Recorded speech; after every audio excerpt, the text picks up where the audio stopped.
Okay. We should be back now. For some reason my settings changed. Sorry about that. Is the audio better now? Okay, yeah. For some reason it took away the mono setting. What's up, Titu? Or Teeter? Yeah, sorry about that. I don't know what was going on there, but it definitely needed a quick restart. And some settings changes.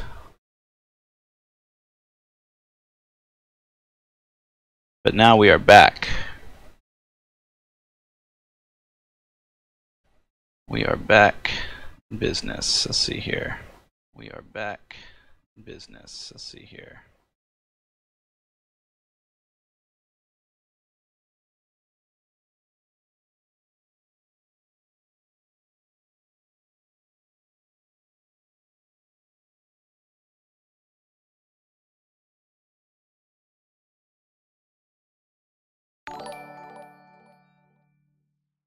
Alright.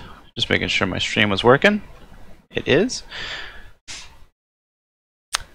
Good. Sorry about that, yeah. Sometimes my computer likes to do weird things. What's up, old gamers? So today we're going to go over some things. I've been flying around. I haven't been streaming. Sorry guys, I haven't been streaming this week because my schedule is a little bit different, but it should be back to normal next week, so I'll be streaming Monday, Tuesday, or maybe Monday, Wednesday, Friday, or Monday. I'll try to stream 4 out of the 5 days, really. But this week was a little bit different, so I couldn't do that. But I did get some PU time in. That was good, and I've learned a couple of things since our last stream. I like to fly ships in the PU more than AC, and lately I've been doing a lot of AC testing just because the PU had been really unstable, but that seems to be fixed. So you can log on the PTU now and actually, like, you know, have a good 2-hour session without 30K error or crashing, something like that. Whereas before, you maybe get 10 to 15 minutes and then, you know, you'd fall through the world or crash. Now there is some falling through the world, I'm not gonna lie. There is, like, elevators are still iffy here and there, and on like moons like Lyria there are some places where the ground looks like it's there but it's not. So that's a little issue. But there is some really cool things while we wait for Star Citizen to load, because I did just restart my computer, so my HDD is having some issues. But while that's happening, I will show you guys this. Is this it? Yeah. So I don't know if you guys have done the PU or the PTU any, but there's really cool missions now. Alright, and this is actually the Twitch mission. For those of you who don't know what that is, you do get a mission. There's a new lady called Twitch Pacheco or something like that, and she's an art corp, but her quest, it seems to be random when she gives it to you, and it's called Please See Me or something like that, and you go talk to her, and then she tells you to come down to a stash, right? Well, first she tells you to go get a ship, and sorry, this is kind of spoiler, but this is for a reason. But she tells you to go get a ship, and then you have to come down to one of these places, right? And your job is to find the maze, which is cool. But as well as the maze here, there is like some NPCs you got to kill. But if you look around, all those drugs over here and all around, you can pick up, and you can loot this with friends. So when you get this mission, you definitely want to bring someone with you if you have the option. Maybe even a couple of ships. The ship she gives you is big enough to carry all this. You can put a lot of the drugs in it, but as you'll see here, there's just a lot of drugs in this area. Oh, is my mic really loud now? God, it's, you know, let me fix it. Oh, that's what it was. Sorry. It totally changed my settings. I'm sorry. I'll move it back up a little bit. Is that better? Better? Better? Right now? We good now? On the ears?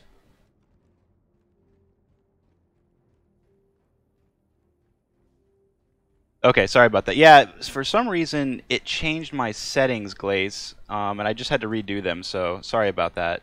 This is a work in progress again. But, as I was just showing everybody, this is one of the cooler missions in the game. Now, at the same time that you're given this mission, right here, to go acquire the maze from the stash, and now you can loot all this stuff too, all the other drugs. You're there to find one specific type of drug, okay? But the people that are there to get the drug, there's another mission goes out. As soon as you pick up the ship from Twitch that she gives you, this is going to happen. Alright? So, a mission goes out called Seize and Destroy Narcotics to somebody. And now, multiple players can accept this mission. Okay? And you can go here. Okay, so it's going to tell you to go to a stash. Now, it's going to tell you to go to the same stash as the person doing the Twitch mission. Okay? And now your job is to destroy their box of narcotics. Their job is to pick it up and take it to Twitch. Your job is to just get there and destroy it. Okay? So you'll go there, of course. And it seems to me that they do send out the mission. And I'll show you this, because every time I get this Seize and Destroy mission, I'm almost there at the same time as these guys in the Cutlass. And that is the Twitch ship that she gives you.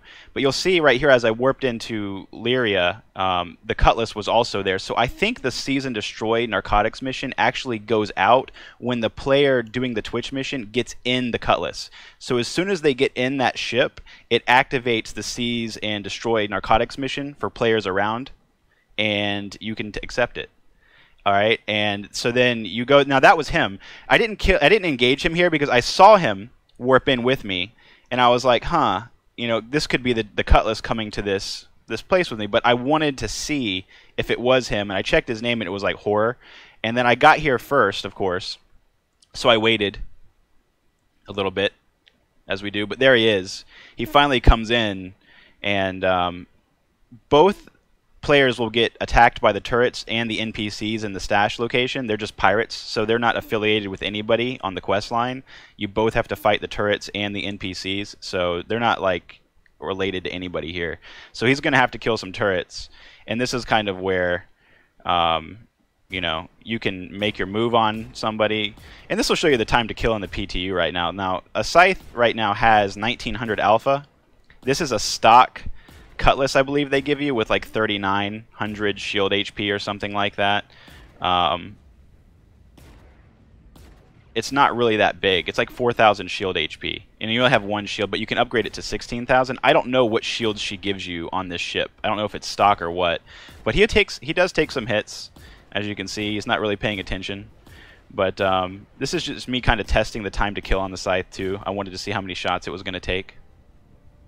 The Cutlass really isn't paper, as opposed to that. Like in the PTU, he would have been dead like 6 shots ago. He would have been dead in the first 2 shots, really, in the PTU, or I'm sorry, the PU 3.4 Pokin. So that's the upside here, is that the time to kill is much higher now. So you're not in the Cutlass, you're not going to get just absolutely crushed. I have a feeling that those shields were stock, and again, you can upgrade your Cutlass to 16,000 shield HP. Which is huge. And that would take a lot more shots. But this is one of those things too, guys, that you'll notice. So right here, I believe this is what happens to me. I think one of the cannons comes back up and just starts shooting me or something. Yeah, they do. They come back up and they start shooting me. But you got to be careful about the cannons. You got to be careful about all this stuff, really. But then you can go down in there, and it looks something like this for your Destroy Narcotics mission.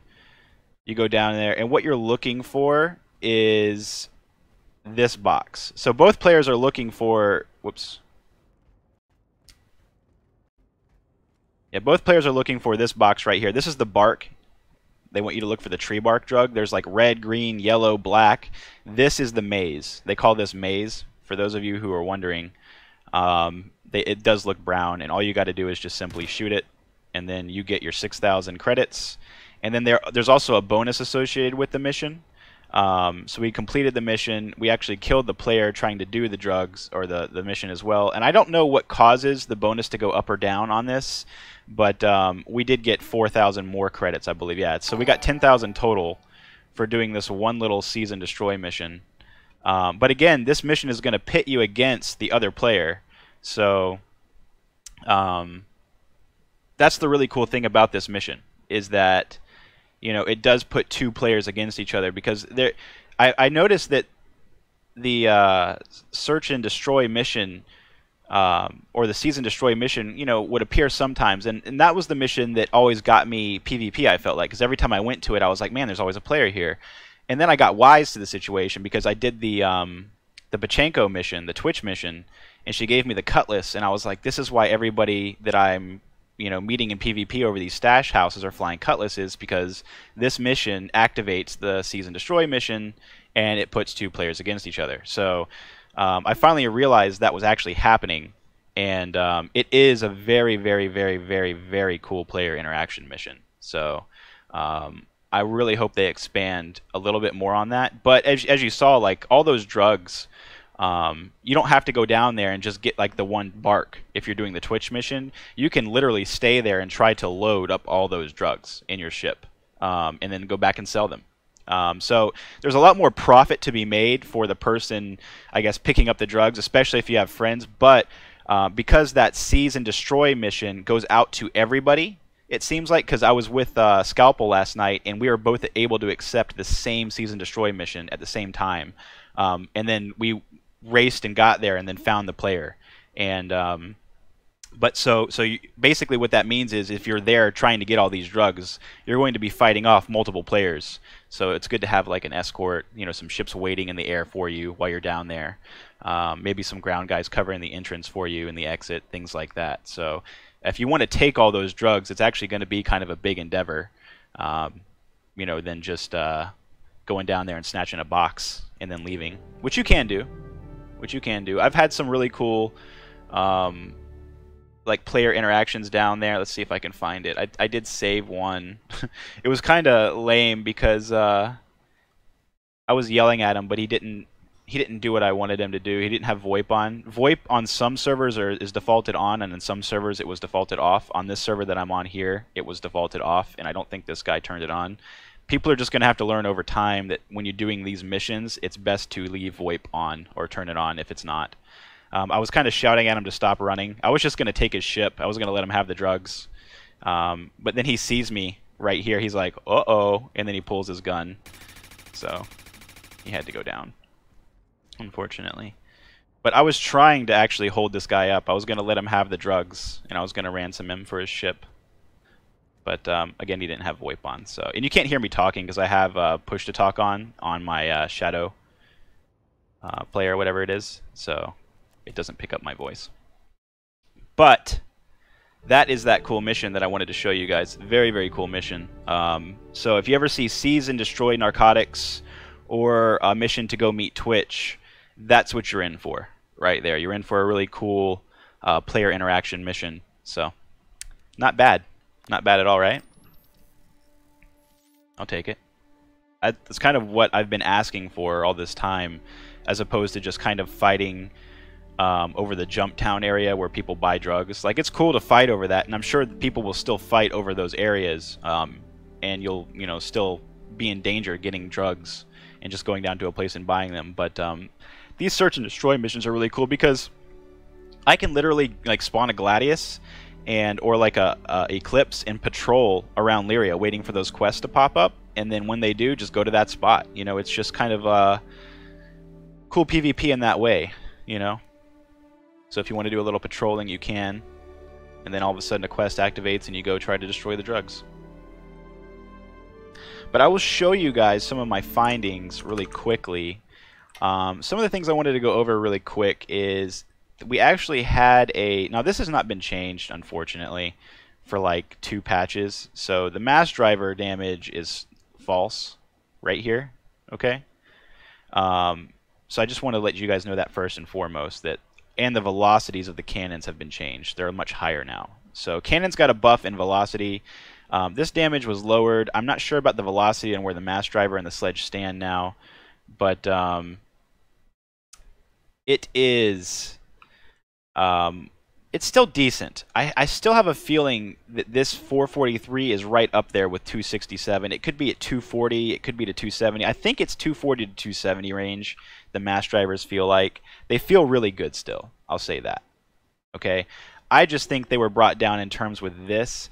Now, this velocity was increased a day ago. I don't know what that velocity was increased to. However, with rockets, you have the same pip now. So I'm thinking it was only increased to around 1,000 at best, maybe 900. So I don't think we were seeing a massive increase in cannons, but there's definitely an increase. I don't know what the size 3 translated to, but I'll show you something about size 3s that you're not going to like. So let's take our Gladius, for instance, or an arrow. Same thing, right? Same 3 hard points on the Gladius and the arrow, but for this case, we can just go ahead and link them. So let's say you're looking at auto gimbal versus a fixed setup. Okay? So that's what you're thinking. You're like, okay, I have my ship that I want, and now I'm going to look at getting an auto gimbaled setup versus something. Let me let my cat inside. She's wanting to come in. Come on in, kitty. All right. But if you want to run an auto gimbals versus fixed, this is what you're going to be looking at. You're going to say, okay, I'm going to go to hardpoint and take a look at what DPS I can get at a size 3, because if I'm going to go up from auto aim to size 3, it should be substantial, right? Like, I should get something out of it. I should hit hard. That's the thinking, right? So let's take the hardest hitting autocannon, for instance. All right, these are Quarler laser cannons, size 3. You get these on the Raven. They can be bought in-game now from the Centermass store in ArtCorp, finally. But you're not going to want to buy them at all, okay? Because let's just take a look at this alpha number up here. We have 1,021 alpha with these cannons. All right, that's all 3 hitting, 1 shot. 1,021 damage, okay, a burst. Not bad. But for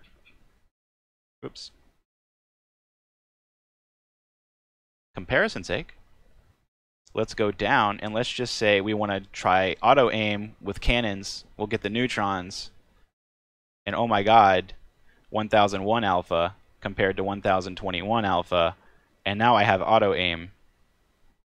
So this is the balance issue currently with auto aim and gimbals, and I was trying to explain this to the devs last night, and they're looking at it from a standpoint as a mechanical issue, and they want to change. He said that he wanted to change the mechanics behind auto aim and balance those rather than trying to tweak weapon damage itself, yada yada yada. Well, you can't have this regardless. That's what I was trying to point out. You just can't have a size 2 auto aim with 1,000 alpha compared to a size 3 with 1021. There's really no reason you should ever run size 3 fixed weapons or cannons on your ship over a size 2 neutron auto gimbal auto aim setup. There's just no way in hell you'd want to do anything less. Okay? And that's the issue really with the auto aim, and you can do this with a number of different weapons like attritions. Now this is where you kind of get a little bit more spread, but you also got to consider hitting all the shots, which you're not going to do all the time with the size 3. With the size 2, you're more apt to actually get this 822 burst, as opposed to if you're using the size 3 attritions, the 1233 with fixed, because again, you're not going to hit all of these. You're not going to hit all of the size 2s, but you're going to hit more of them because of the auto aim. So really, there's just not enough discrepancy in size 3 damage versus size 2 auto aim. And that's what I was really trying to point out to him. I was like, hey, it's just off. Like, there's no way I would take away my auto aim ability to get something with a laggy, jerky pip that shoots to my left and right side of the screen 90% of the time where I'm aiming somewhere else, and also has no auto aim and does not enough damage to compensate for that. So that's really the issue right now with auto aim is that you'll find that people that want to use a fixed weapon setup, there's just no reason to. And you start looking at these things, and you're like, well, yeah, of course I'm going to gimbal up my stuff, and I'm going to turn on auto gimbal, and I'm going to use, you know, neutrons or the these got nerfed, by the way. They took away the 1880. The thing that was making, and a lot of people are starting to really start to realize this now, is that when it comes to weapon damage in this flight model, the big number is not really this or this or this. It's the ammo speed. This is like the defining factor in this flight model, because this is how you actually get hits in this flight model, is weapon speed. The faster it goes, the easier it is to hit, the more likely you are to hit. So when they had these jacked up to 1880, I mean, these were the most overpowered things, because in the PU you would have a green pip out to like 1100 meters, which is a huge auto aim standoff range. So you could just kind of brap people at range in the PU over, you know, it would take a couple of seconds, of course, because the damage is a little low. But I mean, it seemed like because the RPM was also 900 and 950, that it kind of kept clicking the auto aim on, so there wasn't a lot of chances to miss with auto aim because of the high RPM, as well as the way the mechanics work. And the insanely high ammo speed made these ridiculous for a patch. But again, they nerfed this down. They got wise to it. But it's really the velocity numbers that you're going to want to be checking out when it comes to the weapon you're going to use right now, because that's really how you're going to effectively land more hits than the other guy, is have better weapon velocity right now. I mean, that's the truth. When it comes to like auto aim and increasing, like the only variables you really have to increase your chances of win, like an auto aim versus auto aim battle. Let's say it's two arrows. You both have auto aim gimbals. Same HP, same shield HP. The limiting factors there are who overheats their ship first, right? But if both players are kind of taking it slow and just rotating around and having this like DPS race that they're having, the deciding factor here is going to become who has the better weapon flight speed for their ammo and the higher RPM at the same time. That's who's going to win that battle. And that's why the Tiger Strikes and the Scorpions were winning all the auto-aim fights against other things, except for something like attritions, because attritions are currently going through shields. So that's another point that I want to make too. Attritions are bugged right now. This is known by the developers. We spoke to him last night. He did acknowledge it. They are hitting through shields. You'll notice that like your ship will flash red and your shield is still going down when you're getting hit through attritions. So attritions right now, very bugged. So that is also a game changer in like an arrow versus arrow auto gimbal auto aim fight. If one guy is using attritions and one guy's using just regular weapons, the guy with attritions is likely going to win because he's shooting through the shields.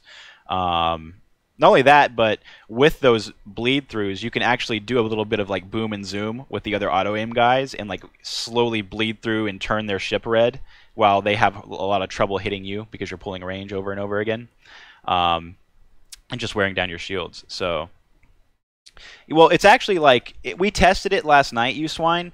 What it really is like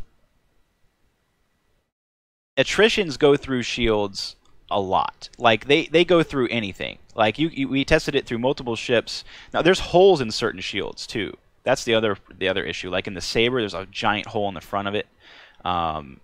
But there is some holes in other shields that we did find when we were playing around with it.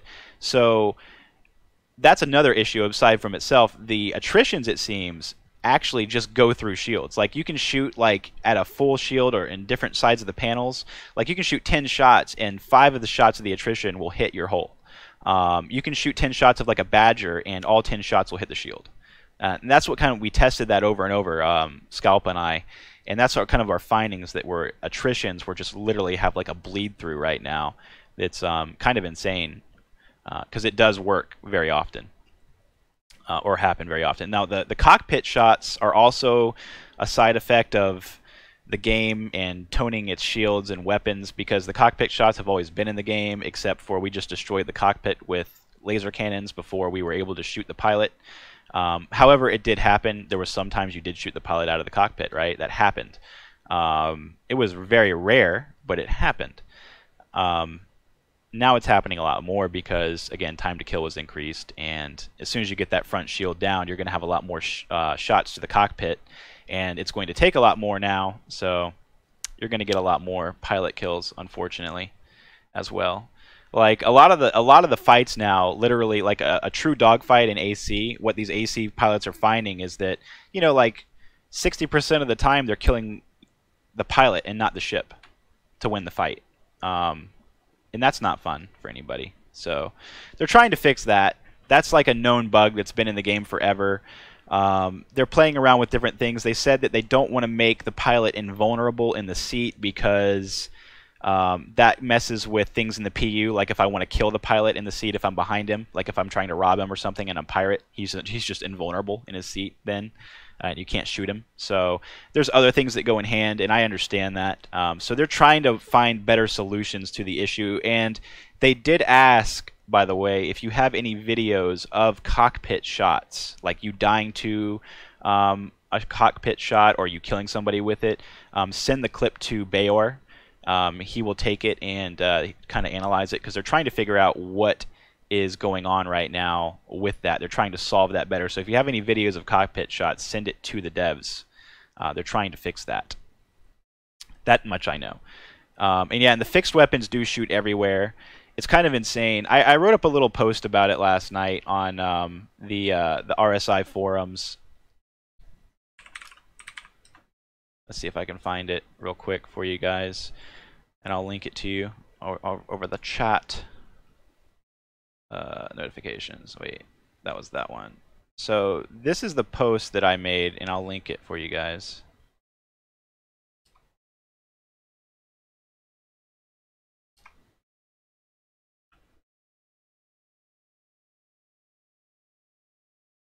So that was the post I made yesterday on the Spectrum about auto gimbal and all this other nonsense and weapon conversion. But that was my main thing that was being said about people that want to use fixed weapons, is that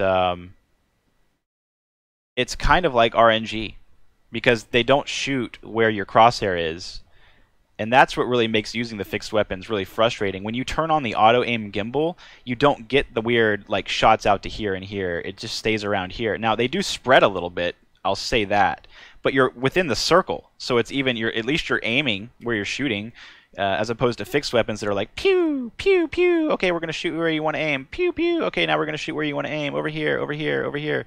You know, and I don't know. It's just it's really strange. It's really strange. And I think what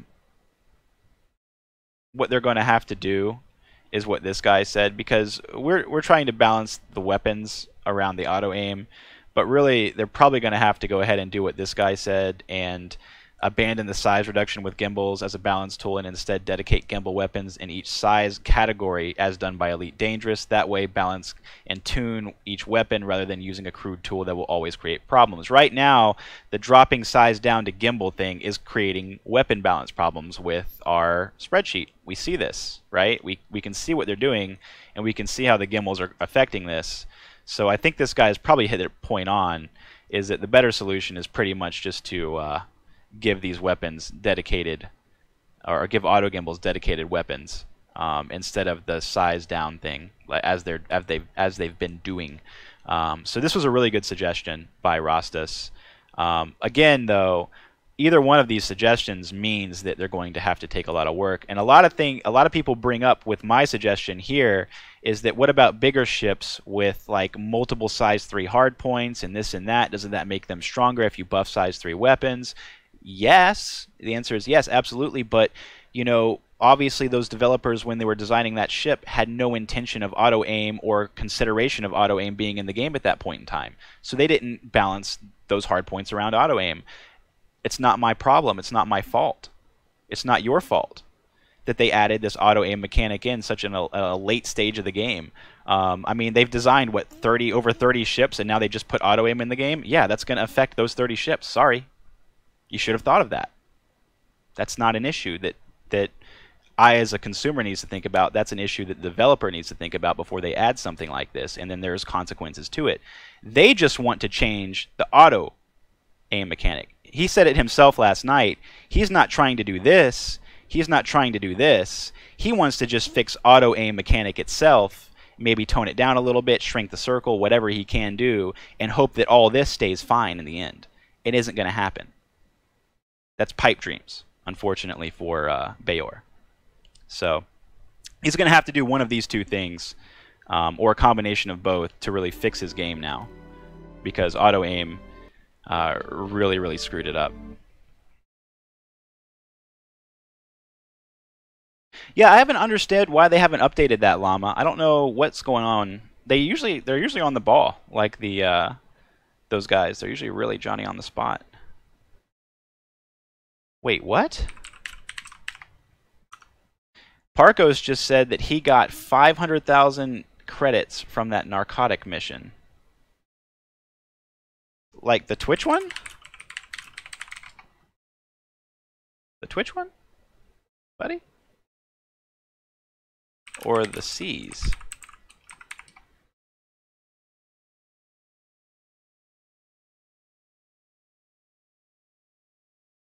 What?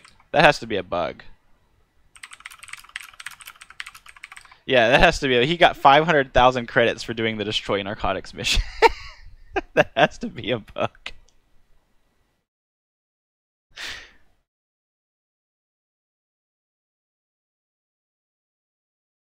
You had... Oh, he had 356 boxes to destroy. Holy shit.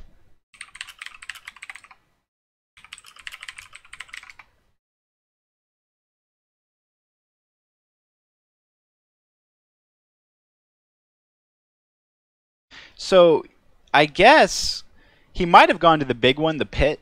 What happens is you're usually given one box to destroy. I guess you can end up with like 356 boxes to destroy, because as I showed you,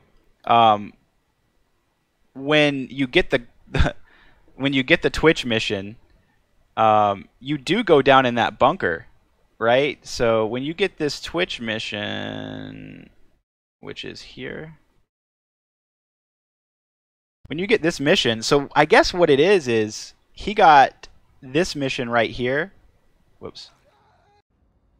And he just basically destroyed all these boxes. So like all these boxes were here, and his mission was to come down here and destroy all these boxes, I guess. So I guess it's just random if you get a mission for one box versus all these boxes, because I've done this mission a couple of times, and I've gotten the Twitch mission where it's just go down and get one box, and then there's like not all these crates of drugs everywhere, and then there's another mission where there's this, where there's just crates of drugs everywhere. You can pick up all of these guys. Like you can pick up all of these boxes if you want. So I guess his mission was to destroy all of these boxes, and each one he destroyed he got credits for, and he got 500,000 credits for doing that. That's what he's saying. That's cool.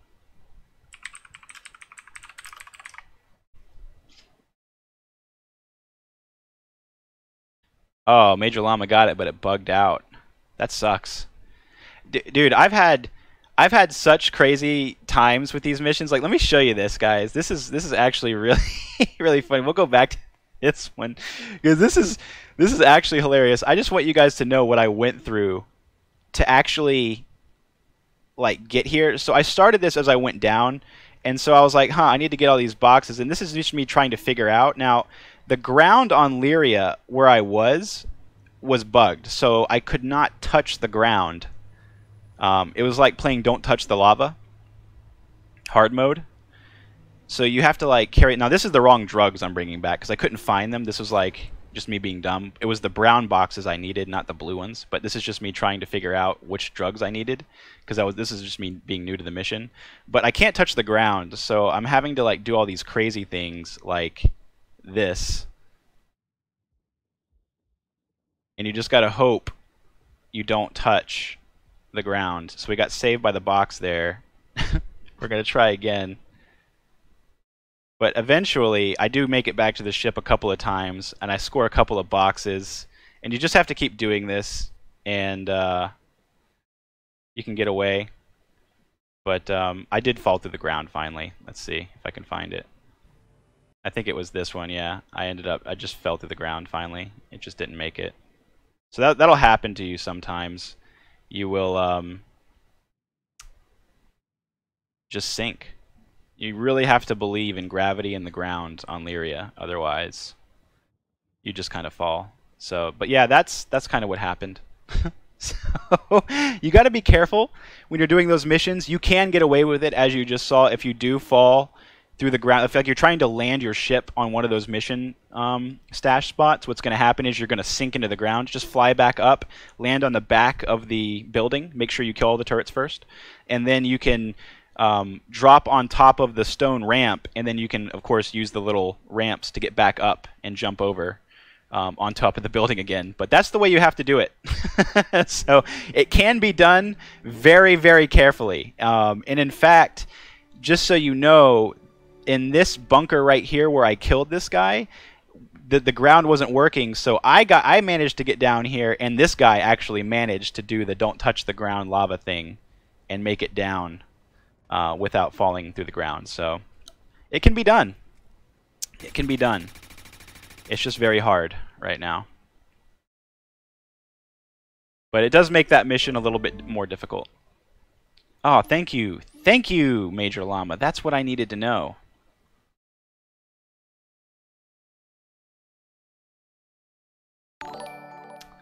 Major Llama coming out with the big news. For those of you on YouTube, I'm going to copy that and paste it for you. Thank you, Major Llama. This is huge helps. Can you tell me what the actual cannon speed was upgraded to, Major Llama? Just for reference, like the like the neutrons. Is the neutron 900 like I think it is? Where's my spreadsheet? That's what I was interested in, was the neutrons. Because it does feel like they got increased slightly to about 900. Because again, they used to have 2 pips with rockets. With rockets now they only have 1.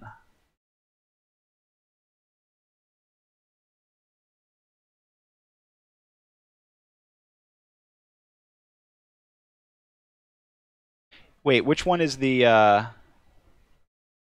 So size 2, 262 damage. Is it 1687 flight speed now? Is the flight speed 907 or 1687 is my question. Oh, distance. Okay. Okay, cool. Yeah, 907. That's what I thought. It felt right at 900. That's what it felt like to me. Called it. So there's the weapon speed for your neutron cannons for your YouTubers that are watching. I'll put that down there for you. I'm going to link this to Parkos real quick. Now on my stream.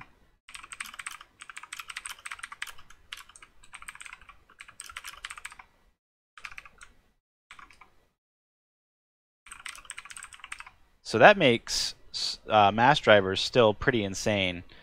Because mass drivers are at 332 damage and 1105 speed compared to a size 3 weapon, Quarreler, of 324 and 1005.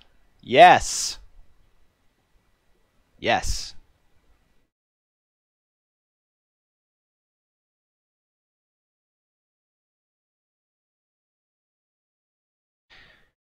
They nerfed the speed a little bit, I guess, because it was 1447.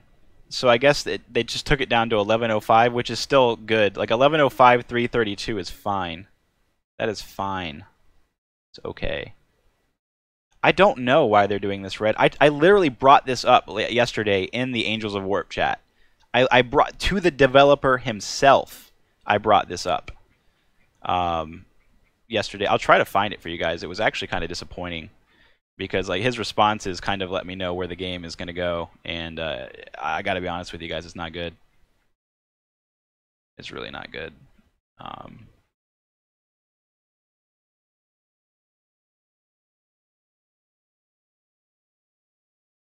see, yesterday.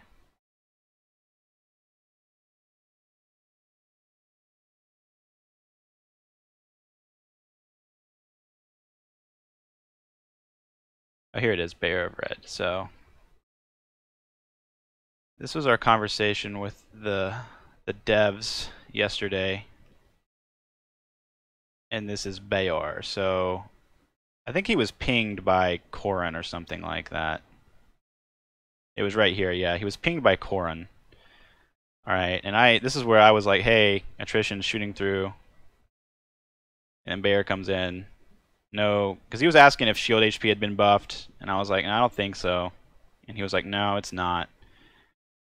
So here's where I was like, hey, you know, size 3 is not really good compared to size 2, and this is the issue.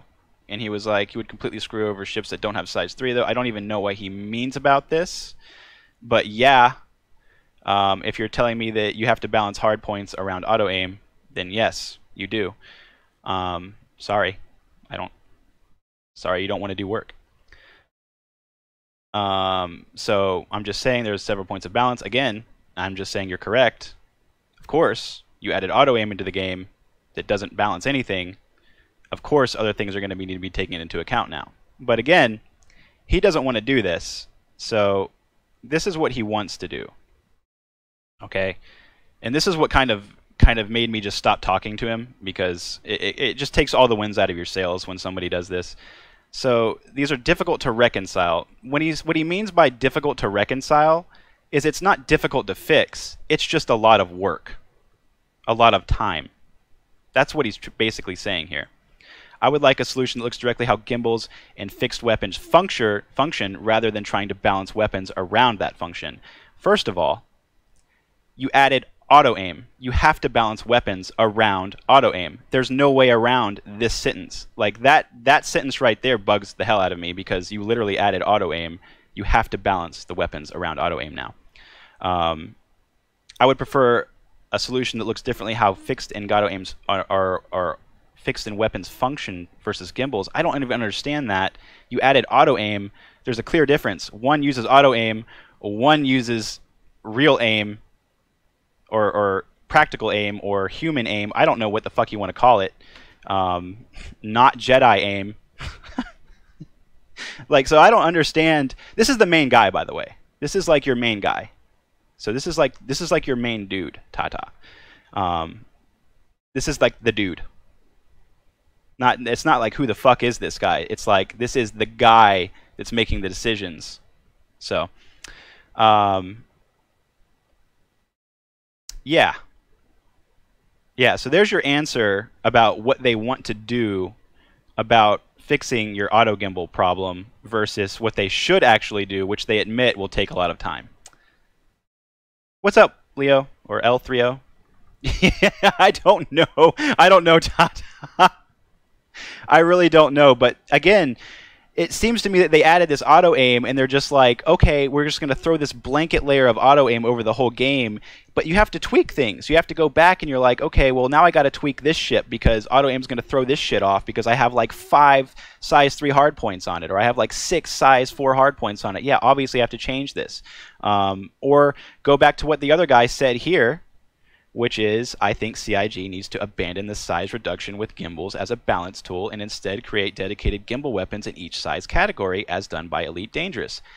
Ding, ding, ding, ding, ding. All of a sudden, we're not even having this discussion anymore. So there's a number of things they can do to fix the issues that they're having. They just want to go the hard way, all right? They're going for short-term pain, or short-term gain for long-term pain, instead of you know, a little bit of pain and a lot less in the future. So they're gonna end up screwing themselves over by making that decision.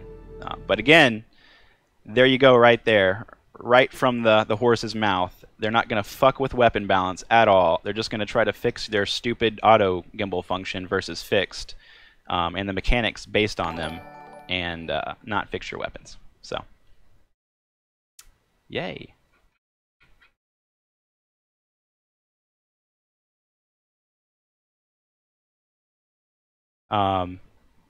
It's kind of crazy right now. It's especially when, you know, Major Llama links me the mass driver thing, and I'm like, what are we even doing? Like you're telling me that a size 2 mass driver is now King Dingaling. And this is also upsetting. My fucking glaive is gone now. Oh, not my glaive, but my Gladius. You spawn your Gladius one time in the PU, and it goes away forever in this shit, so. We're going to try some mass driver real quick compared to some neutron. I just want to see what the mass drivers are showing us. I want to see the look that it's giving us as far as damage-wise compared to the neutron. Because I've been playing around with the neutrons for the last couple of days, not even considering the mass driver might even be 300. I just thought it was right around. I just thought the developer had common sense. Sorry. My bad. If I was the weapon balance guy, I'd be like, 322, you know what? Quarrelers are set at 324. Maybe that needs to be like 260-ish. Maybe.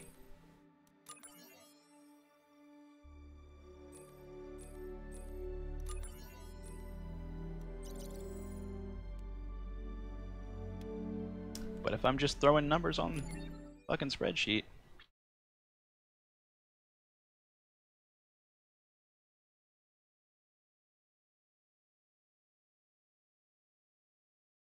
But yeah, that seems to be the issue right now, is there seems to be a huge disconnect with the weapon balance guy that's changing the numbers and the guy that designs the flight team, the system, and people who actually play the game in the office.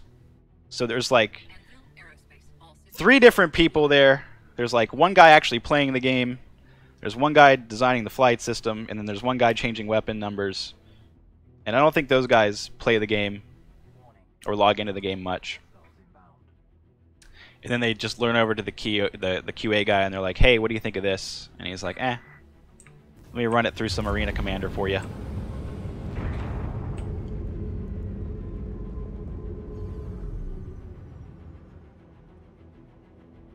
This is only going to be... Let's do without the rockets first. I just want to see...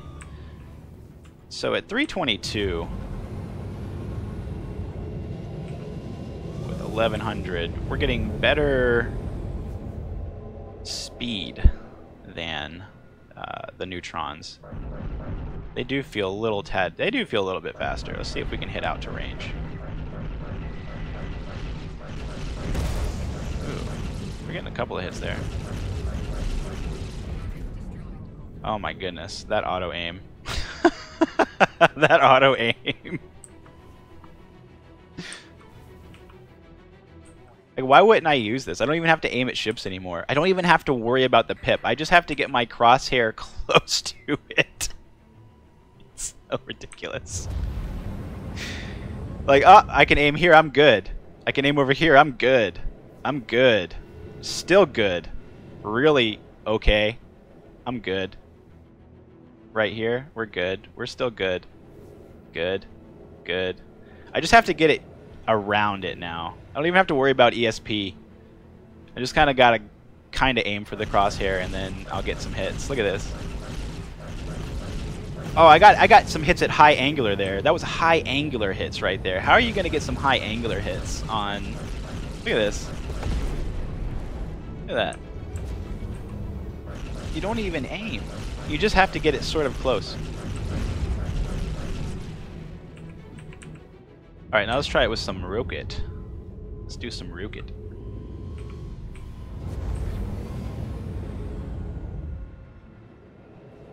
We'll get close and make the pip converge. So the pips are always... I guess that's the good thing about using neutrons, is the pips are always together, but fuck that, I want the more damage. And the faster speed. There's ways to get the pip to converge. Let's see. Converge, pip. Is it going to converge for us? No? Wow. We'll just do it like this. We'll do it manual. We'll converge manually. So when you change it to fixed, you do get the converged pip, which I do like. So I guess auto convergence is with fixed only? I don't know. Get some fixed shots in. There you go. We can change our pip. We can change our pip when we want to change our pip. We can do anything we want.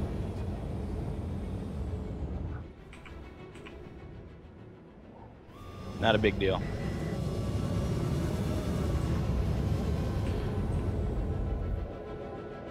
Now this is just 2 rockets. If I could actually use my Gladius in here, but the game is such a fucking asshole to me. Tell you what, me in this game. I got trapped in Loreville the other night for like 3 hours. It was terrible. God, that was a one-shot. That was a one-shot!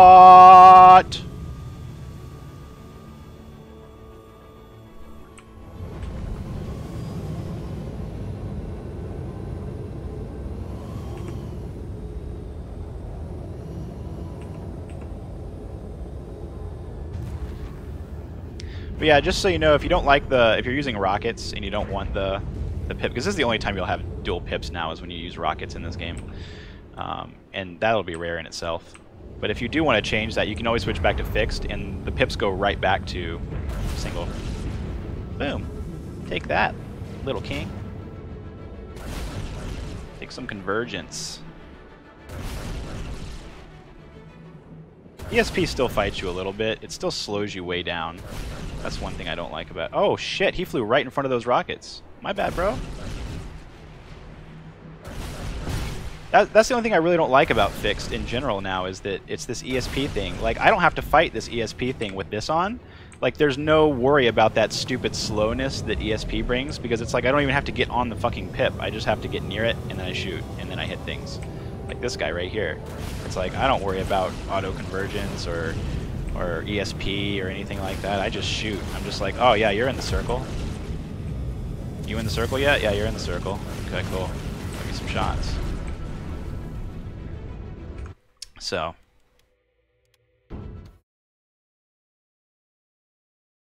Well, yeah, right now, Garen, especially. Hey, Q or Crow. We've just been going over a couple of different things, Crow. We'll catch up for you real quick. I was showing everybody the new missions where it puts you against another player. Like, one player will accept a version of the mission to get a stash of drugs. The other player will get a mission to seize and destroy that stash of drugs at the same spot.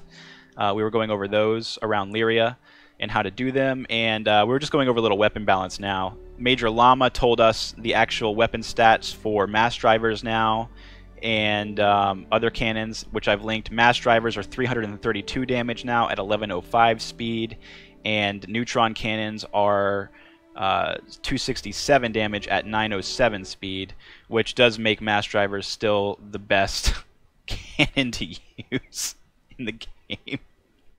At size 2 with auto aim, and that's what I was just flying around, was a mass driver arrow with size 2 auto aim mass drivers, and as you can see, it's pretty effective. Now, how does that translate into the PU? Well, let's find out. We will find... Oh, who is this? Scalpel? We're going to join his server. So, fun fact, I don't know if you guys know this, or any of you have tried to play with friends before in the PU, but the way to do this is you got to back out, right? Oops, I'm hitting the wrong button. But you got to back out, and you have to hit this until it shows up to 49, and then you can click into the server. So, or you can just kind of get an invite from him. But if you do this over and over again, usually, right there, you see that? Boom. We're in, baby. It's just that simple. And if it doesn't let you in, by the way, when you click that, you just have to spam click that 49 out of 50, because when it's 49 out of 50, it actually lets you click it even if somebody joined before you. So you just kind of spam that button, and then eventually you will click into the server when somebody logs out. It takes maybe, at most, about 5 minutes, as the longest I've ever had to sit there and click it.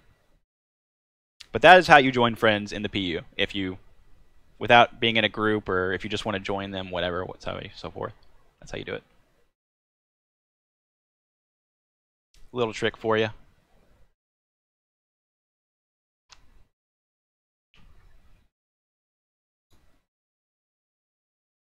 And while this loads up, I'm going to get a free fresh on my water.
The PU takes a little bit to load in ArcCorp on my hard drive. Like that's really the issue is when you you have like the PTU on your hard drive, like an HDD, and like loading into Port All-Star is really not that bad, but loading into ArcCorp is it takes a minute for sure, on especially the first load of the day.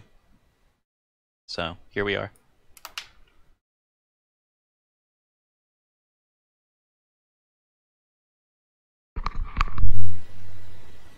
And really, Garen, because Garen on YouTube says all the noobs are going to use this auto-aim aimbot and destroy the good players that actually use real human aim. I think the issue there is also that the flight model they're giving us doesn't give a good player the opportunity to evade as well as they should. That's also another issue with combat. It's kind of like compounding things, and they kind of refuse to. They keep giving us patches, but they're not tweaking the heat right, and that worries me, because it means like they're not going to mess around with it anymore. They think it's fine. Maybe it's because we can't overclock our coolers, as I've been saying. I don't know when we can overclock our coolers if it's going to be better, but as of right now, the way the heat works, it just kind of limits you to what you can do in combat. As far as like if you're locked in like an auto aim versus auto aim fight, like what maneuvers are you going to do to prevent the other guy from hitting you, and how are you going to do that without stalling out your ship, more importantly. So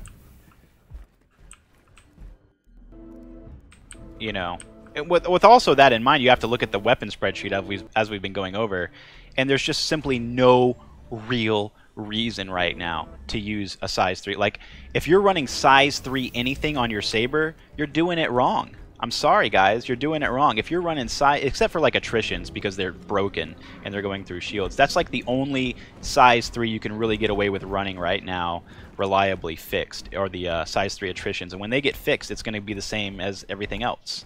It's going to go back to size 2 attritions, which are still also broke. But still, like a size 2 attrition auto gimbal versus a size 3 fixed, I would assume the size 2 auto gimbal would win that fight very, 50% of the time, if not more.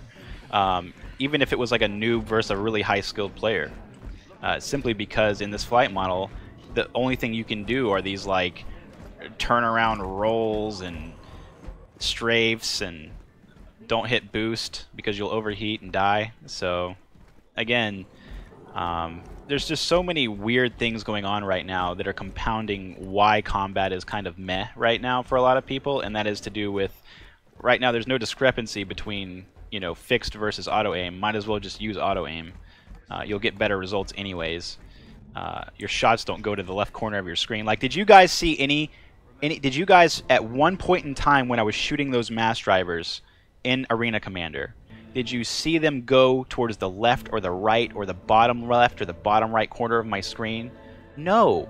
Even when I was shooting at 5K away, shooting at the crosshair, they were going towards the fucking crosshair. Now do that with fixed weapons. Put some fixed cannons on there. Go put some fixed cannons on there and try to shoot at a target 5K away and see where those shots go. They're not going to go on target. So, it's almost a liability to use fixed. What the fuck is going on here? Okay, I was going to say, are you going to give me a train to ride? Thank you.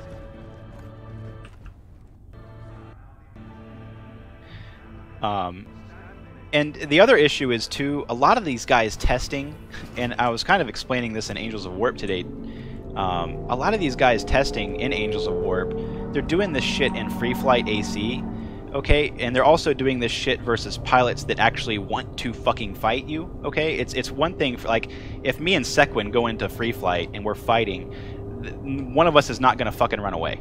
We're going to fight, and likely one of us is going to die. Exactly, that's what's going to happen. One of us is going to die, okay?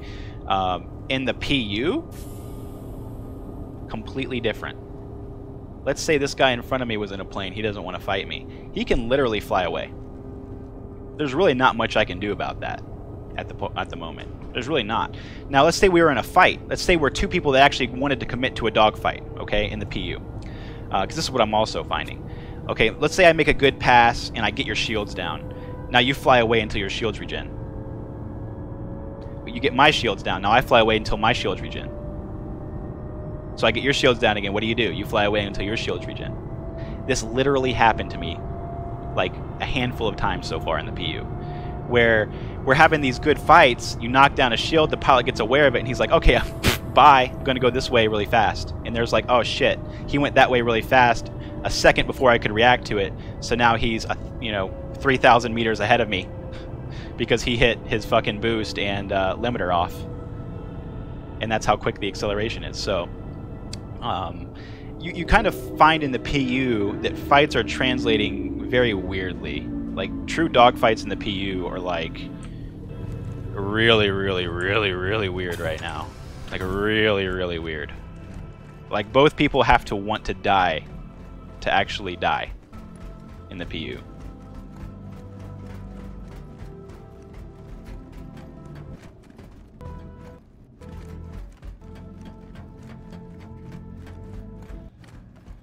Oh man, like, you swine.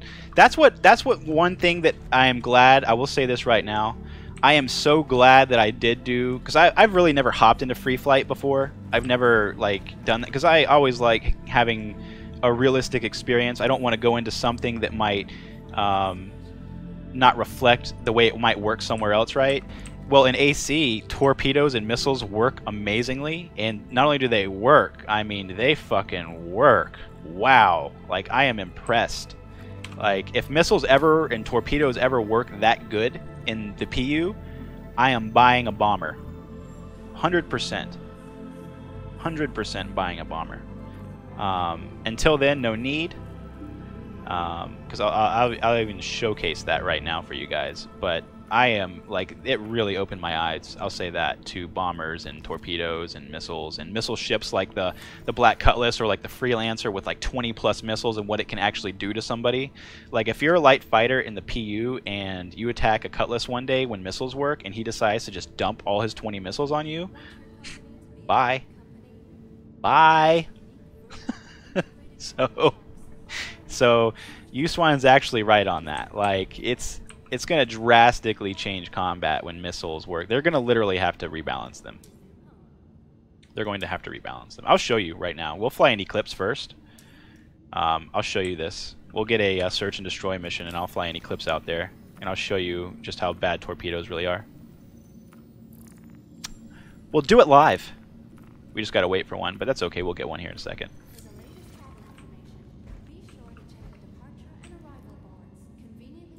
Yeah, this is like the only time I've ever like wanted to take like an Eclipse out and like fly it around. It actually does work. I've gotten some kills with it. We'll wait for it. Hold on, I'll show you. I think I recorded one last night. It was so ridiculous. Oh my god, it was so stupid. But we'll see. Let's see if I can find it. Is it this one? It's gotta be this one. We're fighting for frames of two. I don't even know what was going on in that Discord chat. I'm sorry. I don't know what they were talking about. Here's my deadly Eclipse. Hold on. There's one torpedo. And I was like, you know what? I better use all three. You never know in the PU. So I fire all three. Because why not? And one hits. You see one of them hit. And he's like, what the fuck? And he starts to fly away. And I'm like, oh man, I don't think I'm going to hit him. He's going to fly away. Because in the P, when you start moving, missiles don't really work well. But I see the missile kind of chasing him. He's kind of bouncing around with him. And then he just kind of disappears. So, they work. They absolutely work. It's just really, really weird. And they have to kind of be sitting still. But this is the, if you have an Eclipse, these missions are going to be fun for you at least, because at least you can kind of practically use your Eclipse or your Gladiator or your Retaliator even with these search and destroy missions. So at least you'll have something to shoot at almost every time.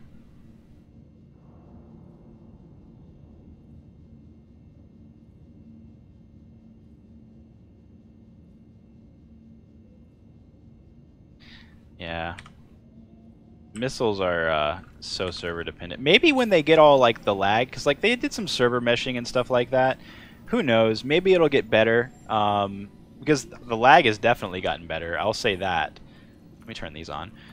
But maybe when they get all that stuff worked out again, missiles will fly better. I don't know. I just think there's a lot of junk in the network code. You know, keeping missiles and torpedoes from working correctly right now. Because they, like back when there was not like a lot of objects in the game, like in 2.0 and stuff like that, when missiles worked. If you remember, there was one point in time in the PU where missiles actually worked great. But then when they started adding stuff, it seemed like that's what started to slow the missiles down. So it could just be a network thing, you know, to do with objects and just having a lot of stuff to deal with. Who knows? For the latest travel information, be sure to check the departure and arrival boards. Conveniently. Oh, I know.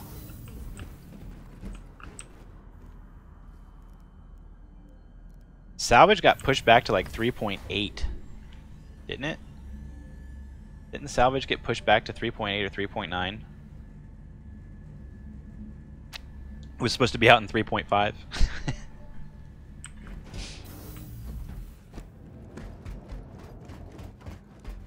Yeah, that's crazy.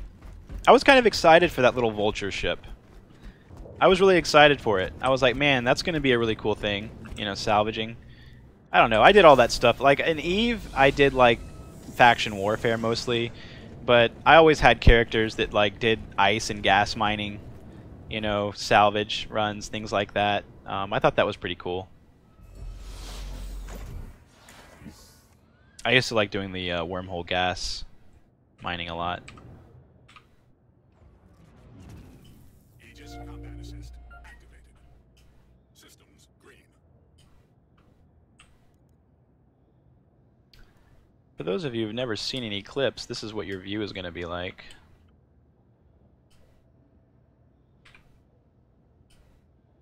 I don't know why I'm not moving, but I'm stuck to the ground. Let me see if I have everything on my ship. Yes, everything's there. Everything's there.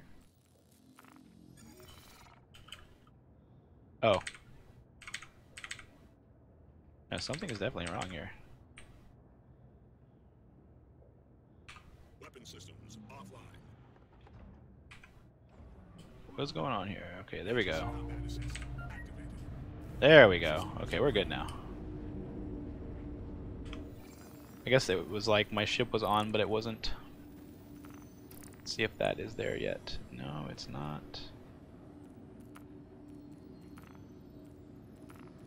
Wait, do I have an appointment quest? Because I think also, if you have the appointment for her, you need to delete it. Like this right here. If you have this quest, I think you just need to delete it. Because it'll go to somebody else that actually wants to do it. So we'll delete that one. But that was the Twitch mission, just for those of you who were wondering. But we don't want that one. We want the other one. So hopefully somebody will get that mission now and they will take care of us. Give us something to shoot at.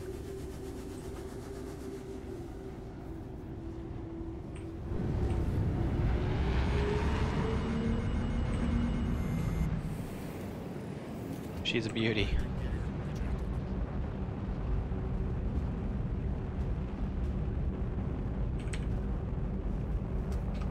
It really is a cool ship.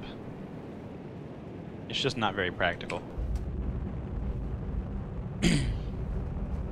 At the moment. But man, what I'm telling you, when they work, when torpedoes work well, this is going to be something you fear. This little ship right here. It's going to be a liability.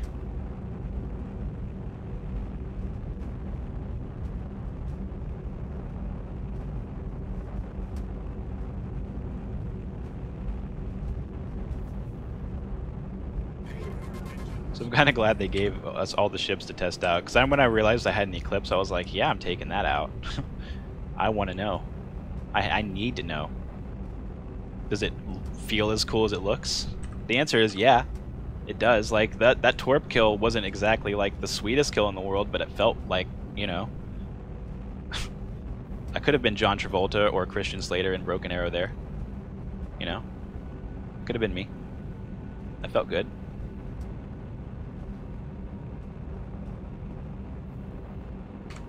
Like right now, I could be John Travolta. Hey buddy, look out the window over there.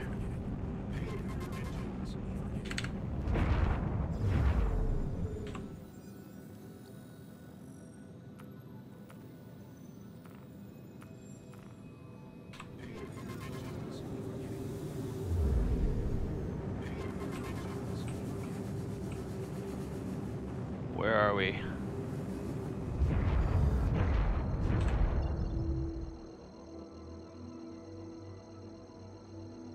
True.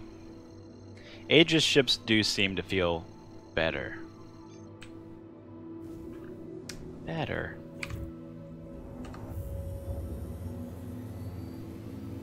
If I had to choose one company, it would probably be Aegis. It would probably be Aegis.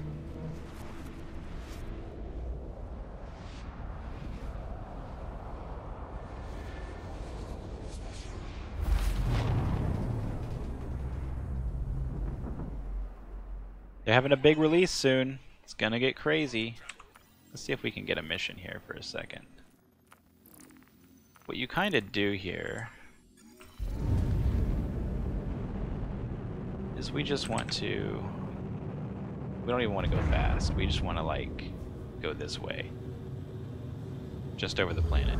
So, what you do in this situation, okay, let's say you log on and you want to go find some PvP, okay? You want to do some PvP. You want to do something.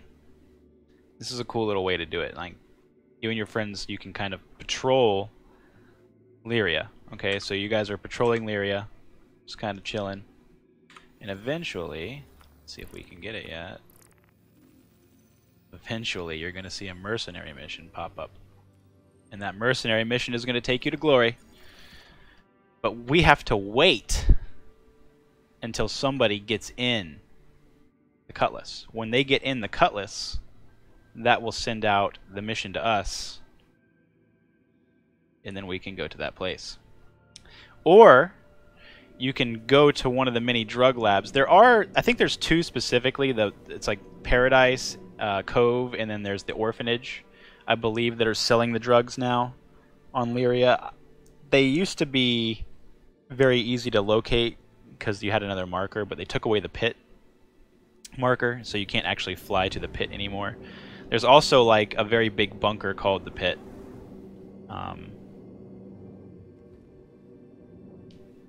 And I don't know if that was just something they labeled to test early on for us to go there and test the bunker mission, and there's just all of them are like the pit. I don't know.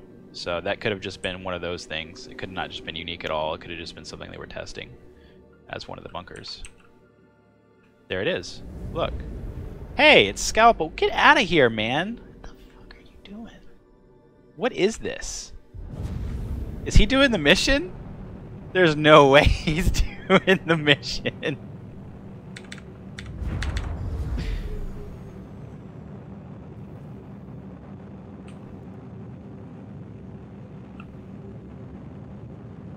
Come back. Scalpel, come back.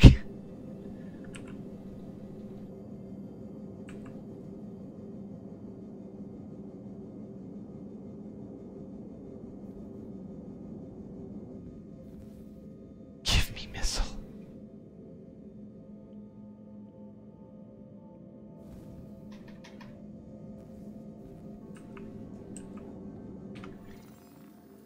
He's definitely doing one of these missions. Give me the fucking mission. There it is. I got you, buddy. I know exactly where you are. I know exactly where you're going.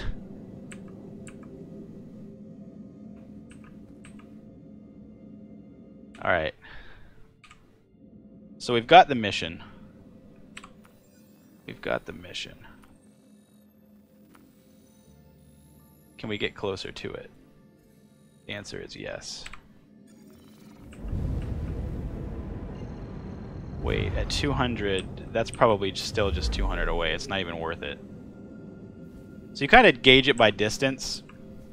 It wouldn't be worth it for us to warp there.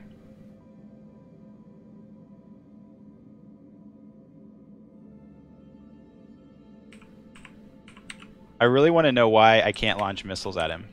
Or torpedoes. At this range. No, you can't defend this male. The Eclipse is not something you want to upgrade anything to, unfortunately, at this point in time. I would not... Like, if you own one, it's just an awesome ship to own, and one day it's going to be awesome. But it's not something you, like, upgrade to. It's something that, I guess, the people that own them bought them at the time. But I've never heard of anybody just upgrading to an Eclipse at this point in time, because missiles and torpedoes just are so 50-50 in the PU scenario. They work great in AC, but I don't even think you can use an Eclipse in AC.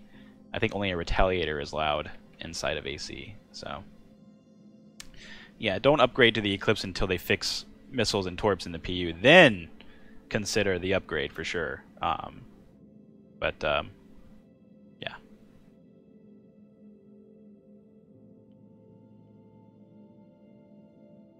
But that's, as you guys just saw live, that is how it happened.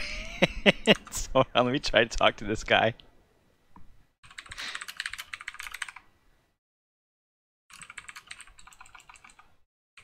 I got your C's mission, buddy.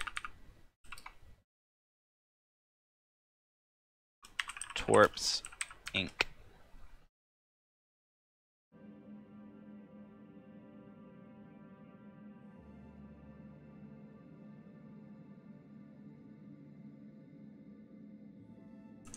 Let's see if he's in a Discord. He is.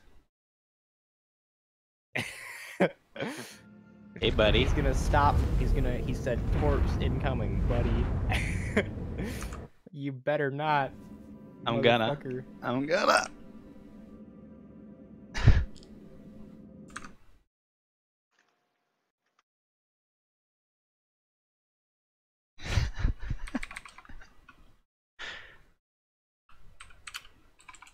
Depends on how Torps are feeling today.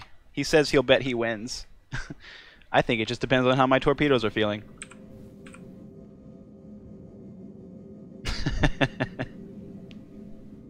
If they're not groggy, we're good. If they're feeling alive and well, they're gonna work. If they're not feeling so well, they got the flu or something, yeah, we're dead. There's no way you can defend with this ship. It is so slow. There's nothing you can do.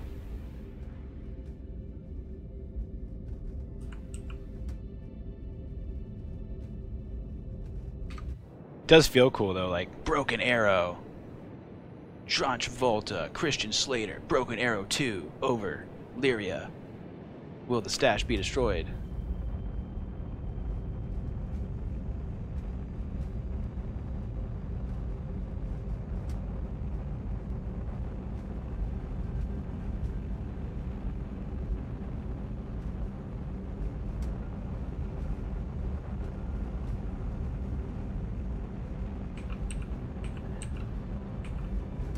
Look at him scanning for me. Welcome to hell, buddy. My missiles aren't even locking. He's fine. Like, I have the missile bug. It appears. Like, my missiles aren't even gonna fire.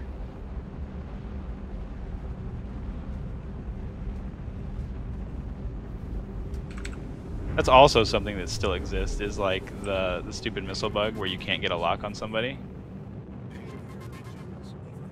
Like, there's no way I can get a lock on him. Don't attack me! I'm defenseless!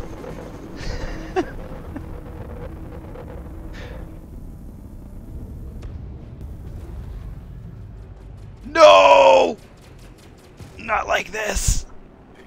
Not like this!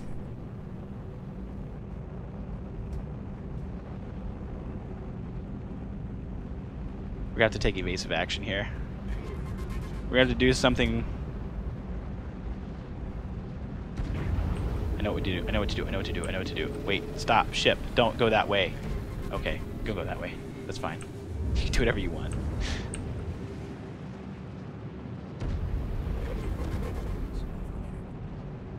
Except for lock on to him. Missile. Missile. Missile. Missile. Missile. Please. Missile. Missile. Something wrong with my missile here? Missile.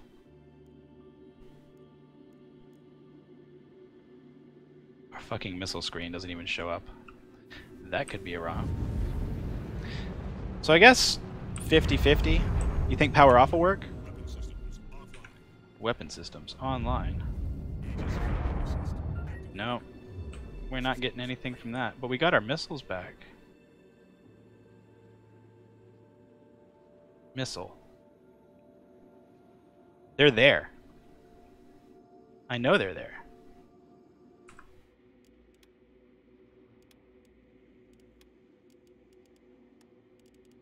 I mean, there it is. Mouse button 2. Just checking. I've tried to kill you with missiles so many times. If only you knew how many times I've tried to kill you with missiles.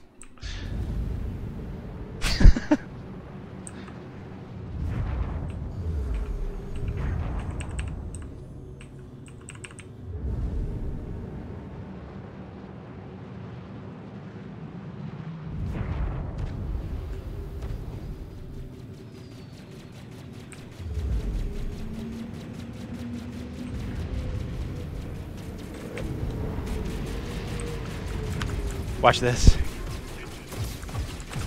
Get out of the ship. Get out of the ship. Get out of the fucking ship. You can do it, baby. You can do it, baby. Fuck you. Fuck you, Scalpel.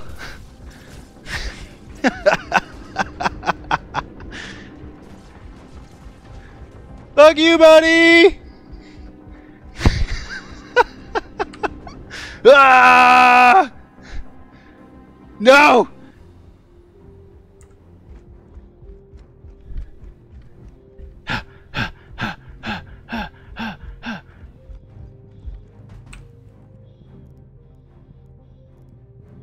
Go, go, go, go, go, go, go!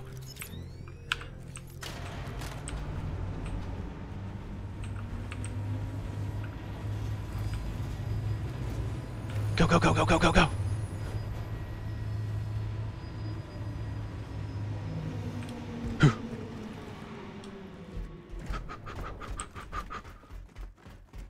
Holy shit, there's so many!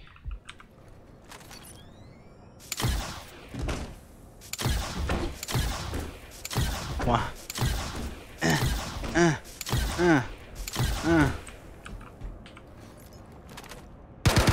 Ah! All your drugs belong to me.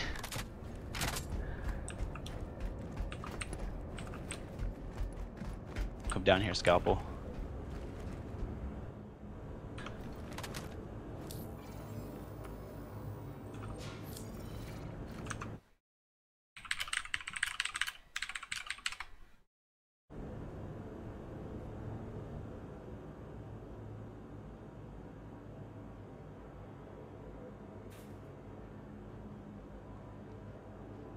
No, you cannot aim directly up. The hell? Oh, what are you doing?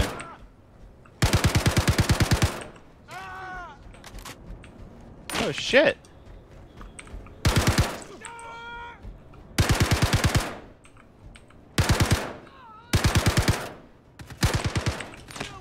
Oh shit. Here I am worried about Scalpel and the NPCs actually kill me. Wow.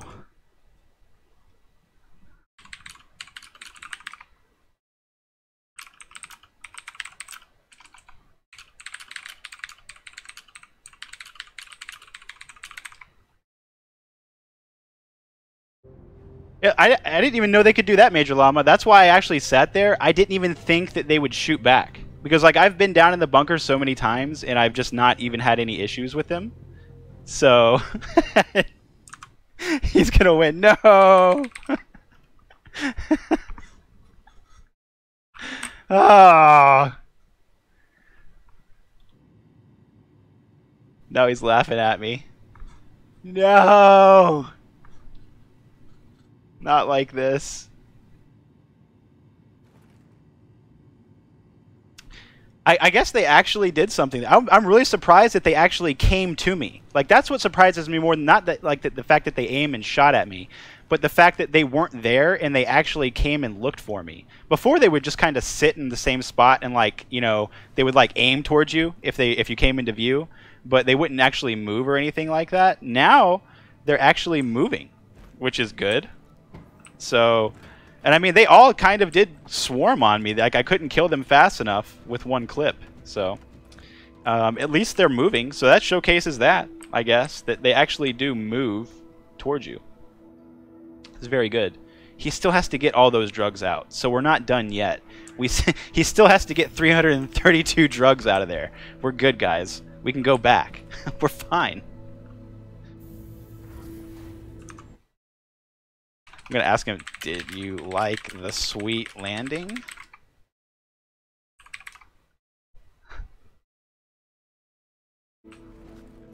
He loved it.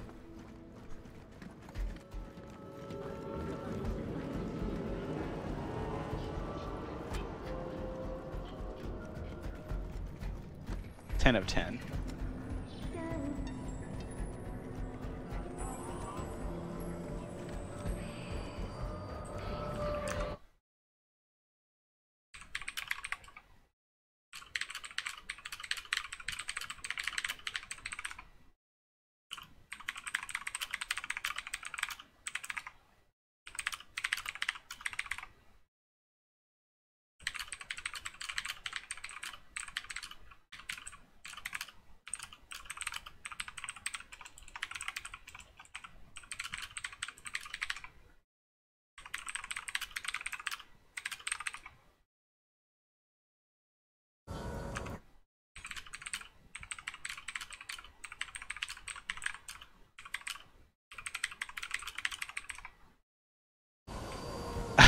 He didn't even know I got out of the ship. He thought that I died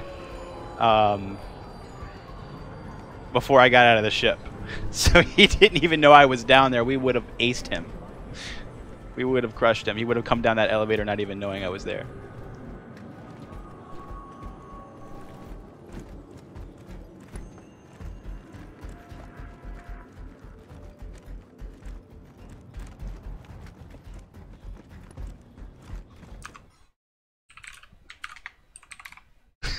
He's angry because I destroyed his drugs.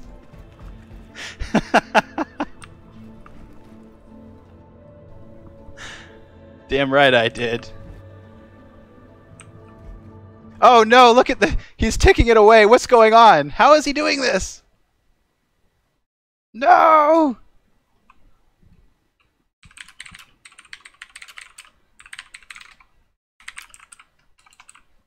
The number is ticking down right now.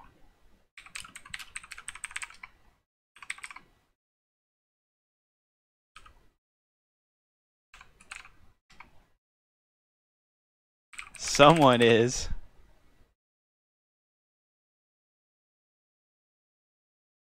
Someone is killing the fuck out of your drugs, bro.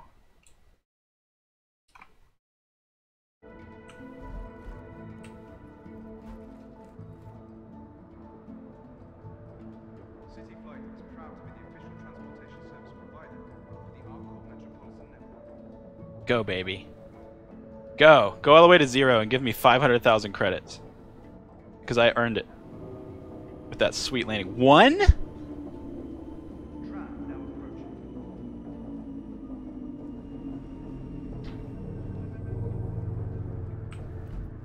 So does it just destroy them all and there's one left now? Is that what happens? Maybe it auto-destroyed them all and now there's just one left?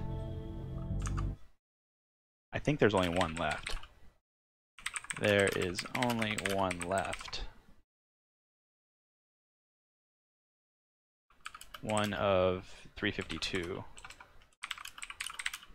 on my screen.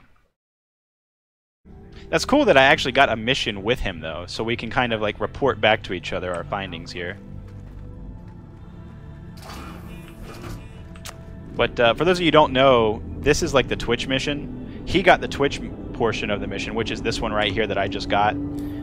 You'll get a mission inside of ArtCorp, a personal mission that says, come see me. And this is her trying to give you the mission that he just had, where you have to go get the black cutlass that she gives you and then fly down to the drug lab. At the same time, I got the Seize and Destroy mission. Once you get in the black cutlass, a Seize and Destroy mission goes out to players. I got that quest. And you kind of are put against each other. So that's how that works. If you don't want to do the Twitch mission, just reject it always, because it is on a timer. It'll shoot it out to another player when you reject it, it seems. So you can keep the Search and Destroy missions coming, because the players have to accept and then get the cutlass for those Search and Destroy missions to go out. So if you want to keep those going, if you ever see you get the Twitch quest, just reject it so it can be sent somewhere else. Because that does seem random how you get that quest. It's not like you can't activate it. It just seems like they give it out randomly to people around ArtCorp.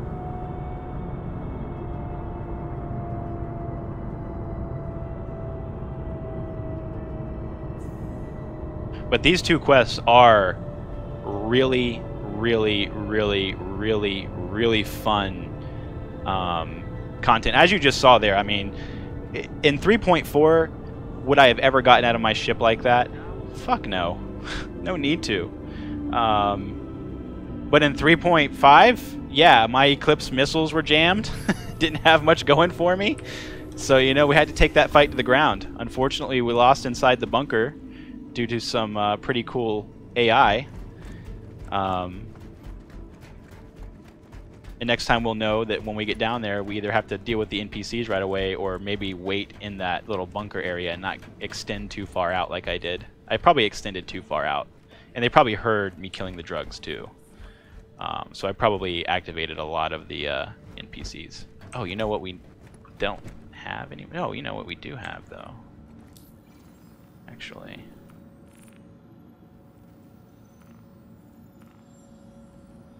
Let's see as far as weapons go.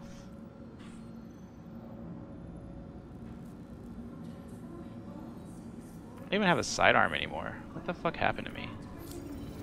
Fuck it, we'll do it with a sniper rifle.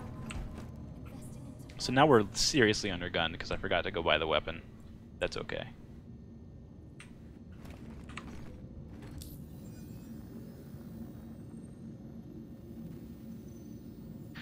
I hope they do too, but you know, Mel, I don't think they really are. I think they're focused on other balancing aspects right now, unfortunately for us. But again, one of the cool things that Major Llama let us know on Twitch, again guys, was that these were brought up to around 925 or 9 something velocity from 825, so it was like about 100 increase in velocity. They still are around 262 damage. These were brought down from 1442 velocity to 1105 velocity and 443 damage to 322 damage. So these are still the size 2 weapon and overall weapon that you should be using. There's no reason not to use these. They're too good. They're too good, and size 3s don't do any damage to make up for it. Spectre, I'll show you real quick, just to give you guys some hard number input. I'll kind of show you what the liner is. So with a Gladius in size 3 gimbal mounts with all size 2 neutron cannons, you're getting an alpha of 1001.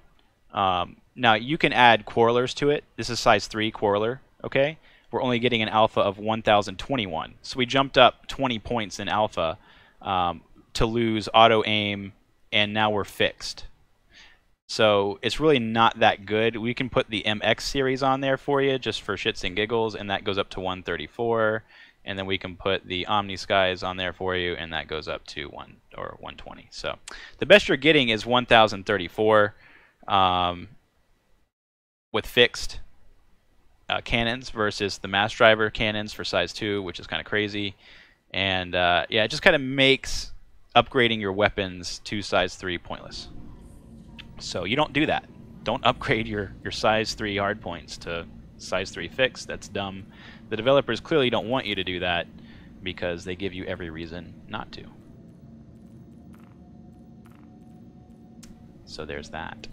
Now if we wanted to make this like super maximum like awesome status, you would put these on there. These are the best shields, just for those of you who want to know. The all stops are great though. The all stops that the Gladius and the Arrow give you, just so you, some hard numbers for you guys, are right on point. The all stop's going to give you 3960 per shield. The force walls are going to give you 4320. So as far as having the all stops, it's really not a hindrance by any mean necessary. Like, it's still far better than most of the shields given to you. It's not the best, but it is, you know, second best. It's fine. You are getting a little bit more here with this though. A saber with 3 force walls, you know, obviously is going to have just about 13,000 shield HP, which is insane if you think about a saber with 13,000 shield HP. But there it is. You can have a saber with 13,000 shield HP. With auto gimbals. It's going to be fun. 4 hard points, 13,000 shield HP, and auto gimbal madness.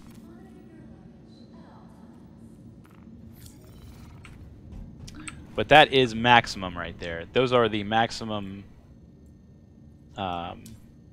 modules, basically. That's maxed out right there. The ACOM, the Vaporware, or the Vapor Blocks, the ACOM, and the Force Walls.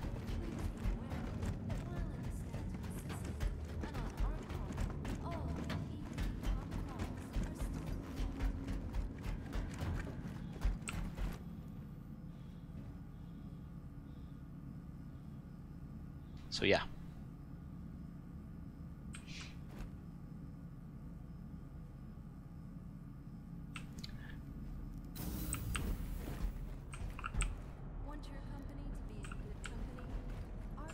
You guys want to see something? You guys want to see something that I know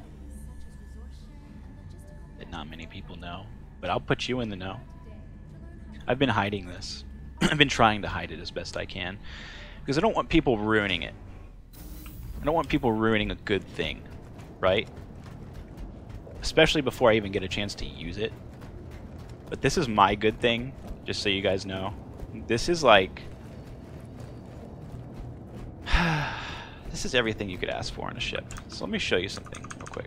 We'll go back to our fancy-dancy number things. So I want to point out something really quickly about the new... what were you with test? In test fleet or whatever? You're talking about like test, like the organization? Sequin? I don't understand. But I do want to show you guys this.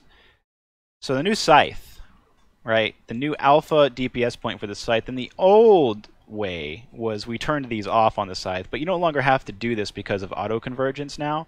So this actually works. You don't have to nerf your DPS anymore on your scythe. Plus it seems that power to shoot them actually works. So like in 3.4 you had a little bit of issue here, and I like to turn these off because it only took the DPS down to like 2300 alpha instead of 2700, which was still insane. Here you really don't want to lose that alpha from these. You actually need it to reach this 1900 point.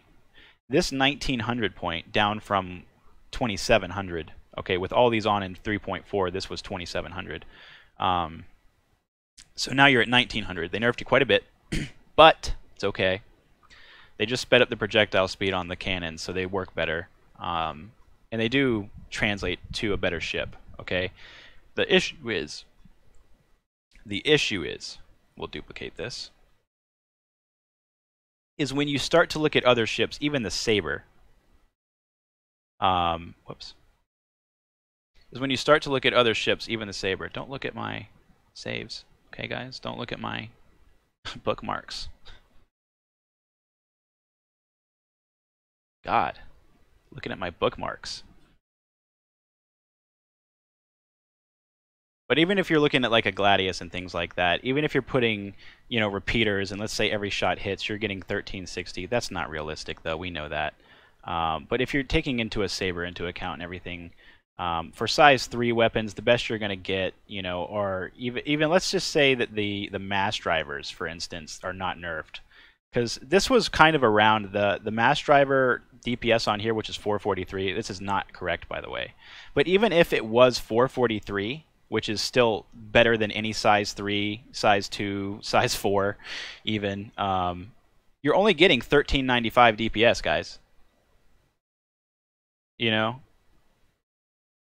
2 ingredients for this one right here. This is the honey souffle. G'day. And you need to know about the honey souffle for some reason. My girlfriend is into like cooking, so she saves a lot of like cooking stuff up here, like the s'more brownies and the random cooking stuff up here. That's yeah, but that's what the 2 ingredients thing is. So don't be too suspenseful. Yeah, right. But to showcase this, I want to point out something to you about this one build. So we're looking at the Gladius, and it's like, oh shit, I can't even get fucking 1300. But let's go back to our neutrons, because we know our mass drivers are a little bit better than our neutron size 2s, right? About 100 damage more. So this sits right around 1200. I believe the mass drivers now are going to hit you around 11 something to 1200 on this number. But let me show you something special about the Gladius. Oops. Boopsie boopsie boopsie boopsie boops. What's our magic number up there? What's that number? What's that number? What's that number? Wait, what's that number? Wait. What's that say? What? Huh? Huh? Huh? Huh? Huh? Huh? Huh? Huh? Oh, yeah. So that's my specialty secret right there for you guys. That's my cooking recipe that you need to know about. That's the hidden ingredient.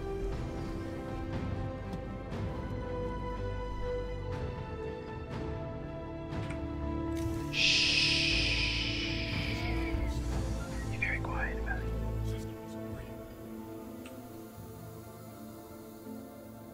You know, Singes have kind of lost their oomph from the auto aim because they fire very slow on a lot of ships. Really, there's only like the Saber can run Singes because it has the 2 power, and even then, it's really, really hard to run them. So a lot of people don't. Singes have kind of lost their luster because the power is too high, basically. And when the power is too high, people don't want to fuck with it because it just eats up their ship and they can't do anything. It's just not worth it. When you can just slap on some auto-aim attritions and blow through the shields faster, realistically. And that's why the that's why the hit scan weapons have kind of gone, or come and gone so quickly, I should say. Now you can do this one of 2 ways. Alright, you can do this build one of 2 ways, guys. And now, as you saw, I just upgraded all my thrusters, or overheated all my thrusters, overclocked. You definitely want to do this with the Gladius. With the Arrow, I think it gives it too much drift, but with the Gladius, it actually makes it more responsive. It's really fucking strange. But try it. Get in an Arrow, do this with all your thrusters, and you'll see you'll get like more drift. And then do this with a Gladius, and you'll see that it actually fixes the drift. So, very strange. But that's the way it be. But there's 2 ways you can do this with your Jerichos. You can leave them on your grouping 1 and fire all 7 projectiles, the 3 masses and the 4 Jerichos at one time, giving you that 1200 alpha, or you can swap these over to grouping 2 and fire them on your grouping 2. I like to one punch. I find it better.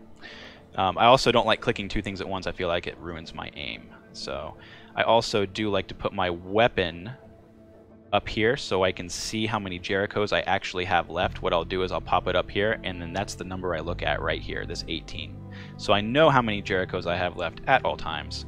And then we'll go ahead and put our comms down here. We don't really need our comms there or anything, but whatever, it's there. So we'll deal with it. But yeah. That's how you're going to set up your Gladius, your Gladius.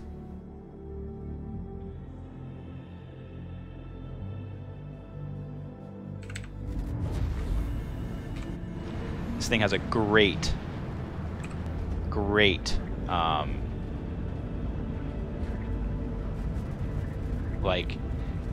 this thing can reach high altitudes pretty quickly, which is what I love about it. In low atmosphere and dense atmosphere, where you have a high terminal velocity, which is the MSS number up there.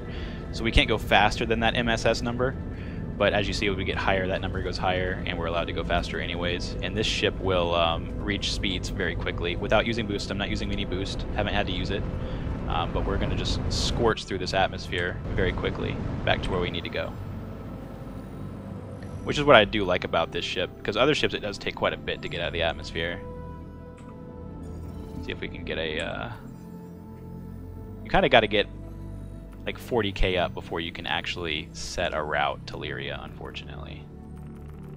But it'll pop up in a second. You know, Singe, for the Defender to run those Singes, it's going to have some good power. We already know the Singe has to come with good power because of that, right? I mean, realistically, holy fuck. Because running Singes is a real liability on some ships. It's fun, don't get me wrong, but it's just too much. It's just too much. A Saber with auto gimbal or auto aim Singes size 2 is actually pretty fun. But again, you have trouble with overheating and delay between shots that other weapons will beat. Because like in the terms of like tiering of what wins, like hit scan is good, but auto aim is better, and auto aim hit scan is supposed to be better or the best, but auto aim hit scan has too much delay between shots and power issues for it to be the best. That's what's holding it back. So really it's just kind of like hit scan and then auto aim is the best right now, with repeaters or something like that, or mass drivers. Really, it's mass drivers. Maybe that's why he's not updating the spreadsheet, because he knows that mass drivers, which is pretty smart. If I was Malagos, I'd do it too. I'm not even gonna lie. If I had all the power over the spreadsheet and I saw that the developer only nerfed mass drivers to 320, I'd be like, fuck it. I'm not updating the spreadsheet until live, bitches. Like, I would hide that from everybody. I would totally try to hide it. Are you kidding me? I would hide it from everybody. I'd be like, yeah, don't even need to say anything about this from now on. This is what weapon I'm gonna use. So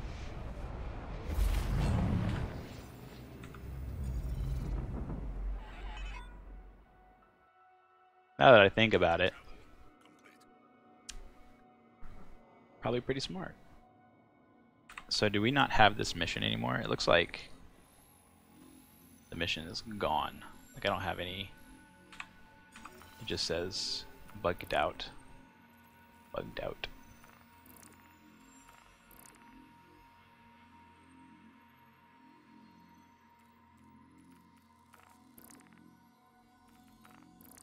Which is unfortunate.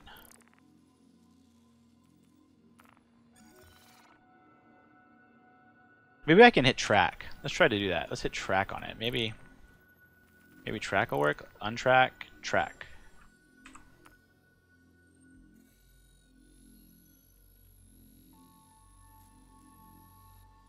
No. I don't think any ship comes with mass drivers anymore, because they changed the loadouts on what did come with the mass drivers. So that's the issue with that Spectre. I think it was the 300 series or something, right? Wasn't it something weird? It was like a 300 series. Where's my mass driver? Yeah, it was the Gladiator Pirate. That's what it was. I don't even think you can get... I looked up this ship. I tried to find this ship. I couldn't find it.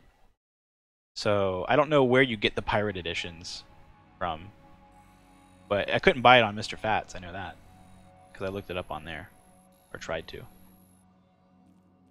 Yeah, it looks like we have to just delete this mission. I guess whenever this happens, you get a... I guess it kind of bugs out the mission, unfortunately.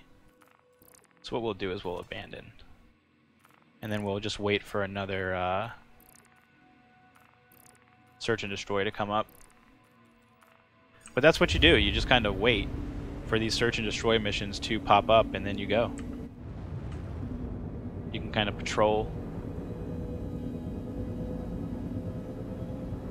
We will, usually it's around number 9. I've noticed that. It's usually around number 9 that they give you. We'll warp to number 9 and chill. Around number 9.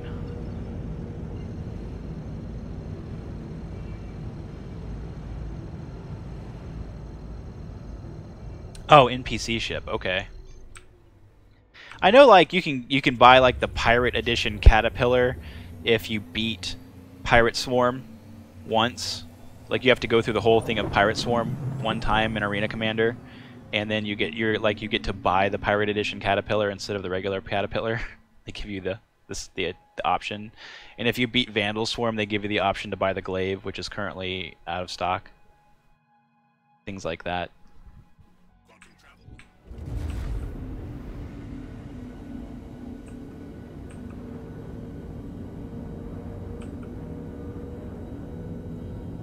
So AI ships are going to come with the mass drivers. It just seems like we're going to have to buy them. But as you can see, the missions and the money that you get for the missions now is a lot more than just your basic 3.4 missions. The delivery missions are pretty good. They're, you know, still some of the standard ones, 7,000. It's really like some of the other ones that you can get that are better. Like, these are transports, these are beacons, but most of the other missions I've seen, like, you can get 6,000 ones, 10,000 ones, you know, 12,000, 13,000 credit missions, things like that. So, and I don't know how much drugs are selling for either. We've not done like a drug or trade run. Apparently they've balanced the trades. Unfortunately for us, the guy that did this shit right here had like a huge meltdown or something. So... What? Oh, no, he didn't. I guess he fixed his... He didn't have a meltdown, guys. He's good. But, like, I read this one day, and it was like, fuck you guys, I'm done. I'm out. I'm not doing this anymore. But I guess he is. So this is... I don't know if this is for whatever it is now, but... I know that they updated the actual non-drug things, or trade commodities, and their values. So they should be a lot higher now. You shouldn't just have to run drugs to make a profit anymore, is what they said. We'll see how that works. Where do I want my limiter? Well, I just don't know where I want it.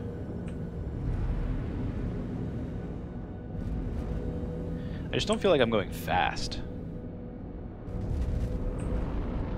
Now I kind of feel like I'm going fast. Now I feel like I'm going fast.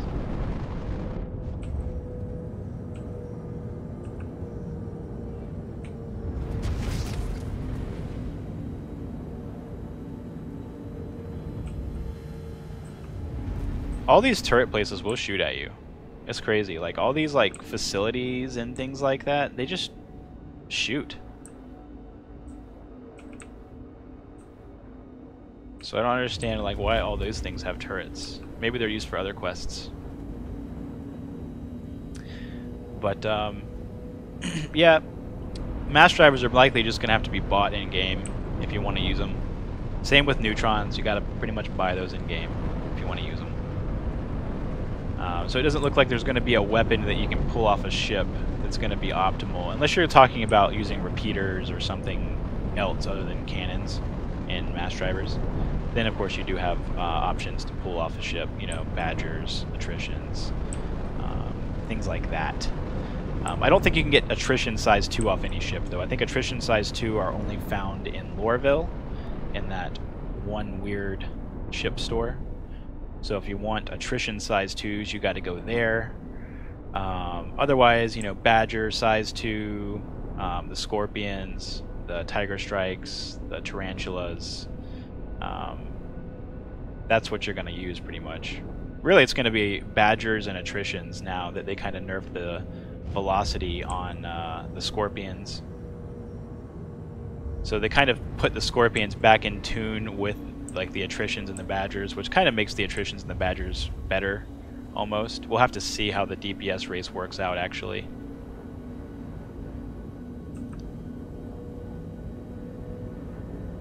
I don't know why they don't sell the Jerichos there, which is why I've been so kind of like hush-hush about this build. Because you can't. That's it, Meatball. Attrition are only sold in Hurston. That's it. You can get size 1 through 6 there, though. Literally, size 1 through 6 attrition. Get a size 6 attrition if you wanted it. But yeah, they sell them all there. But the Jerichos, I don't know why they don't sell them in-game. I'll say this, and this is what I've noticed, and this is why I've also kind of kept things to myself, is because when you look at our handy-dandy spreadsheet and the way that rockets are balanced, you start to see that they're not balanced at all. So here's our size 1 rocket pods. Look at this number. Let's go to our size 2 rocket pods. Oh, it's the same number. Let's go to our size 3 rocket pods. It's the same number. So there's clearly no balancing here. Okay? There's clearly no balancing here when it comes to rockets. They've really not thought about them because they put them on one fucking ship in the whole game, the Delta. And I guess a handful of people have that Delta, and they're not concerned about it, nor do they think about it. Well, I've fucking thought about it. Alright? I fucking thought about it. Not only did I think about it. Not only did I think about it. I don't like you, thing. Not only did I think about it, but I bought it. Look at the date that I bought this. So I'm in. I'm in. I am in. I'm in. Or if they nerf the rockets, I just fly around to Scythe, I guess. There's still a backup option, so we're still good either way. We just need a search and destroy mission to pop up. That's what we're waiting for, by the way, is a search and destroy mission to pop up. Do some fun flight. Make sure we don't have the Twitch mission, actually. Real quick. Under personal. Okay, good.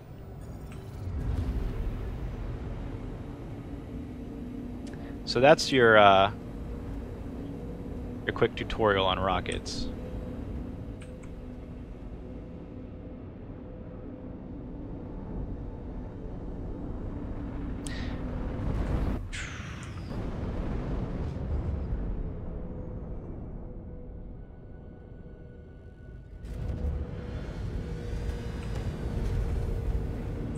Gimbal, like, coupled and decoupled flight feels so off.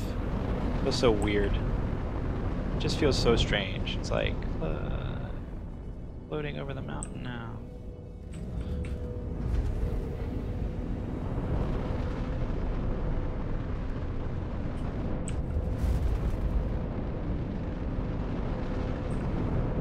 Take it down some. More manageable around this speed. Can actually do things. I mean, this ship will let you whip it around. Like, you can whip this bad boy around when you have all the thrusters tuned up and you have vapor blocks in and you have like an ACOM. Like, you can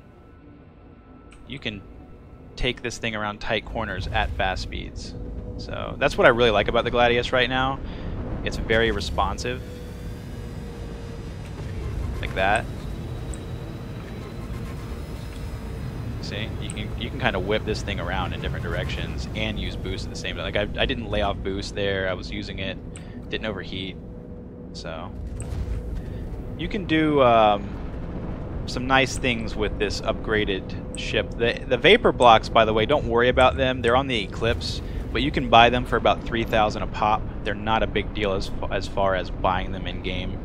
The Endos come on the Buccaneer, and you can get polars on the Heartseeker, I believe, is what the polars come on now. So if you have a Heartseeker and you did buy a Heartseeker, an upgrade, you do get pretty good coolers now, stock. It's going to save you some money. I bought my Delta for 63 the other day on April 1st.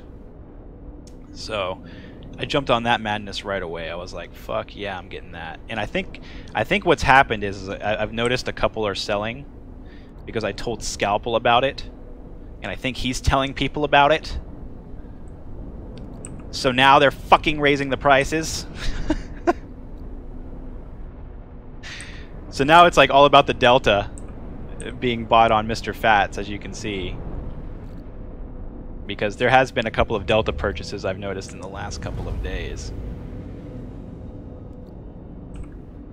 People are wise to it, for sure. I know there's a couple of guys on the stream that bought them. Like when I was first testing them, they were the first ones to buy them. Like before I'd even consider buying it, they were like, "Yeah, I just bought a Delta." I was like, "What?" Ben Nichols was one of them. Yeah, so if we ever see Ben, he's armed with rockets. If we ever see Ben around. Yeah, the Heartseeker scandal of 2019 was pretty bad for people. It hurt a lot of people's feelings, for sure. But again, you do get some good things with it. Like, there's some parts on that ship that you're going to want to go ahead and take off. They didn't totally jerk you around. You also get the force wall shields, by the way. I think that's what you get the polar coolers, which are second best coolers, and you get the force wall shields, which are 23,000 credits each. Those 4,300 HP shields, they're 23,000 credits each in the store. So as far as like the other parts for the Heartseeker, you're not really fucked.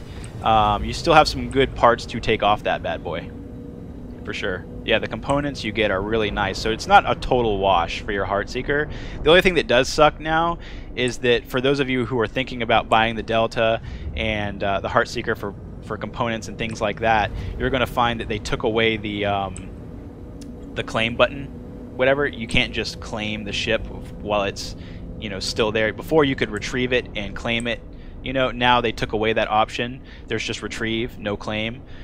So you have to retrieve it and then self-destruct it outside of the armistice zone, respawn, get another one, take the weapons off, respawn, you know, self-destruct it, do that over and over. So duplicating weapons now is more of a hassle than before. So you are gonna, the best place to do it is still Port Ollie. Like this patch, when it got redone, what I did was I just stayed at Port Ollie for a couple, you know, like 30 minutes or so, and I just destroyed a couple of Deltas and pulled the rockets off, so I would have enough. Would you prefer shields with faster regen rate or more HP if I were to choose? Jeez. You know, it depends on how good the regen rate was. I'll tell you that, because that all matters when and I guess when you think about the alpha damage that you're given in this scenario. Like if I have regen that outweighs a lot of that alpha damage, then I would go with regen. You know, because even alpha damage is so small right now that you could get away with a good regen shield and make it work. Look at that. I mean, that's like a dime and then back the other way. The Gladius just has the right amount of drift. The Arrow doesn't really have any drift, so it's kind of like it wants to just stop for you and like black you out. The Gladius gives you enough drift not to really black you out and just keep going. That's what I really like about it. It doesn't fight you. It's just like, oh, you want to do this? Okay, we'll just tweak it that way for you. But like you can do these like crazy low to the ground maneuvers at high speeds. People are afraid to go above like 300 in this shit, but all you gotta do is hit the brakes. Like you hit the brakes, and you're Gucci. You can do whatever you want. can literally do whatever you want.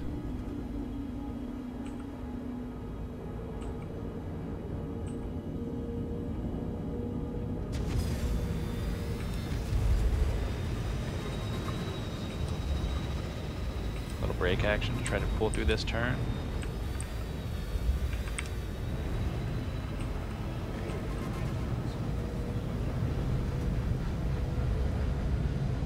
Yeah, I definitely like the feel of the Gladius in atmosphere. Another thing you have to realize too, guys, is that so right now in my Gladius, I'm allowed to just jack up to high speeds like this, right? Like I'm allowed to just fucking go. Now there is a point to where that fireball happens. It's about 1900. So if you stay above 1900 meters, you're not going to get fireball, right? So here we are, we're flying without fireball. If I go lower, at around 1900, we'll start getting it, right? 1700-ish. So, all right, you start getting the fireball effect. So it kind of makes flying a pain in the ass at high speeds. However, what I did notice is this. So we're on a planet where a Gladius can go full speed. You would think to yourself, okay, cool. Well, that means a lot of the ships can. Not really. If you fly a Cutlass down here, you're limited to 900 on this atmosphere. At about where I am right now, at about the altitude, you're limited to 900 ms a second. So, fighters are still going to have a lot of maneuverability and speed advantages compared to your medium and larger ships still, okay? So, always be aware that while your MSS, or your TVEL, as most ships have it on, might be insanely high, for another ship that's chasing you or larger than you that you're battling, it might not be that high. So that means you can get on the deck low, go higher speeds than he can, and down here you're king.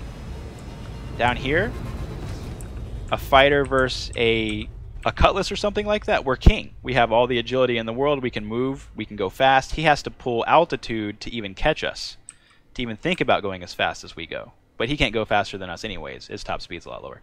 But just saying, if he could, it's still, okay? So you want to keep that in mind too when you're on these planets and you're fighting these larger ships and things like that, because on Lyria, you're going to be fighting Cutlasses a lot because they're doing this mission that they give the Twitch people, which gives you a Cutlass to, you know, take out and take for a spin and do that thing. So you're going to be fighting Cutlasses a lot over Lyria. And that's one thing you can use against them as an advantage if you're in a smaller ship, is you have a higher MSS than they do by far. Like, we can't even go 2800, but theirs is limited to around 900. So always keep that in mind.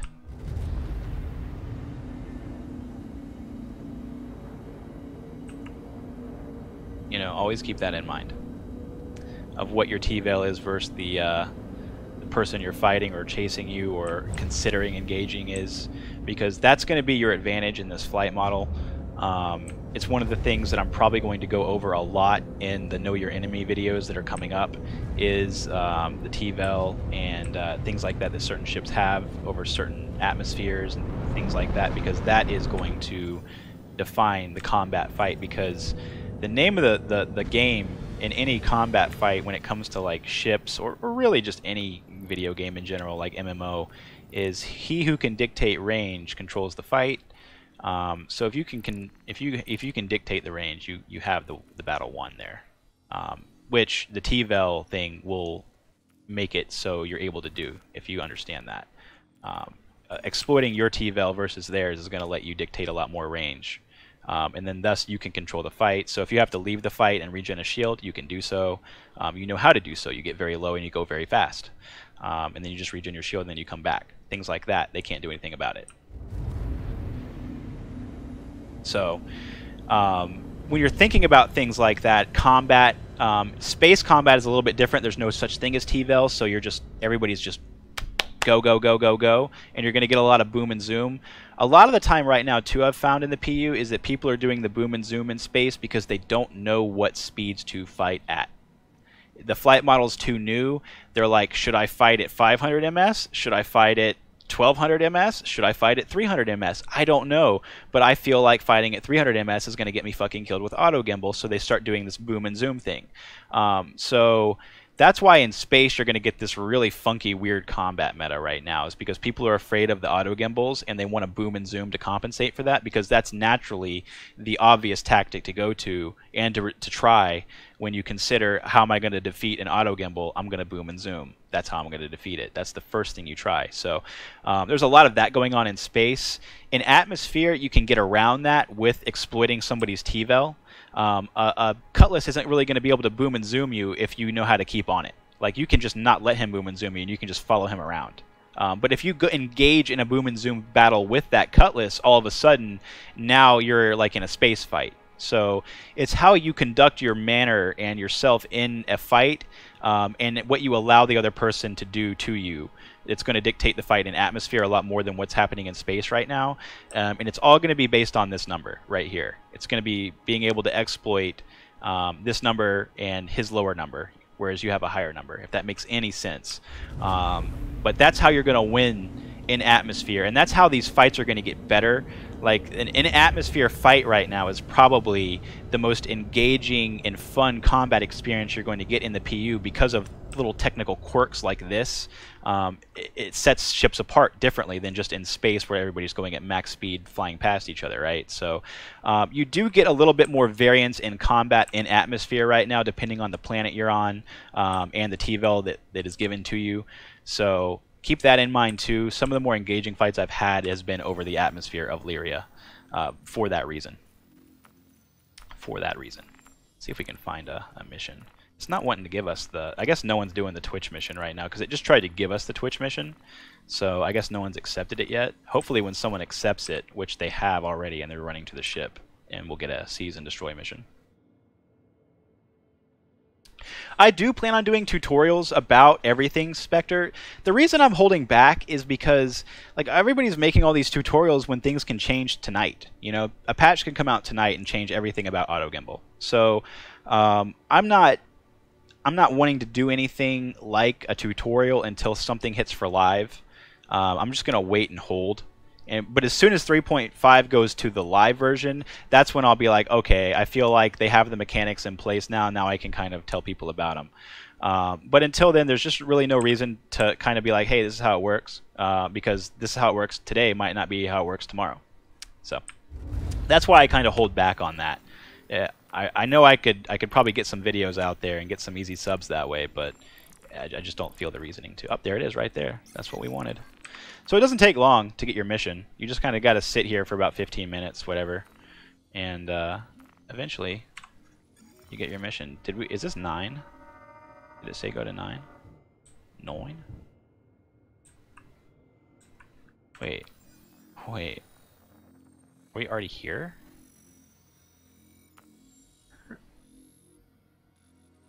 What are you?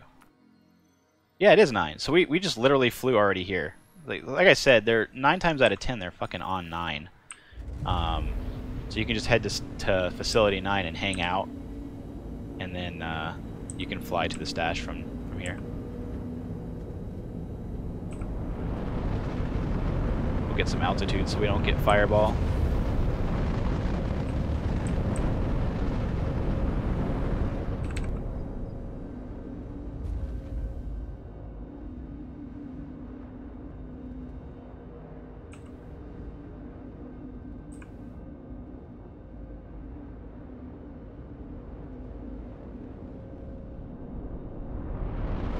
No, claiming ships... Yeah, claiming ships will work fine. Uh-oh. I think I'm, like... going too fast there. Claiming ships still works fine, but you can't, like, claim them before you retrieve them. If I was trying to make any sense. Like, I just have the retrieve button. I can't just hit the claim insurance button. Like on a ship if it's already not destroyed, you know? I have to spawn it, then destroy it, and then claim it. And then retrieve it. I can't. Before in 3.4 there were 2 separate buttons. There was the retrieve button and the claim button. So I could just hit the claim button over and over and over again in 3.4 and not have to like spawn the ship to take the weapons off. Now, of course, there's only that button. There's only one. That's what I meant by that. Mind your own business.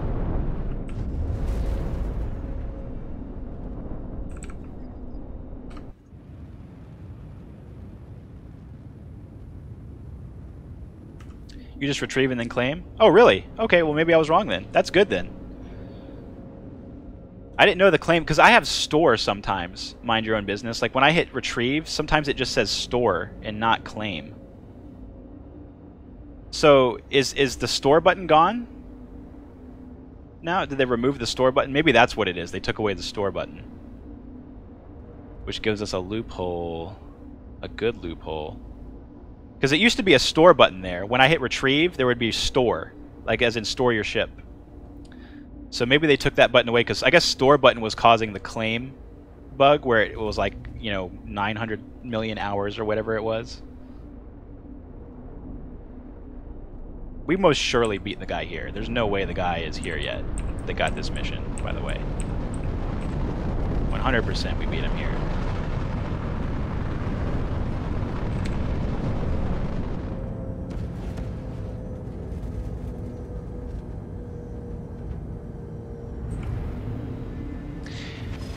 Yeah, you know, Shoggy, it's really not that bad, because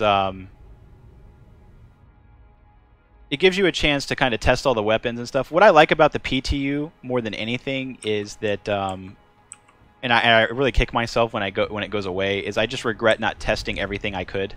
You know, because especially right now when they give you literally every ship in the game, I really, like last time in 3.4, I really kicked myself because I said the same thing. I was like, man, 3.4 is not even worth playing right now, or 3.3 is not worth playing right now, and I definitely don't want to be on 3.4 PTU. I feel like it's too buggy. You know, I don't want to do this and get too involved in this. But I will say this, 3.5 has been different. 3.5 is pretty stable, more stable than 3.4 was when it was in test. Or on test. So there is a good experience, and there's a lot of testing to be done too, like this, that you can kind of have fun with, and you know, try different ships that you normally wouldn't have, that you've always thought about trying. Like I've never flown an Eclipse around. I like flying the Eclipse, so it gives me a chance to do that, the Retaliator, things like that, things that I haven't never tested before. Yeah, it is an overheating simulator for sure. Shoggy, they definitely have to fix the heat issues, because again, the argument on the auto gimbal, it seems to come in two ways. What happens is the people that are for auto gimbal say that aiming should be secondary and that flight should be first. And okay, let's say that in a perfect world everybody agreed with that. The issue is right now flight doesn't give you, there's no flight in this mechanic to give the flight first feeling. Like I can't do any evasive cool maneuvers to ditch your auto gimbals or anything like that, because I'll overheat and then you'll kill me. So there's things like that.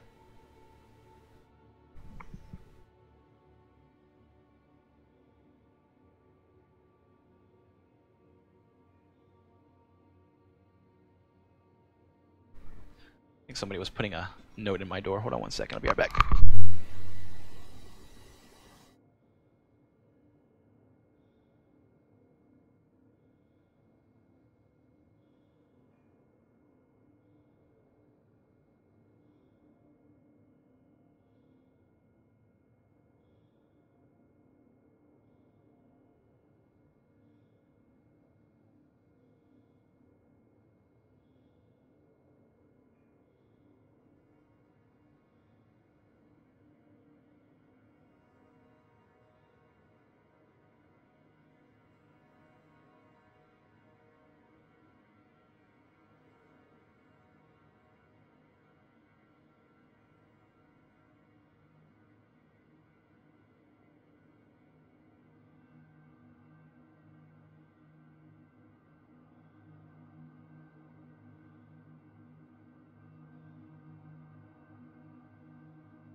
Sorry about that. Had a little maintenance man action at my door.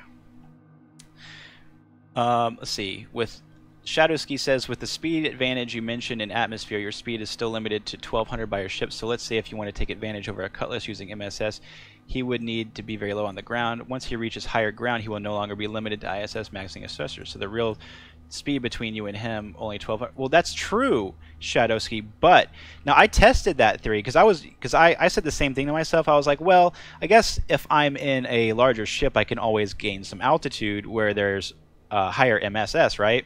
What happens there, though? Okay, let's say you as a ship, you stay low. Let's say I'm cruising very fast on the ground, and I'm staying low, and you're in one of these bigger ships going fast, higher altitude now, at around, let's say you're 5,000 or 7,000 above me. You're still going to have to dive down on me to get a shot, and that's going to slow you down. So now you're doing like that BF 109 tactic that you have in like War Thunder. There he is. There's our guy right there. And that is, you know, what you're going to have to resort to. But again, as soon as you dive down to low to try to hit me, I'm gone again.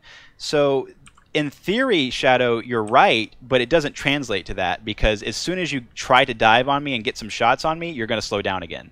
So it actually translates very, very well if you use that tactic. Because I was testing it with Scalpel the other day, and it really did work. What's up, Trickster? And it really does work. Because the other person has to literally like go over top and do these like rainbow dives on the person, and you have like literally seconds worth of shots on somebody. And with the shield HP the way it is, it's not going to translate into like a serious thing.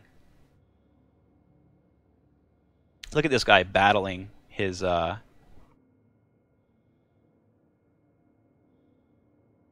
going to handle this one a little bit differently than we usually do. I could just fly up and shoot him with rockets right now and kill him. I could kill his ship while it's on the ground and let him go in the bunker and then go down and have a gunfight. We could try to ransom him. We could do a number of different things. So what do you think we should do? Any ideas?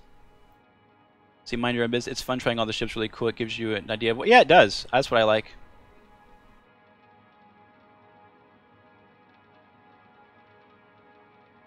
It's really crazy right now, some of the medium ships too, Shadow. Like, you really need to try it and see which ships get this like limiter compared to others. Like, you would be very surprised at some of the ships. Like, even a Saber has a lower MSS than my Gladius here. Now, a Saber can fly at max speed, but I think he's limited to actually his max speed. It's really crazy.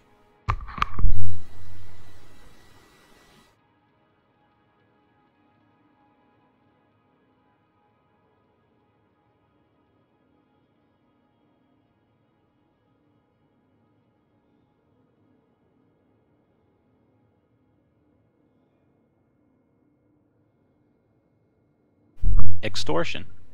What's his name? Barthy Burger?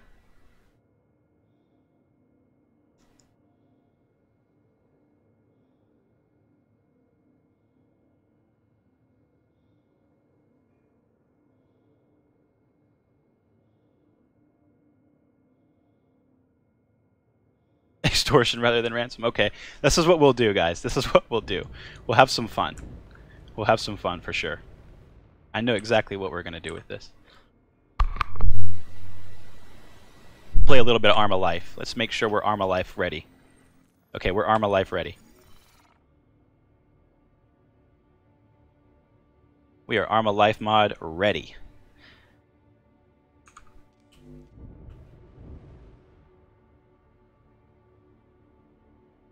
Just so you guys know, they did update the cool scanning features.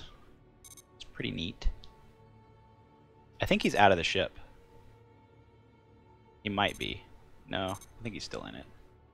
Yeah, he's still in it. But it gives you the life signs of the ship now. It's like, all it takes is once. Like, I can like turn this off and then come back to him, and it'll always show me. Like, I don't have to rescan him. So if you get a good scan on somebody, you can always see their HP now in combat. Like, you can just switch to this and be like, okay, okay, he's at this health. So you have a little bit of information now, as opposed, you know. Yeah, it does update with cargo. Yes, it does show you cargo. Uh-huh. It shows you everything.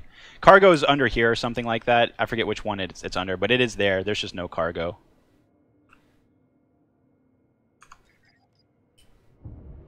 And it will update with people. It'll show you all that cool stuff. Yeah, he's still in his ship. I see it moving. I see it moving.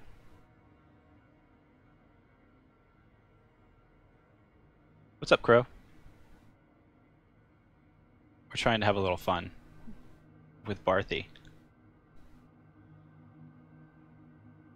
I think Barthy might see us. I think Barthy is aware of our presence, and he is concerned. He definitely sees me. Now, I'm running suppressed and all that nonsense, but there is no stealth anymore in 3.5. Like, all that nonsense is gone because of heat. I'm pretty sure the heat changes killed everything to do with stealth. Because I'm actually seeing ships farther away, too. Like, you see ships a lot further away now. Never mind at work. And oh, you're at work. Okay, not much at work. Okay. Nice.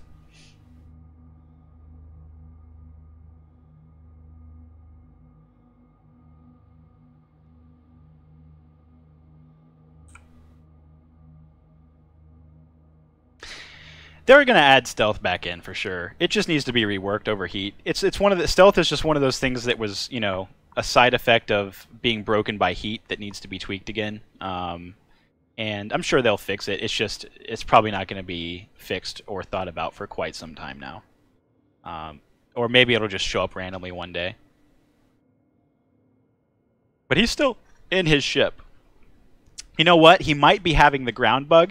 He might be trying to figure out how to land, because this stash on Lyria, I think, is the one that you can't land on the ground. I think this is Don't Touch Lava stash, which is like super hard mode, so you have to do this like jump puzzle to get in there and out of there.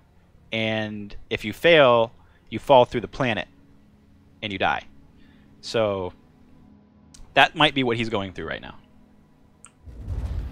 Now, his fit on this cutlass, by the way, this is an NPC given cutlass. So like an NPC gives you this cutlass, she spawns it to you on a platform, and you have to go to it. I've only spawned it once, and I didn't check the components. I'm an idiot. But I should have checked the components of that cutlass. I think it's just stock, though. I don't think she upgrades the shields or anything for you. I think it's just a stock cutlass. The only thing that's different about it is it seems to give you 4 scorpions instead of like the badgers and the scorpions on it. It seems to have 4 scorpions. So they might have changed some components around a little bit. They might have actually given this cutlass like an upgrade. There might be more powerful shields on it for all I know. Like, it could have the 16,000 shield HP instead of the 3,900. Oh, the Gladius fit? This is... I'll show you, my guy. My bad. So right now we're running, on systems, we're running 2 Vapor Blocks, which are the best coolers, an ACOM Starheart, which is the best power supply, and the Force Walls, which are the best shields. And then I'm running 4 Jericho Rockets with 3 gimbaled mass drivers. If you're just joining History Project, Major Llama let me know that the mass drivers are doing 320 damage and fly at 1,005 ms, or 1,105 ms a second. So the mass drivers are still king when it comes to putting them on for like gimbals and using cannons and things like that, if that's what you're wondering. Neutrons are like 263, which are the highest cannon in size 2, and mass drivers are 320. So clear winner there. And they fly at 1,105 ms. So clear winner. Clear. You think they fixed the no ground bug?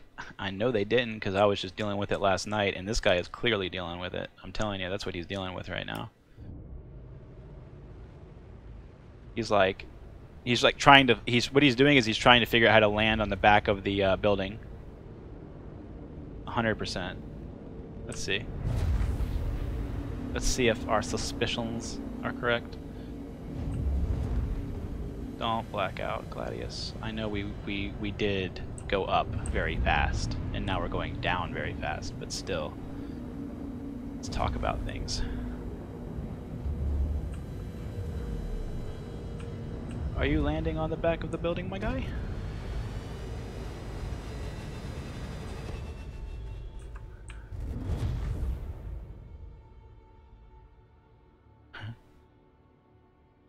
I don't think he sees me still.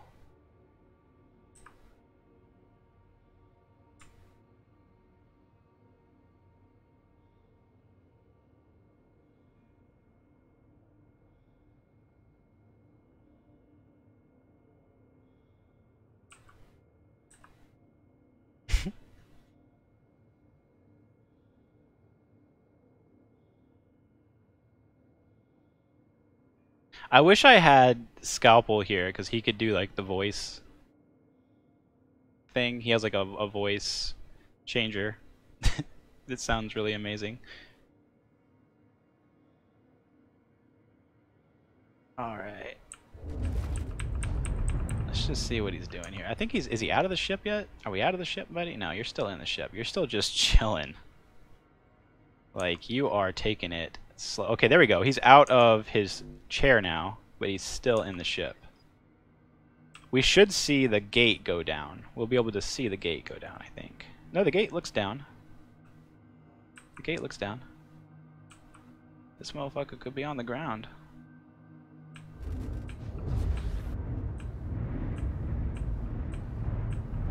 Alright, the question is, do we blow up his ship first, or do we... Oh, what is shooting at us now?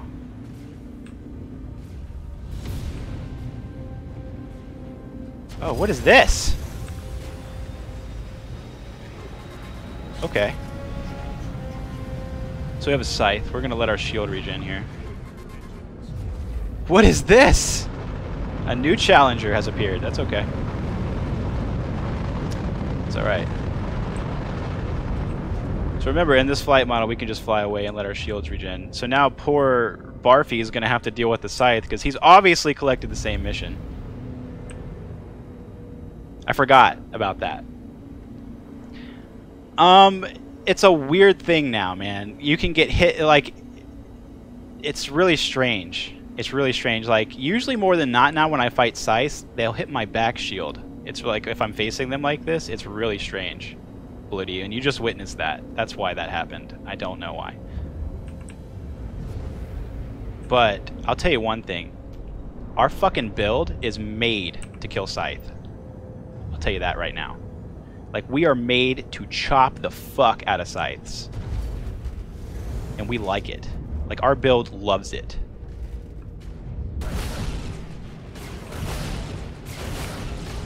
Like, our build loves fucking Scythes. Like, he's dead. Let's see, come here, buddy.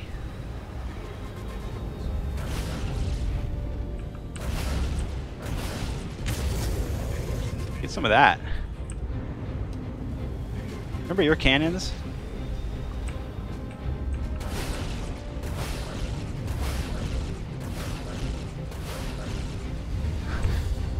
He's nothing now, by the way.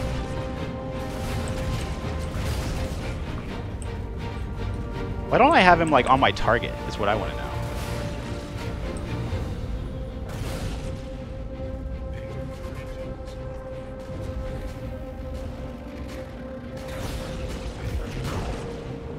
Jesus. He has hit me a couple of times in the nose, though. I don't have him, like, targeted. Give me a target. There we go. What am I looking at? That's what I needed to see. So I don't think he has any more wings, right? Are we good? We have no more rockets. He has no more wings. So we should be fine. Our nose is fucking bloody, though. I don't like that. I'm gonna power and increase our front shield a little bit. I don't like what's going on right here. And it looks like we lost a weapon. Looks like we lost a weapon for sure.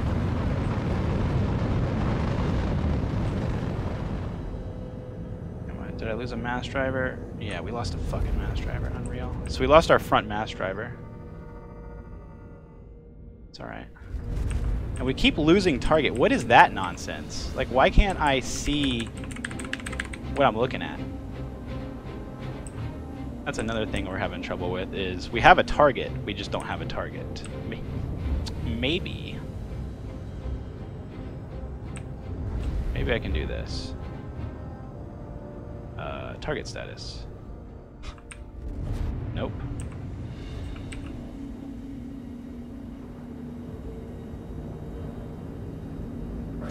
So the green gimbal that's you see floating there, that's because my one weapon is missing, by the way. Just so you understand.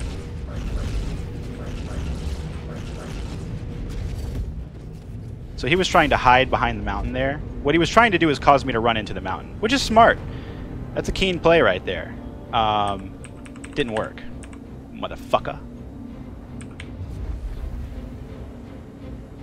So, this is my fucking stash.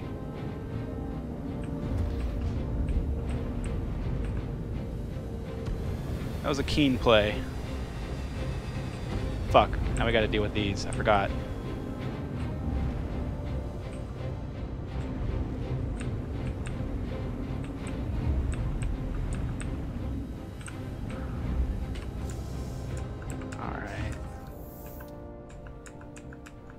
I realized what he was doing at like the last sec. Oh, you motherfuckers.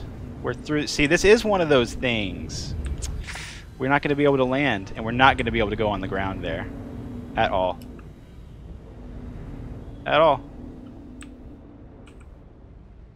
Oh, for real. See, if we could touch the ground, this mission would be so much cooler. We could go down there and ransom. At least we got a good scythe fight. Fuck it. I'm happy. Sorry, Barf, you're on your own down there, buddy. Go get your drug package. We're gonna go back and repair. We need to repair and restock. Yeah, he's dead. He died. You just didn't see him die because I couldn't target him. But on that last pass, when I was shooting at him at the mountain, yeah, I took him out with a couple of bursts.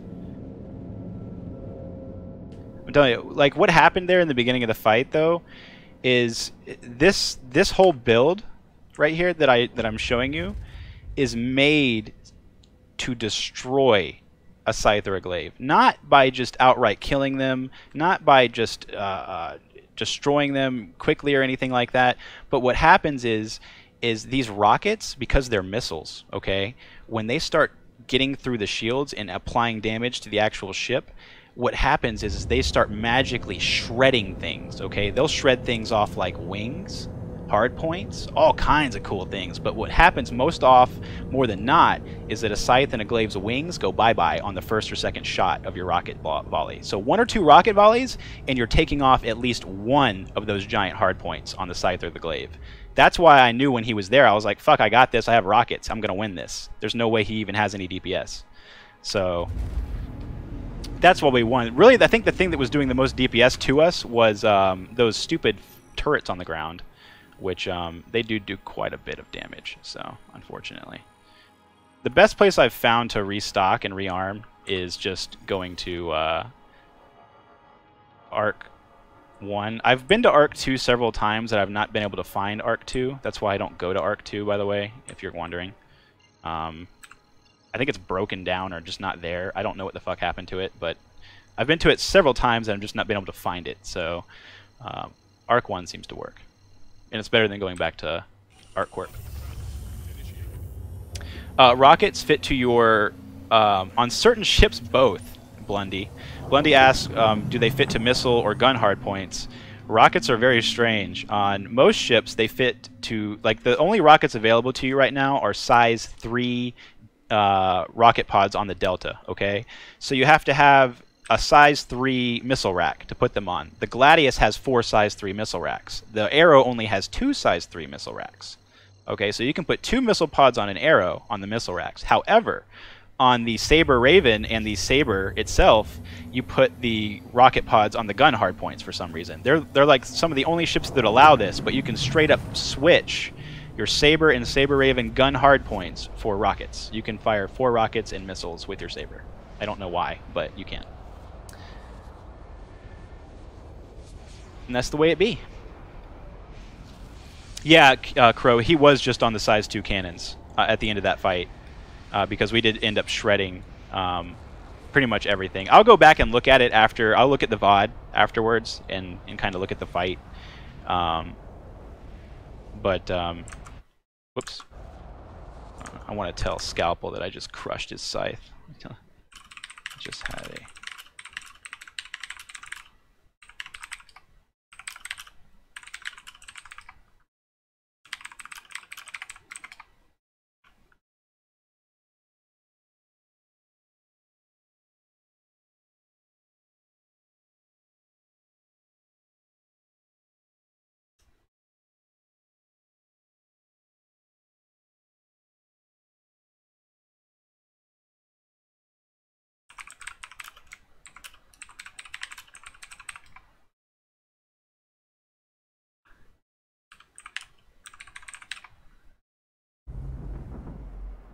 There you go.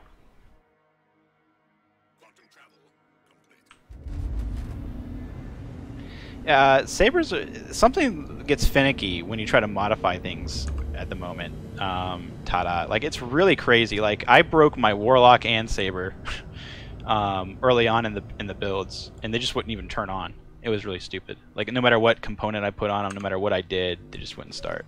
So, it was kind of frustrating.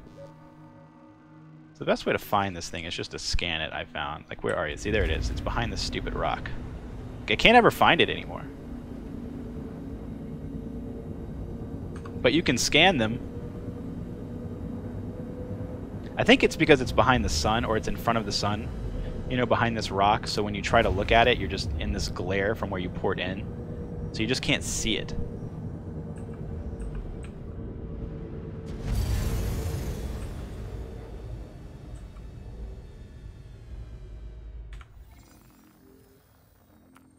You just can't see it.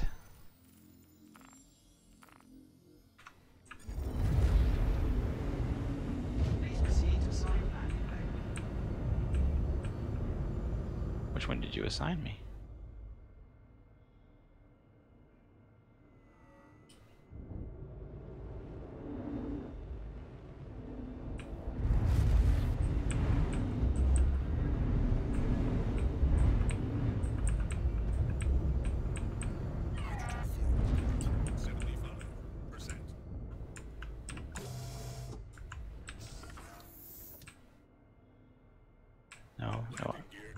No auto land? I guess auto land is like so low on this one that you might as well just land it yourself. We don't even need to auto land though. That's right, we don't need to land. We just need to do this. Give me everything. I need everything.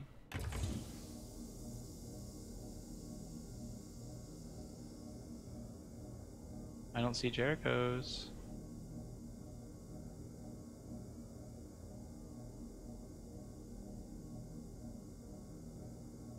Like, did you actually restock my shit?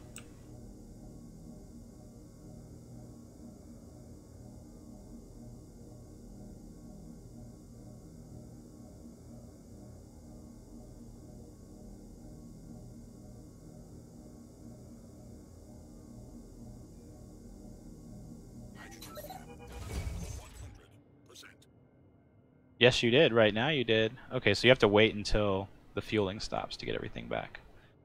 Good. Very good.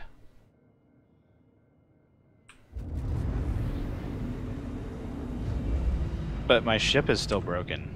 Wait. You didn't fix my ship. You didn't do a good job at all. I thought I did repair. I clicked it.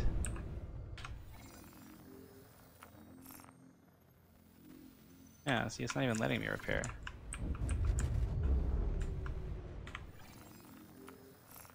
Oh, never mind. You're right. Whatever. I guess I flew off too fast. I guess there's repair time now.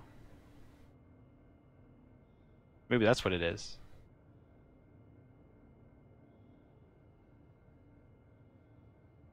Is there just repair time? Do I have to be landed?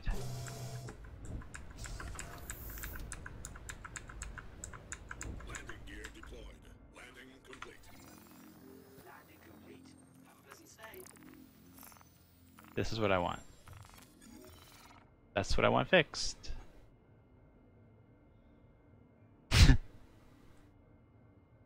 Very immersive.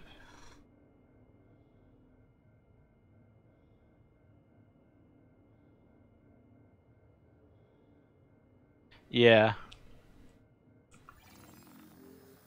This is... I guess repairs don't work? Is that what happens?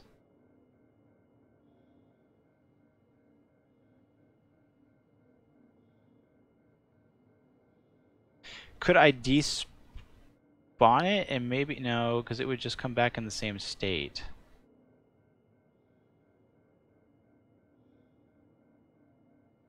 trying to think of a way around this. I'm just trying to think of a way to actually like fix this without going through some stupid thing, you know?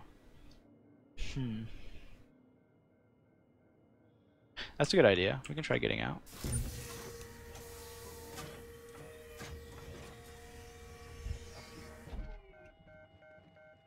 Could be as simple as that.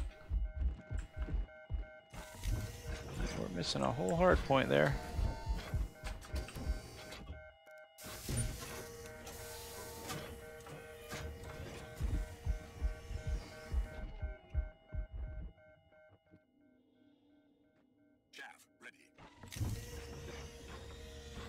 Oh no, now we have the crazy bug.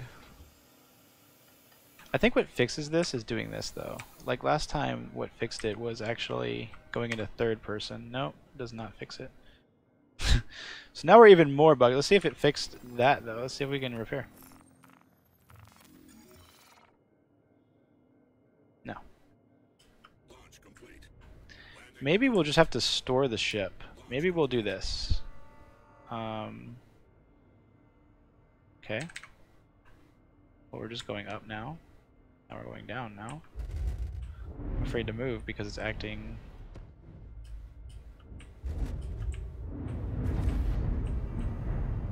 I got an idea. The issue is we don't want to lose the rockets. And then we're fine. I could care less about anything else.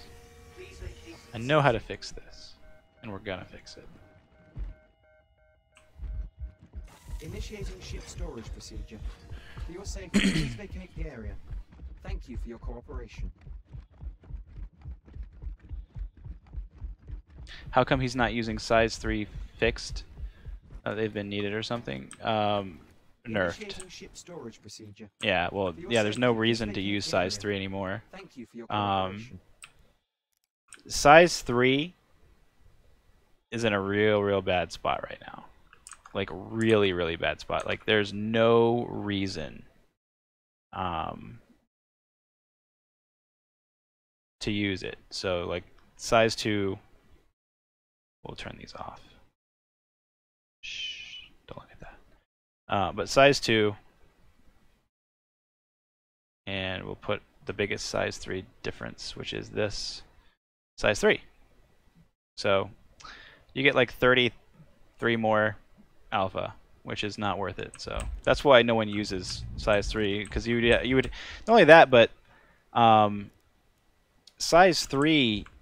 When you're using fixed weapons, the weapons shoot in like random direction and not where you're aiming 50% of the time.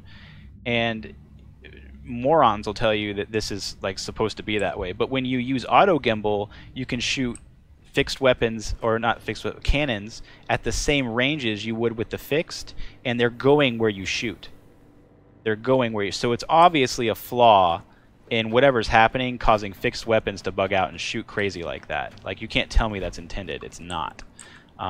So even when you're using fixed weapons, it's literally like RNG where you're aiming. It's not like I point in my crosshairs here, so I'm going to aim here and I'm just going to go here. If I click here with fixed weapons, the fucking thing might shoot over here. If I click here with fixed weapons, it might shoot over here. Like, it's crazy. 50% of the time, your shots aren't even going where you're aiming. So even if fixed weapons were good, they wouldn't be good because of that. You know, it's really bad. It's really bad. It's not size 3. It's just fixed weapon aiming is really bad. And no one wants to acknowledge this as an issue. They want to act like it's the radar causing it because you're too far away to shoot. No, do it with auto gimbal and you'll see that the shots fucking go where they're supposed to go. Like, don't give me that argument. Like, don't do that.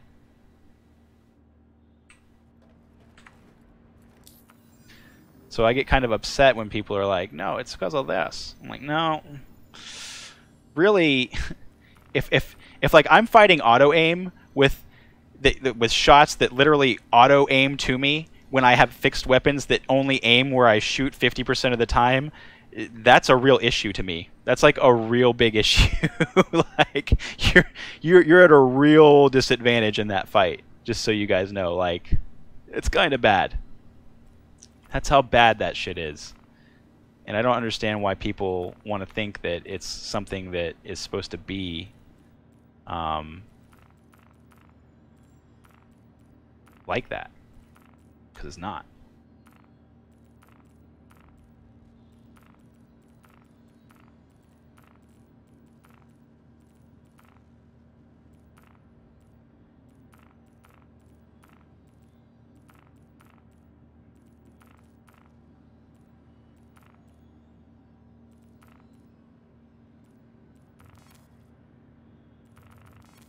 Because it's not.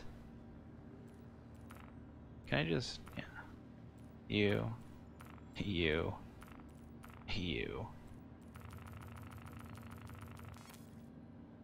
Look at that real piece of work. Alright, so what we'll do here, since our Gladius is completely fucked, we'll retrieve it. Your ship has been delivered to the And then following we'll landing spawn pad. it. And then we'll destroy it, and then we'll retrieve it again, and then we'll be back in action, I guess. Unless I have 3 guns on this one, and it's not wrecked, then we'll just come back and, I guess, do it right. Wait, what pad was I on? 1. But I have a feeling it's not going to be that way. I think the front thing is going to still be off.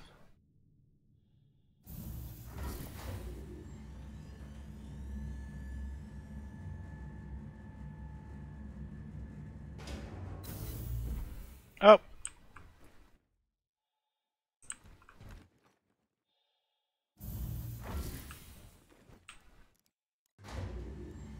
Wait. No, go back. It's fine.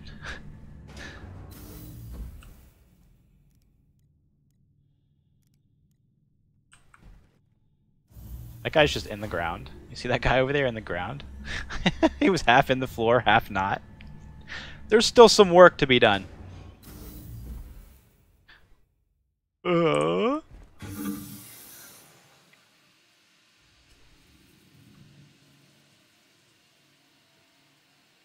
I only know how to do this because I've done it before.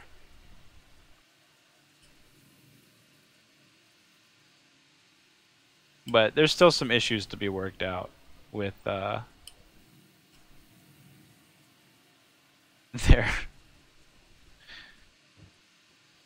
their instancing elevators, I guess. Sometimes it puts you not in where you need to be. So I think we can slip through this thing.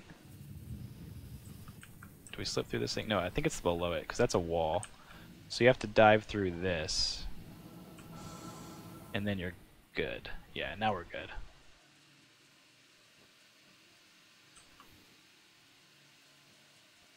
Yeah, imagine trying to get out of there if you didn't know how to get out of there. That would be pretty upsetting. Somebody. That's okay, not us. We're okay.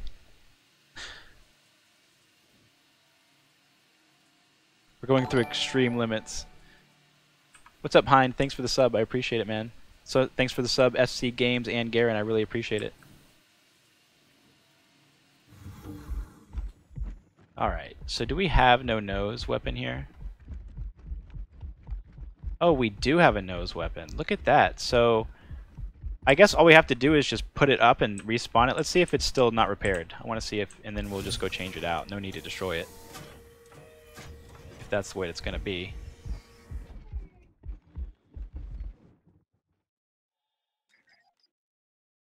How we looking? How we looking, ship? Oh, no, we're still fucked. Yeah, we can't fly like this. We can't fly like this, boys. So, the goal is when you do this. The goal. Come on. Is it right here? Is it right here? There we go. Okay, right here. Right here. This is where we need to be. Okay, so we're going to do something like this. And we should stop. Hold on, stop. If I look back, there it is, right there. Okay, hold on. Right there, right there. I want to be looking at it. I want to be looking at it. Right there. Now, what are my keys?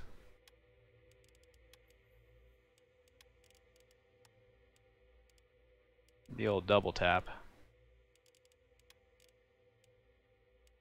That was Y, right? Just making sure. Y. Guess I could just look down too. It's not a big a deal. Okay, eject. Eject! Holy fuck, eject. Little hairy there. It's alright.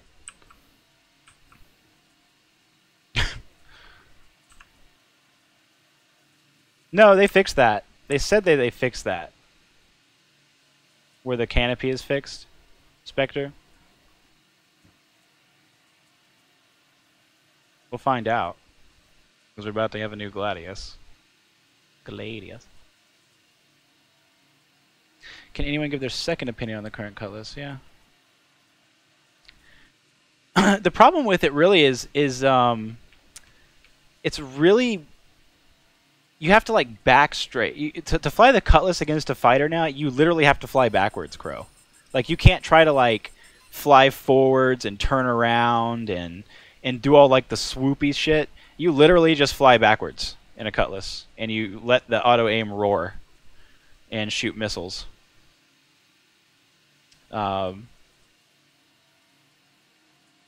And also the best thing you can do for your cutlass, because the cutlass has one of like the best upgrades for shields, like when it comes to it, like they give you like a little bit shield that's like 3900 HP, and you only have like one shield on the cutlass, which is really crazy. But you can upgrade that to the 16,000 HP shield. So that's also something that you can do that'll beef up your cutlass a lot, is getting that bigger Vanguard shield. I think it's the Force Wall or something like that. I forget what it's called. Yeah, you gotta really fly backwards. I mean, that's what I noticed when I was testing in a cutlass with the attrition weapons, and I got attacked in free flight a couple of times. And what I noticed with the cutlass when fighting with it, I was like, fuck, man, like fighters can literally, like if I try to do what they do, they can fly circles around me. I'm just gonna fly backwards. And when I started flying backwards, I started killing kids, and there was really nothing they could do about it.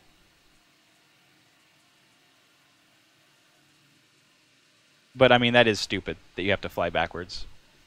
It's stupid that we have to do all this shit. But here we are, floating through space. Right? Yeah, it's one of those things where the bulkiness of the cutlass is definitely showing, for sure. I would agree with you, Crow. It's really bulky, and when you're trying to just turn, just turn your ship like this, that's what's the hard part, is because it's so slow compared to most of these other ships, and they're just like flying around you and doing loop-de-loops. So when you're trying to change direction like that, you end up in this like really slow pattern of aiming. And that's when I was like, fuck that, I'm not going to do that anymore. And I just started flying backwards, and then when they were coming at me, I just kept the auto aim, because it kept them around this area, and that's where you can kind of swivel better. Is there a hotkey to overclock all thrusters? Cutlass has way too much. Yeah, no, there's not, unfortunately. I think they're going to add some stuff like that in the game. What I think they're going to add in the game, they said, was a way to save like your ship setting loadout. So like you can get in a ship, set it the way you want it, like all your guns grouped in a certain way, all your thrusters overclocked, the ones you like, and then like set it to setting 1 or something. And then when you get in your ship, you just click setting 1, and it pops those in. I think that's what they said that they were going to try to do with that, as far as like having to do that each time, because it is a pain in the ass. You're right. It is a pain in the ass.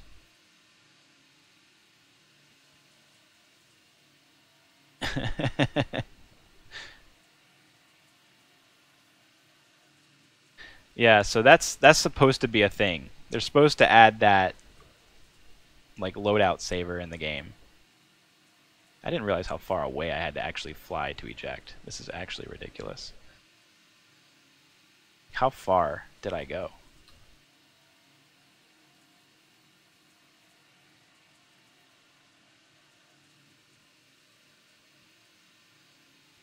Look at this little red thing out here beeping. Look at that little thing.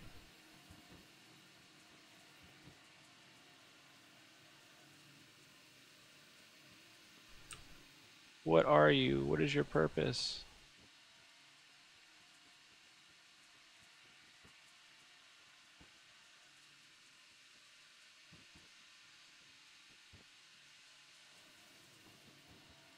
I can see it. We're getting closer now.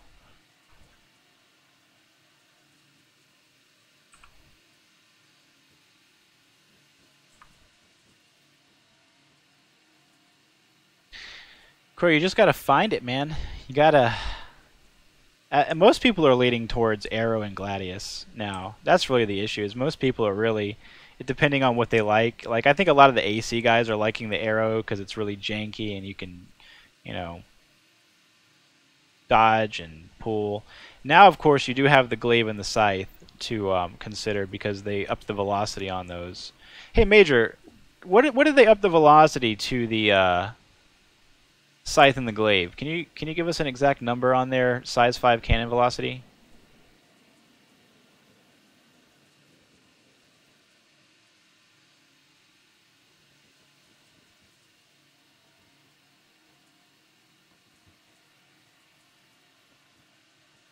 I want to know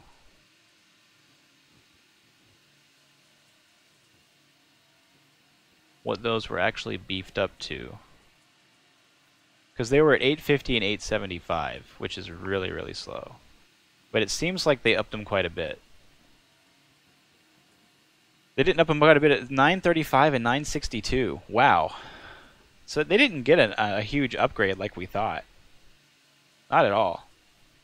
Yeah, subscribers get the Scythe. $20 subscribers get the Scythe. $10 subscribers get the Ship of the Month. $20 subscribers get the Ship of the Month and the Scythe to fly. Is the way it works.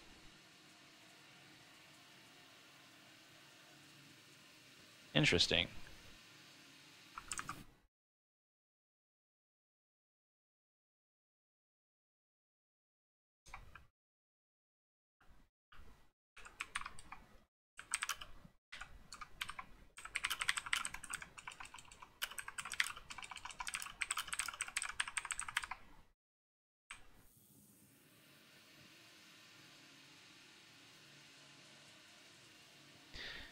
Yeah, that's certainly not that much of an increase.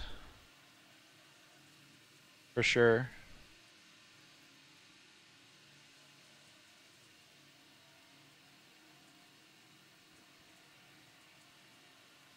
I thought it was better than that. I was like, man, they feel really good now at least, but I guess 875 is just at a threshold where it's just so low.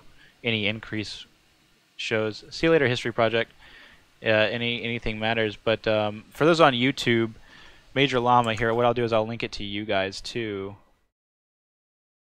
He just posted me the Wrath autocannon, and the second number is the velocity, the third number is the distance, and the first number is the damage. So 935 and 962 is what they were upgraded to.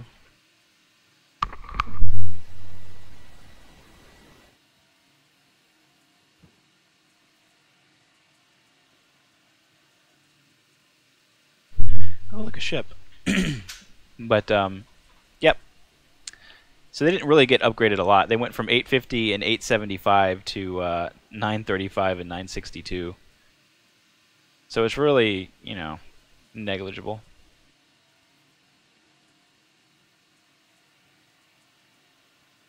PvP would probably be my focus, Crow. I don't know where and what I'll be doing. It just depends on how the game develops. I do like flying like ECM, EMP support type ships a lot. Like in Eve, that's what I did. So if that's ever viable to a point, I'll probably do something like that. But yeah, you know, I'll do a lot of random PvP here and there for sure, like this on Lyria and things like that, because anything that gives me good content, you know, it's kind of like it's really like this game to me is kind of like Arma Life mod in space right now, because it gives you a couple of options, not a lot as many options as Arma Life mod or anything like that, but it's getting there, you know. So you just got to find the content. That's all you got to do.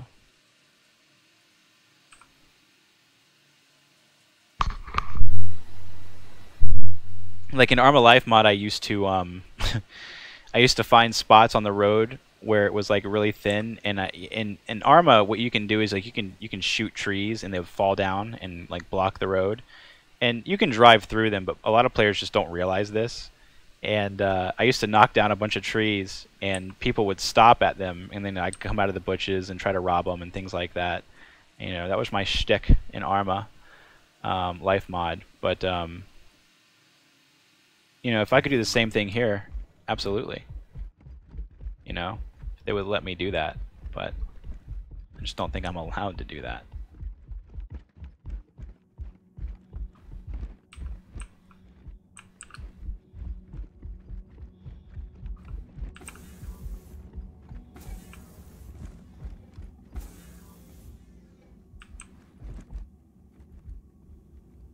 I've gotten away with this once before.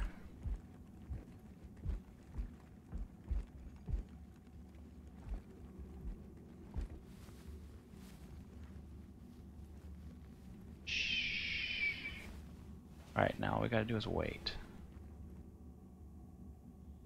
Shh. We just don't hit log out. We have to make sure we hit exit bed. Is there a way for me to see? I can't Alt 4. I saw that. Someone found a drug lab on Daymar. I saw that in chat. That's a cool planet, by the way. Daymar has very low T-Vel. So, like a ship like the Saber can boost 100% of the time with a certain build. I actually have it on one of my highlights. So, Daymar is going to be a really cool spot. If like that's a thing, and people are going to go to Daymar and people are going to hang out, you're going to see a lot of like Sabers and other things down there, for sure. Man, I hope this guy is not despawning his ship. Please tell me he's coming back in it.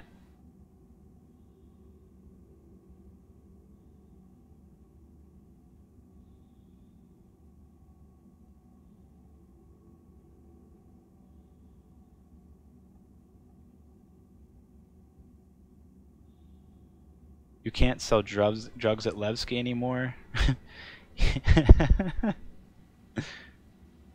I also heard a lot of other places aren't buying drugs, so the old drugs buying spots are different now. But I think the Seize and Destroy and Twitch missions are going to get a lot of players, a lot of content. So you're not going to have to worry about like drug cartel content was 3.4. That was bullshit. Okay, that was just something they added to give somebody to fight over it. That was the thing, like the old saying, you build it and they will come. Like they built it and people came to it and they fought over it, right? Now with Lyria, we don't need to fight over a hauler at a drug lab that's buying drugs. There's no need to do that. And like, I'm sure somebody's going to do like an escort run or something like that, and I'm sure there'll people be PvPing down there. But now there's so much more focus that when people figure out what's on ArtCorp, I think people are going to be flying around ArtCorp a lot more than just hunting the drug lab runners, to the point where if you do the Twitch mission, like if you get the Twitch mission, you're going to have like, it's like, hey bro, Shadow, I need you to come with me because I'm doing the Twitch mission and people are going to come kill me. I need like a whole squad. I need, you know, people to watch me while I'm down there, things like that. And that's going to create a lot more PvP in itself, because of course people are going to come, and then you're going to get into big battles on the ground with FPS, big battles in the air over the stash, things like that. So I really feel like they've given us something really, they've given us like a golden egg, you know. I just don't think a lot of people understand that it's out there yet and how it works. But as soon as they figure that out, they probably will. I made a little video about it last night. I'll probably release it tonight about the 2 quests. So fear not on that. I'll get it out to the masses, and I'll just show people that it's out there, and that way people will start coming out more and getting the quests, and then more seize and destroy missions will pop up because of that, and so forth and so on. So I think this guy's coming back because we haven't despawned yet, right? Are we moving? Can't even tell if we're moving.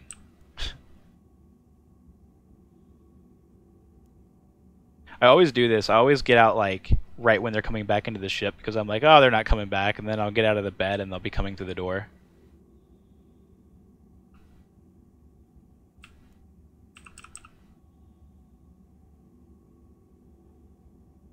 Can you look at the map? Yeah. Oh, good on you.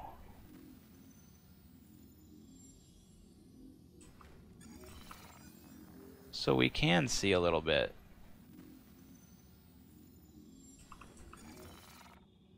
We can do that and not see a map.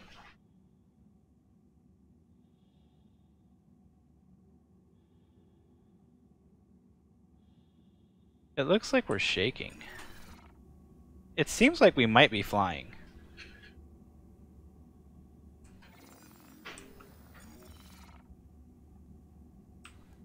Okay, I'm gonna have a look.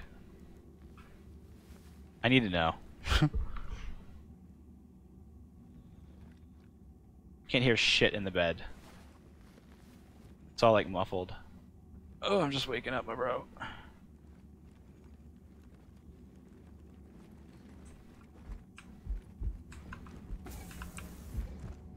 No, we are still on the ground. If I just like wait here in the corner, will you run past me?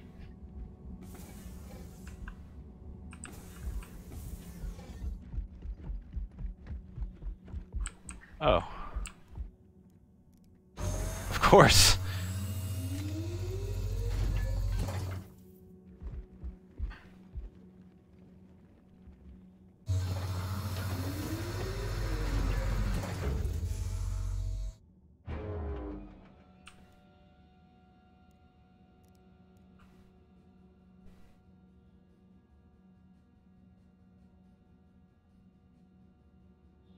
Interesting.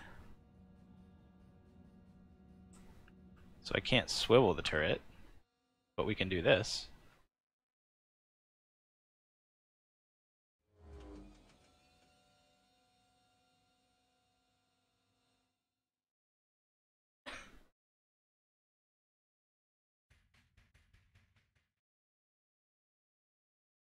I hear something. Maybe he's stuck inside. Maybe he's trying to get back to the pad and he's doing like the flying through the air thing that I had to do.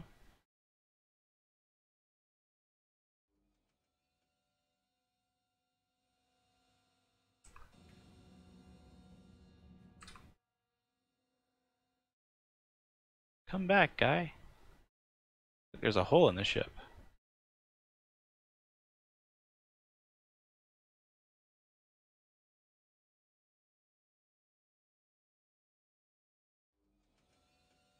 Was his turret blown off?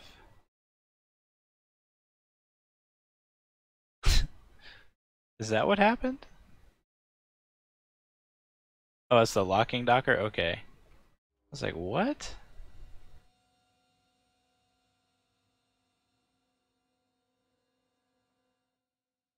Yeah, I guess this guy's not coming back. We'll just go get our Gladius.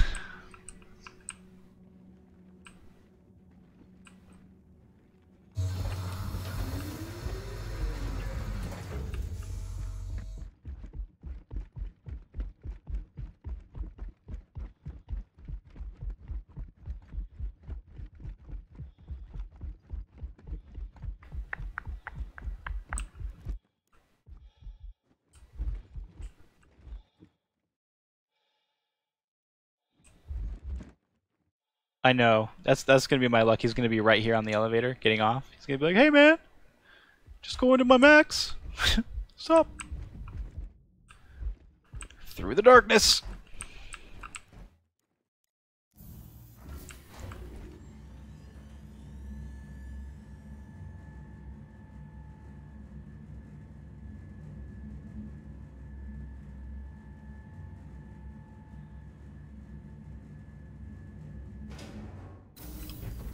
Yeah, those season destroy missions are probably going to be my main focus on 3.5 for sure.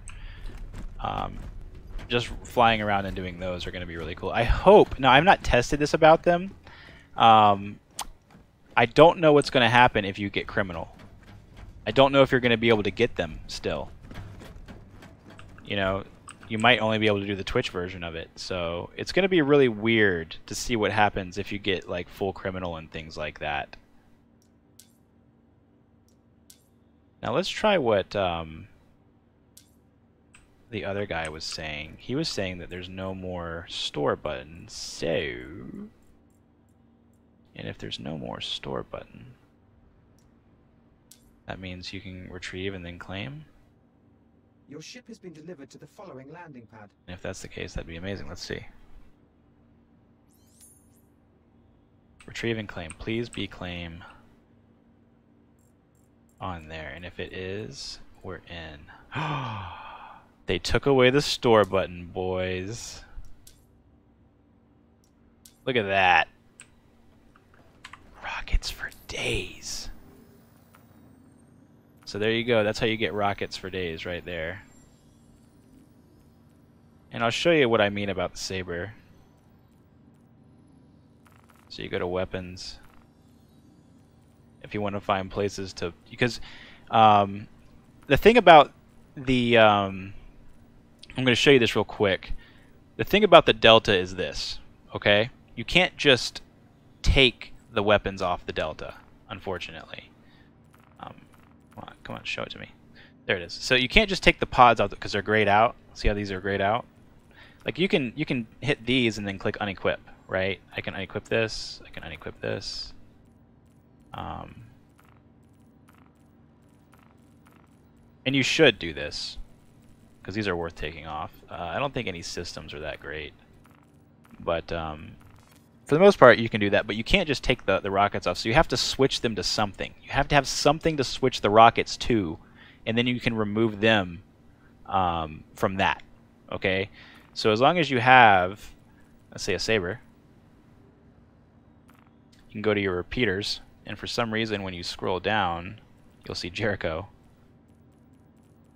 And you can Jericho it up. Now, I think what's happening here is these are the Jerichos that are supposed to go on my Gladius. Yeah, these are the Jerichos that are supposed to go on my Gladius, I believe. Oops. We'll save them for shits and giggles, because I have, what, 6 Jerichos is what I have. So, to get the other 2 off my Gladius now, so now that I have these saved, what I'm going to have to do is we'll go to our Saber Raven. Weapon slot.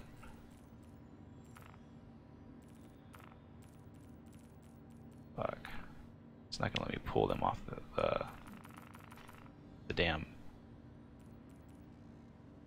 That's an issue. Well, at least we have a lot. So it seems like you just can't pull more than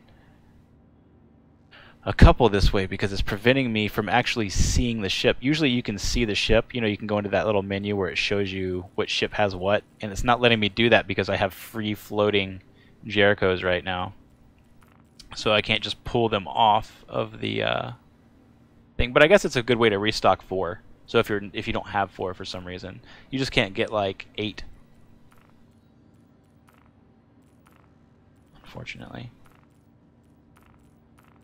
But that's what you got to do basically, is you have to pull them off like this. You can't just pull them off the Delta itself because it's all grayed out.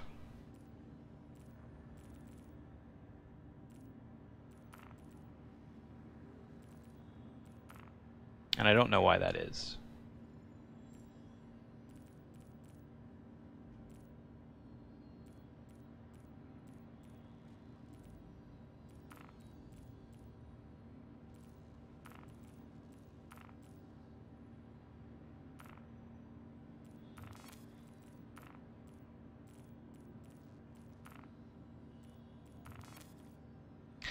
It looks like that weapon was just deleted. Like the weapon I lost off my nose, if you noticed, I just had to replace it. Like the other two weapons were there already on the gimbals. That weapon, I literally had to add another one too.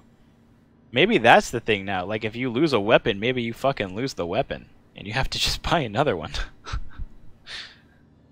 Like I literally had to add another Strife mass driver to that hardpoint. Because it was not there. It was like it was destroyed forever. So that's kind of interesting. Because that did not happen before.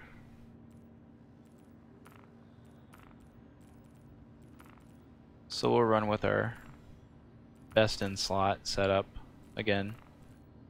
This is best in slot. Best in slot. Don't care. Probably not best in slot, but who cares? The differential here is nothing to consider. But this is best. Force wall, ACOM, Vapor, Jericho, mass driver. Auto gimbal, auto aim. Spin it to win it. Spin it to win it.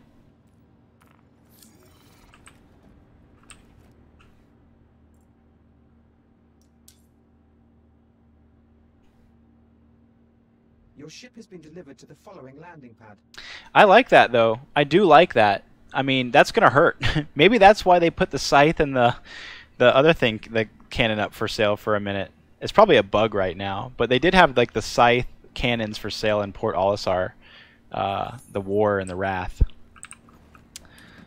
for one small period. But that would be interesting if like your scythe wing got blown off, you literally had to go buy another one.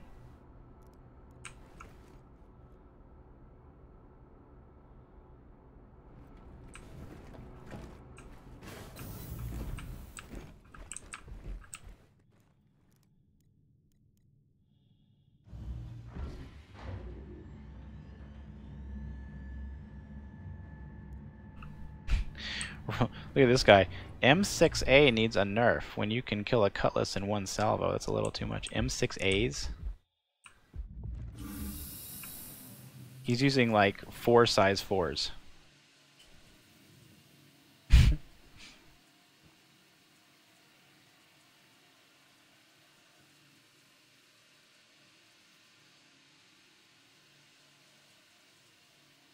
It's gonna be like the Starfarer guns in the front.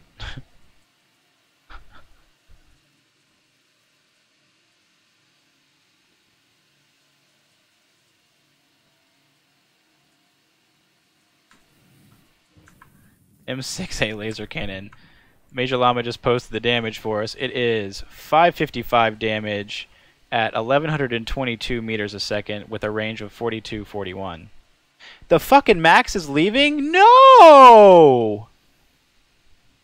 If we would have just waited 15 minutes longer, I would have never done that. I would have never made it. I would have never made that wait in that bed. I should have though. If I'm playing alone, I'll be more apt to do that. But while streaming, I just feel like I shouldn't hide in a corner for 15 minutes. So he's using 4 of them, which gives him an alpha of about 2,000. 100 or 200, 2200. Which is quite high alpha, so yeah, that's, I mean, yeah, that's about right. Nothing wrong with that. Standard. I'm using a really large ship and I killed a smaller ship. This is an issue.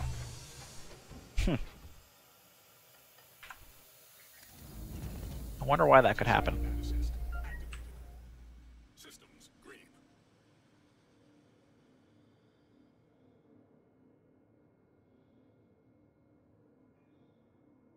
I guess you can't. I just wanted to check and see if I could overclock the gimbals.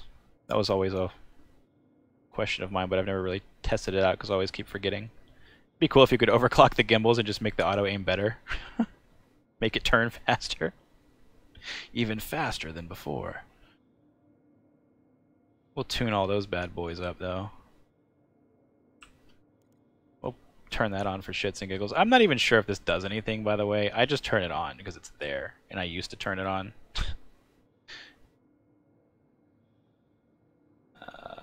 And everything else is fine. But we definitely want weapons up here so we can see our Jericho count. We need to know where our Jerichos are at, and then we will take our shields down here. Yeah, we'll fucking take our shields down there. Yeah. And we'll look at our power. This is important. Monitoring this bar now is really important. Launch complete. And then we're good.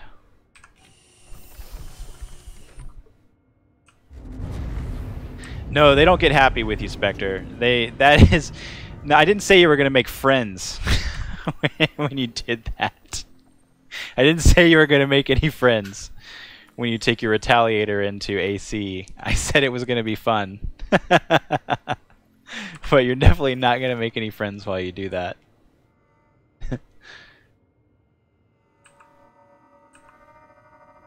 No one's going to ask you to fly with them when you fly the Retaliator into AC. For those of you who haven't tried it, now that Spectre has, again though, I'm going to send you to the same place I sent Spectre. If you don't own a Retaliator or an Eclipse or a Gladiator, something that shoots torpedoes, now is the time to try a Retaliator. You can spawn a Retaliator in AC Free Flight, which is the multiplayer version. And then you have 6 torpedoes, and all you got to do is right-click, and wait 16 seconds, and then you can make magical things happen all around you. 6 times, and then you have to run into the barrier. But then 6 more times, you have magical things to spread. And, yeah. Lots of joy gets spread with Torps. You can spread the joy throughout Arena Commander. And then you'll eventually get ganged up on, and you won't be allowed to fire any more Torps. I promise you. Yeah, you were. By like the 4th or 3rd spawn, you literally have to spawn and start backpedaling. You have to start driving your ship backwards and locking and like pointing at a ship and hope that you can get the lock off before they kill you. I found auto aim wasn't working last night. Did they change the way it works? No, it works. It just depends on what weapons you use. And the angular velocity that you're at, the weapon speed, the weapon projectile speed that you're shooting is more important than anything when it comes to auto aim and how well it hits. That is probably more important than anything. That's why the Scorpions were doing so well, is because they had like an 1800 meter a second range. Which, by the way, Major Llama, can you give me an update on those? Can Major Llama give us an update on the... Because what it was these right here were scorching everybody with auto aim because 1880 meters a second, you could hit at extreme angular velocity. So if you're like doing stray fights and weird turns and everything, these would hit like almost 99% of the times no matter where you were. Like even up here, down there, over here on my screen, didn't matter where you were, these would pretty much always hit because of this fact. And that was the overlying issue there, and they nerfed these down pretty hard, I believe. I'm not sure where they nerfed this number to, but I know they took this number down right here.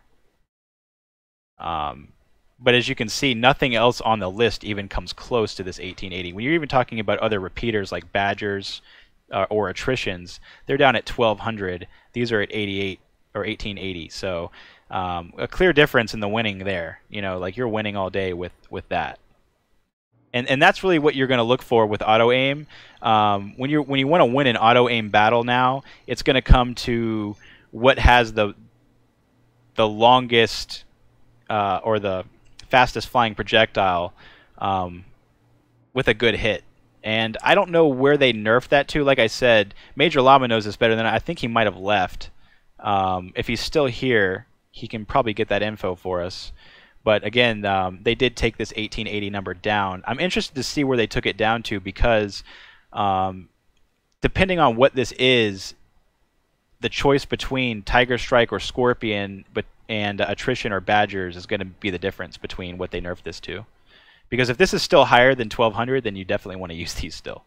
You know, if this is like around the same as 1200 and everything, and everything equals out, then probably attritions and Badger repeaters are probably better.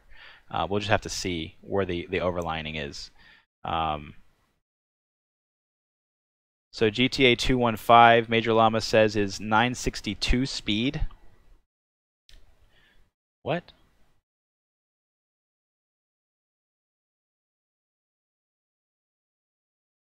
Oh, you mean, is it really, they took this number down, projectile speed, to 962? Major Llama?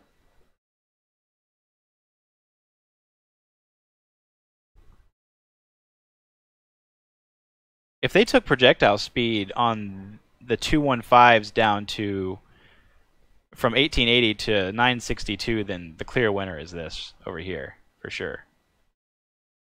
Major Llama is saying that this is 962 speed now. Oh, that was canon. Never mind. Okay, never mind. I was going to say that's quite the jump. That's quite the jump. I don't think they would take it down that low. Fuck. Let's see what they are. And Major Llama is on Twitch, by the way, for you guys on YouTube. So he's feeding me this information through my Twitch chat.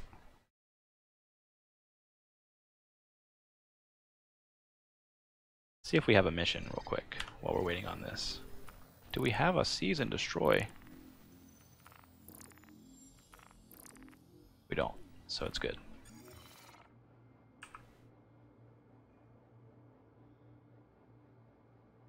I want working size 3 cannons too. Ah, GT215 is 1316. So that is balanced. These are 1316 speed now. Interesting.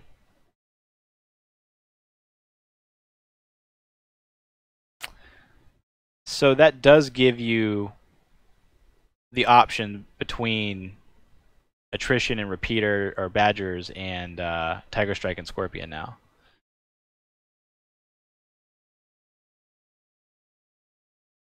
Yeah, 1316 GTA 5 speed, and I'll link that for you guys. I'll copy and paste that for you guys in YouTube.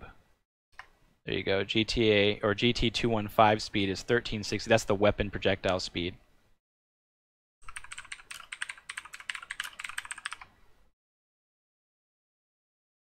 Down from 1880. So that's what it was, and now that's what it is. Which does, again, that puts these back into opinion, especially right now. Again, the attritions are a special case because they're bleeding through shields. So if you're going to go the repeater route and you're fighting somebody against, or fighting against somebody that's using attritions, they're cheating. Okay, they're using a weapon that actually blows through your shields and kills your hull faster. So that all the bullshit with the AC pilots using attrition 3s and attrition 2s in AC right now, that's flawed. That's flawed combat. Don't even worry about it. They're cheating. Doesn't matter. Doesn't matter. But if you're going up against somebody using like Badgers, you know, that's a pretty good fight, I guess. A Badger versus like a Scorpion fight now would be pretty even with 1300 or 1316 MS. So that's the good news, is that they're more balanced now. So you don't have to get like all GATs on your ship anymore. You can switch to Badger repeaters. I think the problem now is more so that size 3 weapons. Why you drop the attritions? Yeah, I dropped the attritions just because it's cheating, man. I don't like it. I feel not. It's not that I don't like it. Don't get me wrong.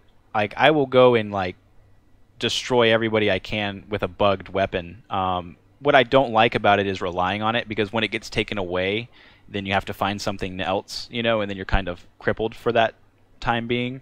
And I just don't ever like to be crippled. I like to find something that's really not going to change. That's why I'm worried about my baby. In this loadout, I'm really worried about it. So I don't want it to get taken away from me, because I know that I'm going to get really good with this loadout, and it's going to get me and reap me a lot of fun kills. But at the same time, I think they're going to notice it and take it away from me. And then I'm going to have to lean back on the scythe for that high alpha, because the issue is, again, guys, the real issue is getting this alpha that we need to find. We need to find alpha that is as high, because what hardpoint or what the scythe upgrade kind of showed us is that even with a slight cannon speed upgrade, it did put the scythe back, you know, in an area where the scythe and the glaive, it's like 50-50 now competing against an auto aim user, right? You still have a really, really, really, really fucking hard hitting hit like this pow, you know.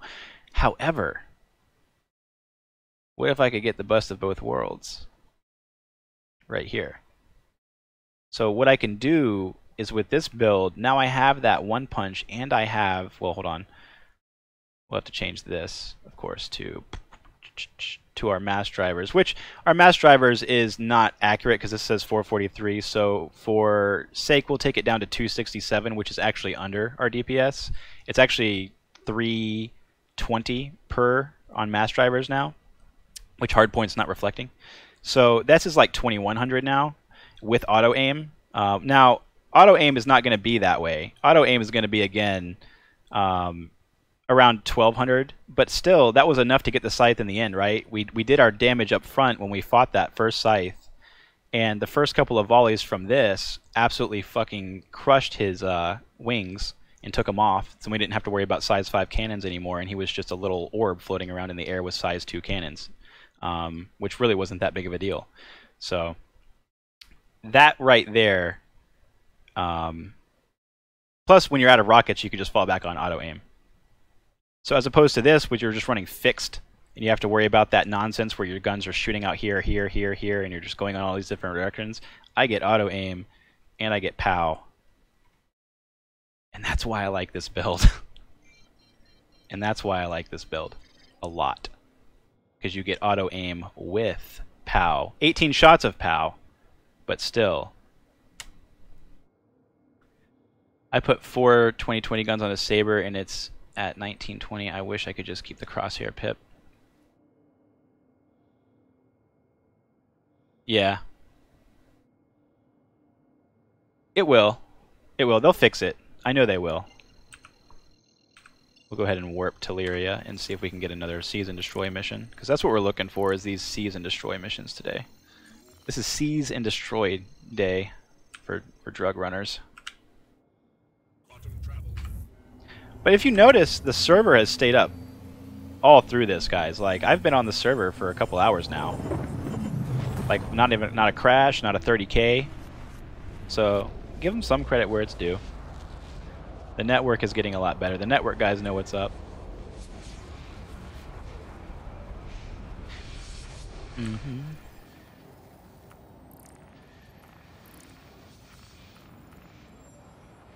These are really fun now, too. The turning off the comm array missions are really, really fun now, too. Again, if you turn off a comm array, though, you will get crime stat 5 instantly. So you got to deal with that.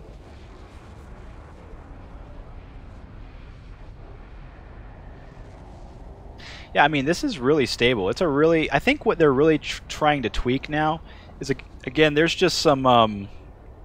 like fall through elevator bugs and like that shit back at the Art Corp R&R station where you go down in elevator 1 and there's just nothing there. like there's that kind of thing. And you fall through the planet on Lyria at certain places. There's just no ground. So like I think that's why it's really not in a live state, because there is certain issues. Like the game is running stable and fine and you can work around a lot of them. It's just not in a very good playable state. I would definitely want all of the ground to work before I release the patch to live. Something like that. At the very minimum, I think if you see ground, you should be able to step on it and not fall through it. There's our contract. I'm telling you, they happen fast. You don't have to wait long for these things.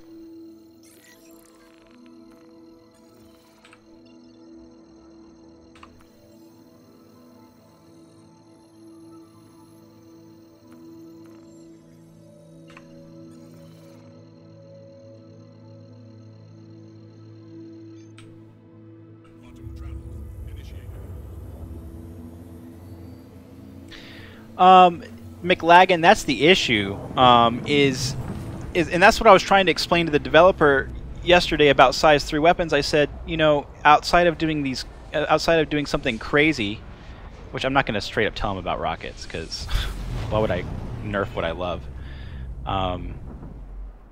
But you know, I basically said that I was like, these other ships are going to have trouble finding that high alpha point where they want to kill another ship. Like if I'm in an Arrow or a Gladius or even a Saber, I have to lean on something. And what you're going to find is that cannons aren't going to be it. Like, you can try to use mass drivers and whittle away at somebody, and mass drivers are at a good point, and you'll probably get away with it, to be honest. You can probably do that because they're like 1200 DPS. It's just going to be slow. But what you're going to find is like something like Badgers or Attritions are going to work through somebody a lot quicker than using cannons when you're at that kind of a DPS point. So that's a good point. It's a really good point, and again, I was trying to tell that to the developer. I was like, so you're saying that you don't want to fix size 3s, but here we are with your scythe at 1900 alpha, so it's just going to be like, if I want to use fixed, I have to use a scythe, and if I want to use anything else, it's auto gimbal, because anything else fixed is just garbo. Like, just throw me in the dumpster. Why don't we just do that?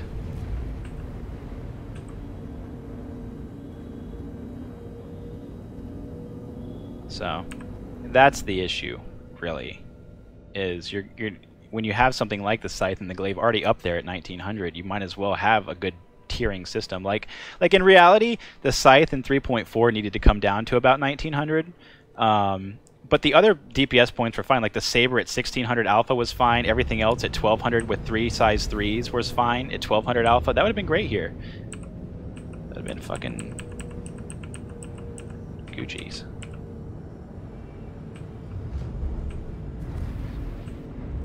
I don't want you to have the drugs. I want the drugs all for myself.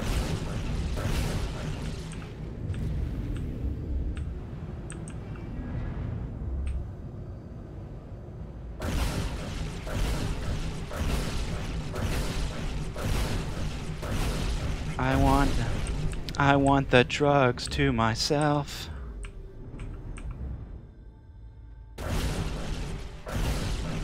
If you're on the ground, you're dead, buddy. I will use every rocket to kill you. That's another thing, rockets, I really like. Is rockets give you the option to just completely annihilate your opponent. They dead. Another drug stash safe.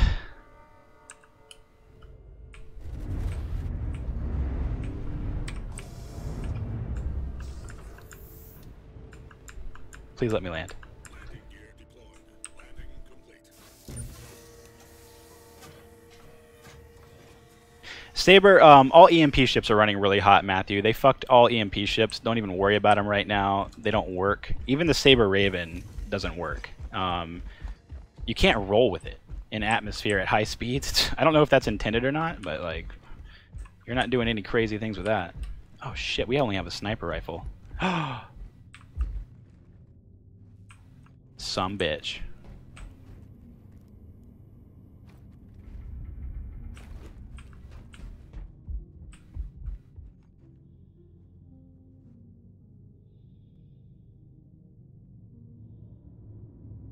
There could be somebody down in here.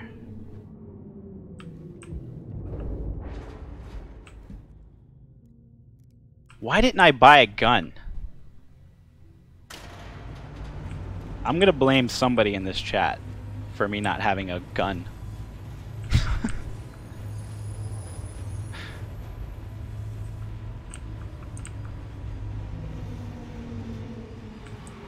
Facing the wrong way and shit.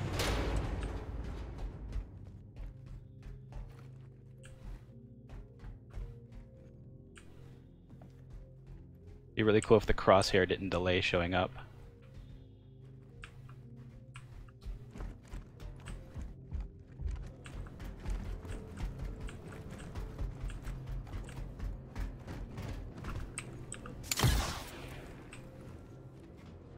Oh shit, he's so hard to shoot. Get back! Ugh! Take one of those. Oh shit! We gotta fall back, boys. We gotta fall back to the elevator.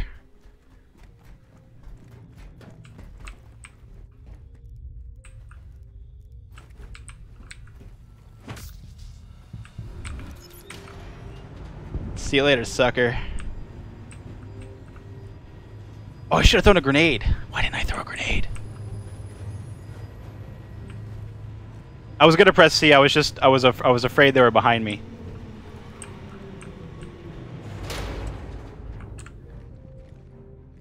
Come on, baby. Come on, baby. Go, go, go, go, go, go, go, go, go, go.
Shit, that guy's running shoddy.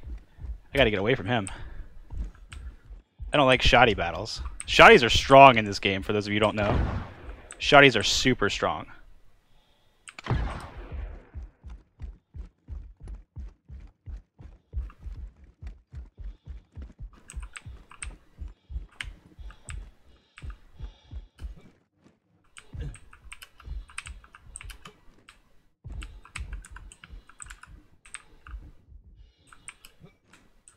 Oh, I can't do it.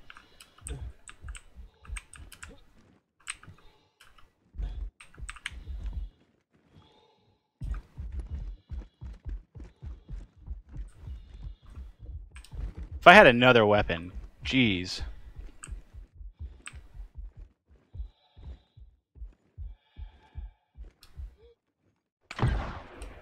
Get some, motherfucker.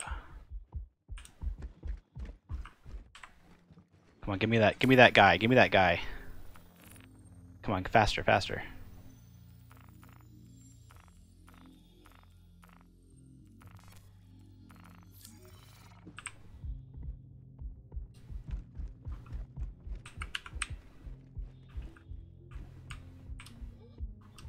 Why am I not moving? Why am I not moving all of a sudden? I'm like not moving. There we go. There we go. Okay, we're good.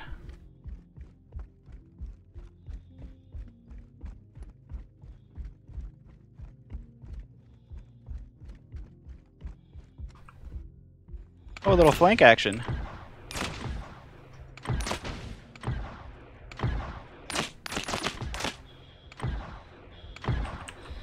God, that took too many times. That took way too many times. I need your gun. I need your gun so bad. What did you give me? Fuck you! Fuck you, bro. Okay. Alright.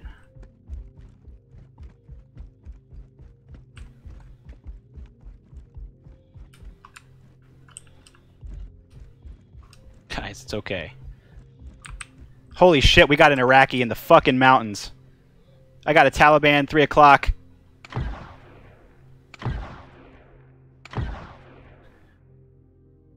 We got Taliban in the mountains.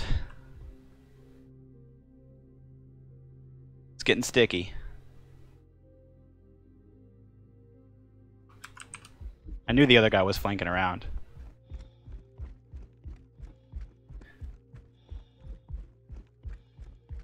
My Afghanistan sense was tingly.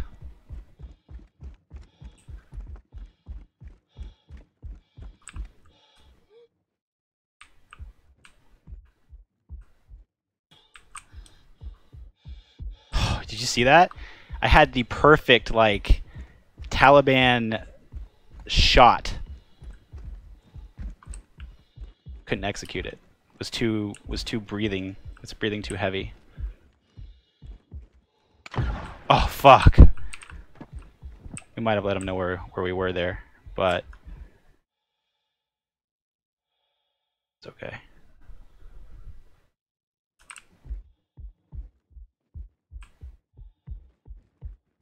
That grenade just didn't destroy.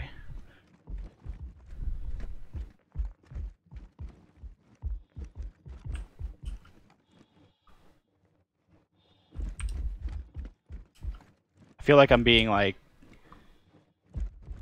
clever girl here. Okay, no, it is.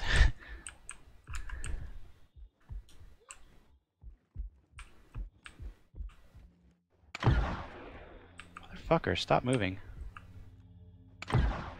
There we go. Why is the sniper rifle so bad?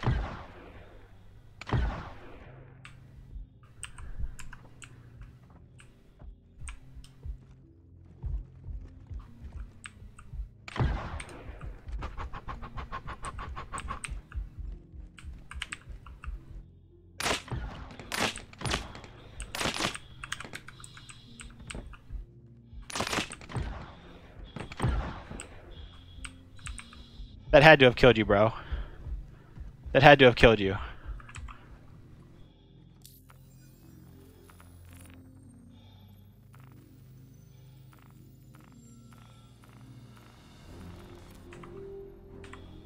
Come on, baby. Give me that med pin.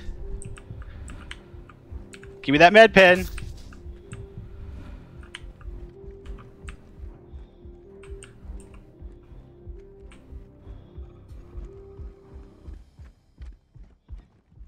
Am I dying or am I living right now? Oh, I think I died, but I think I got him too. He had to have died. Come on. Come on. He's not alive. I don't see him around. Show yourself. No, I think I got him. I hit him 3 square times there. There's no way he healed through all that and had enough time.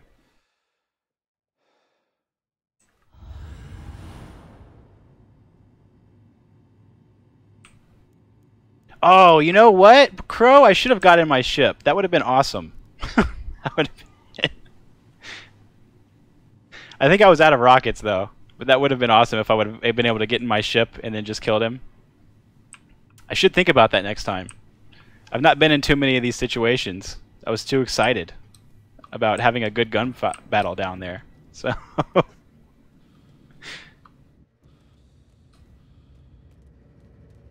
Like, where do you get fights like that? Right? Where do you get fights like that? You can have shit like that happen in Star Citizen now. So, you know, that's fun. So, that's some good content right there, man. I'm happy with it.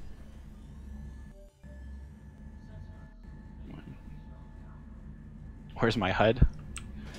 Gone. Just like the city. You have to believe. It does seem like as the server goes up a little bit longer, it's like, hey...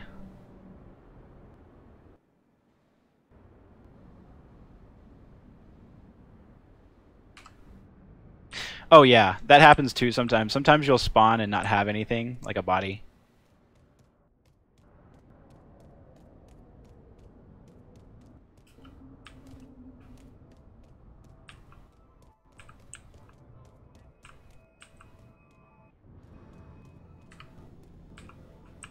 So...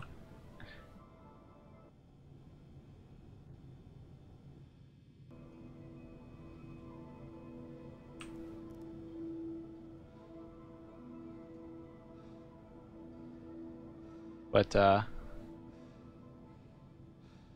give me something to buy, server. Come on, buddy. Snap 2, snap 2. There it goes.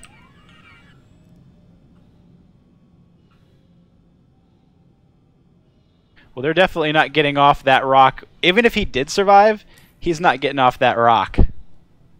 Victory accomplished. So, we good. Unless his friend comes back. Oh, well. I guess our body spawned and didn't like what we saw. So we died.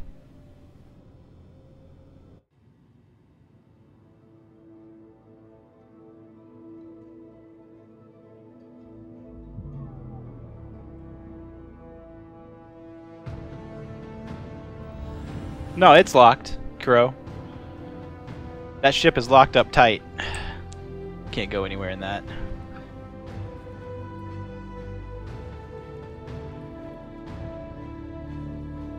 I think I killed him, though, because I hit him like 3 times. And then ran around the rock to heal, but I think he was doing the same thing as trying to run and heal, and I think whatever killed me killed him at the same time, too, because I promise you, I hit him like 3 or 4 times there at the end. He was definitely out of heals.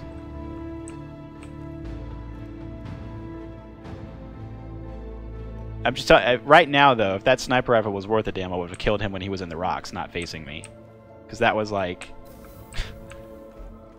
That was so Taliban.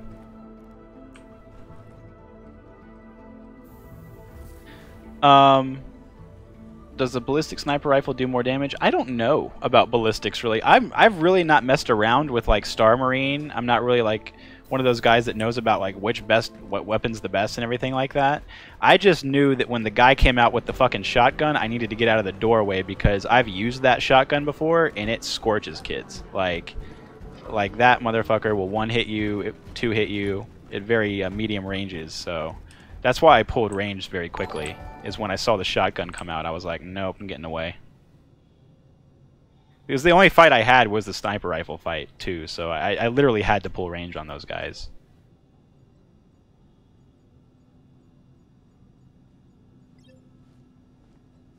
Oh, thank you for the sub, Nick. I appreciate that.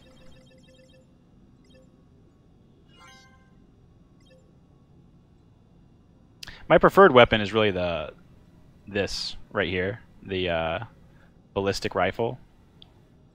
I just like it. It's just good. It seems to do well. Doesn't really seem to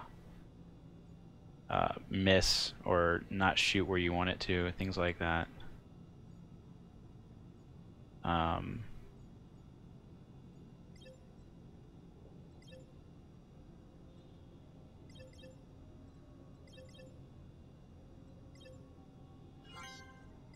But in terms of the shotgun, I believe, is it the Devastator with 2? No, that's the energy shotgun.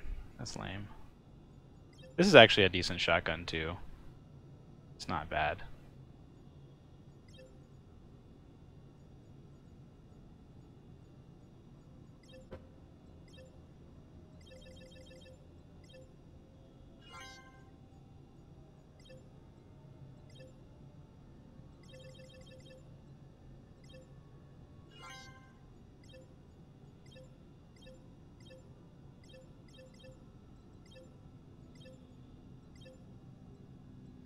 You always just want to make sure you have a lot of med pins on you, though. For these missions, you're going to need guns and med pins.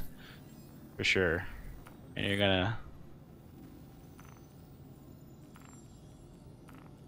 definitely want to have grenades as well.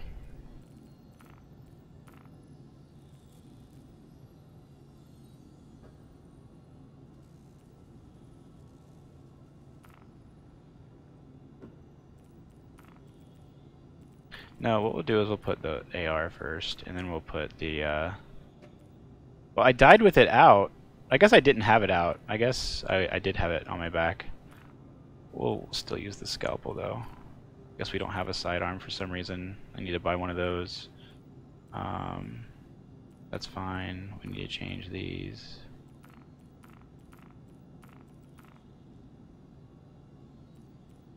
For sure. And then I just need a sidearm. I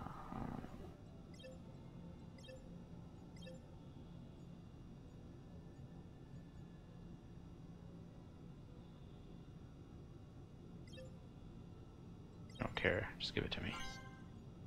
And then attachment needs to be some Nightfall bullshit. Nightfall. What gun was that? Oh, there it is. Was it not the energy pistol? That was L86, okay. So where's the L86 ammo?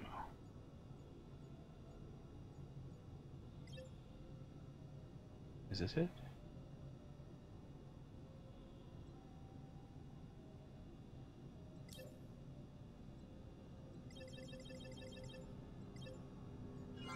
Whatever.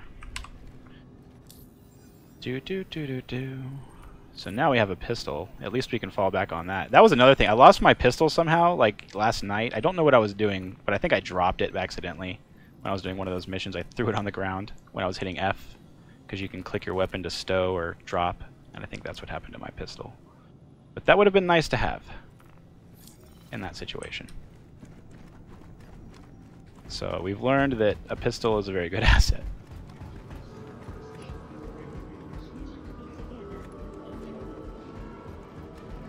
Two-shot on any heavy armor. Yeah, I guess the energy doesn't do that. I guess the energy is just shit. Because that was the worst experience.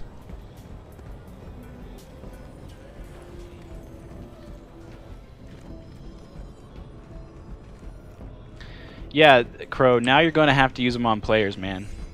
Okay? Because you got to go down and get some narco.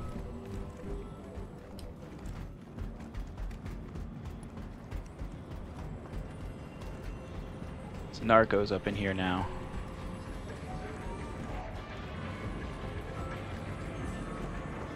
You know what's really crazy too is that when I shoot the when I shoot and kill those cutlasses, I also never get any crime stat. That also has to be a thing that they've put into the game, because I've not gotten any crime stat whatsoever for killing one of those cutlass. So you're free to just, yeah, exactly. That's what I scream in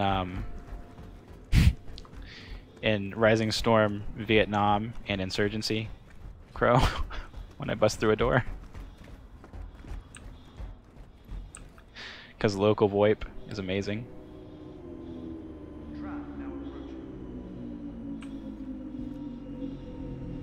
We'll go see if we can get some more narco missions.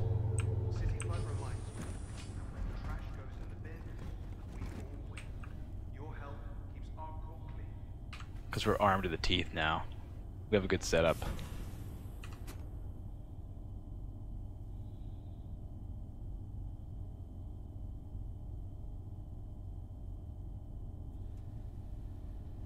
Be right back while this train ride is waiting. Stand clear. Doors are now closing.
just for those that you don't know, when you have the percentage sign up here on the quest, this thing, this usually means the quest is broken. So we definitely want to abandon this one now, because whatever they did down there, they broke it. So we'll go ahead and untrack it and get another one. Oh, not untrack it, but abandon it and get another one. But sometimes you'll see that percentage sign, and that just means that whatever happened, happened.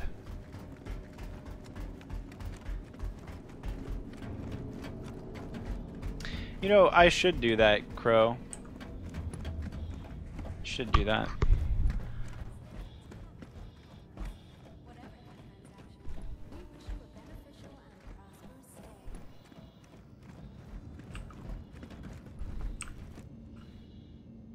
stay. You're right about that.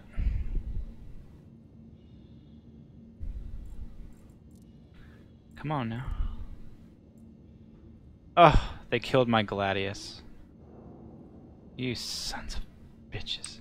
For the latest travel information, So I guess a ship came down finally. Like there might have been somebody else that got the seize and destroy mission, or maybe the guy's friend came back and killed me. I don't know. Or killed my ship. Let's see if we can do something really quick. I want to see if something still works.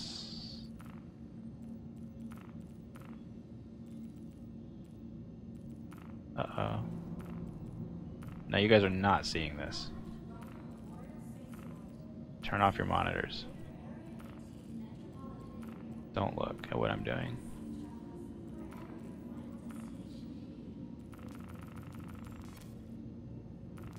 Shh. We're not going to talk about it.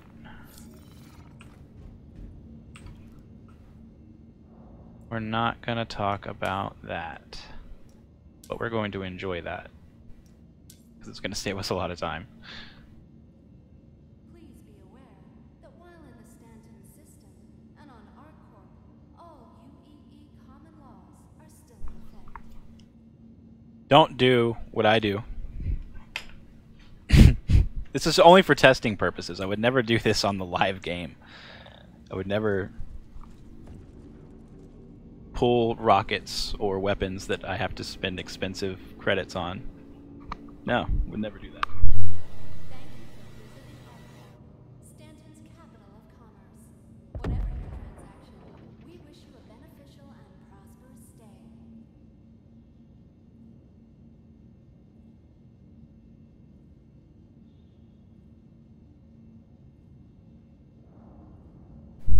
Added sweat to the brow. What is that contract? The fuck was that? Let's see what that looks like.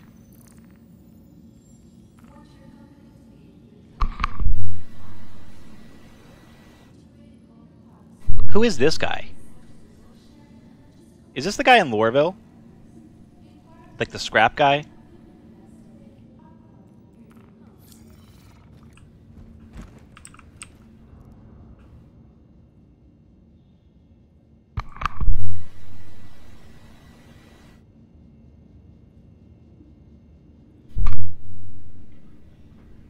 They're gonna build. I think they're going to.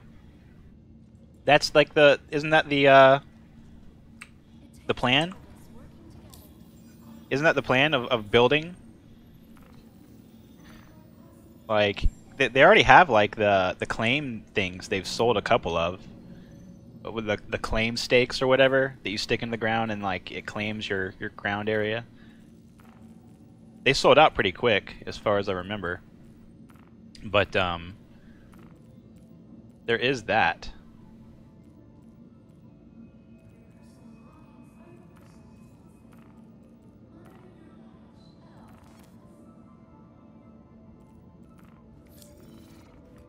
Oh wait, we have to change everything about that. Hold on. We have to change like weapons, everything. I keep forgetting to do this.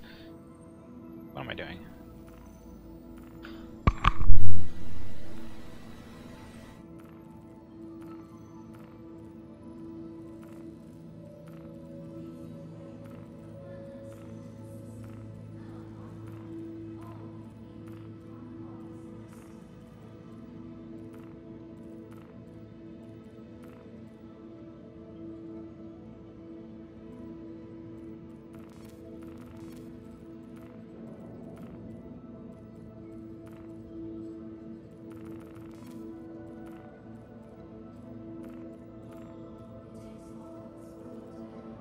if you're worried about gimbals for your guns, they're also only like 3,000 a pop as well to buy the Verapuck size 3 gimbal mounts. So not that big of a deal to buy these, but most ships come with a couple of them on them, so you shouldn't have to worry too much about it.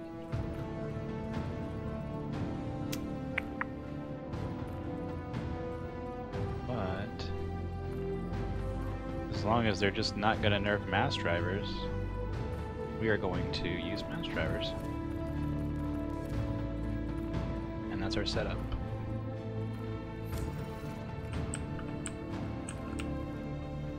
This is the setup. Oh, there it is right there, boys. Hold on. We gotta go. We got a contract. Like, I really think that as soon as I accept this mission, like as soon as I clicked this button, Highway to the Danger Zone should just start playing and not symphony orchestra music in this game. If that could happen, I would be happy. Like if right now just Highway to the Danger Zone came on, Your ship has been delivered to the following landing pad. made me feel real good. 01.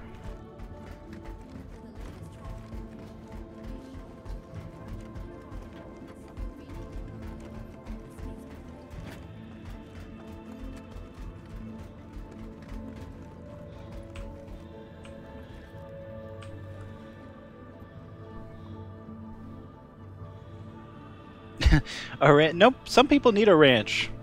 Maybe they can do rancher things. Why? What just happened to me? What just happened to me? Did I have a heart attack? Or did the elevator knock me off my feet? Ugh.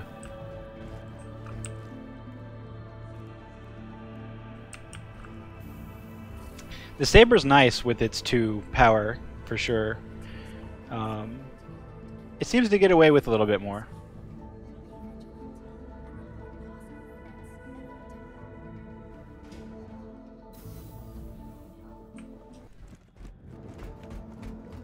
Having 2 power supplies on a small ship like that is very good. I just wish the Saber Raven would fly better in this flight model. The Saber Raven really flies like shit in atmosphere. I don't know if anybody has a Raven, but does not fly very well in atmosphere at the moment.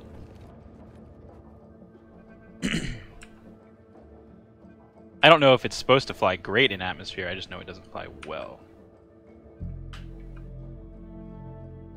Are we lagging? Oh, there we go. Okay.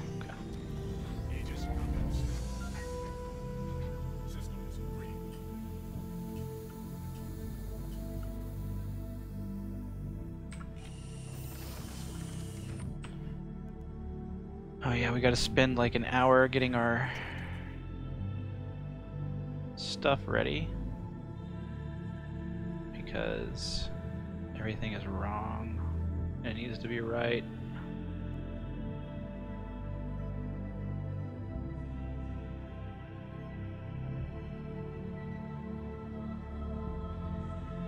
Overheat, overheat, overclock, overclock, overclock, overclock.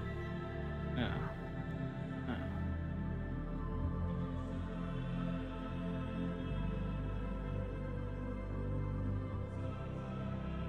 We'll go back to system. And that's it. Okay. Now we can summon our guy to get us the fuck out of here.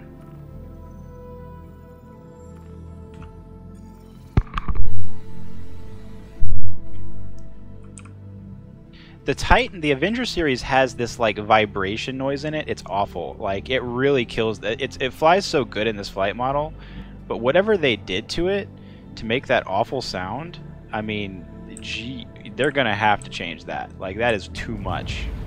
That noise is way too much. It's ridiculous.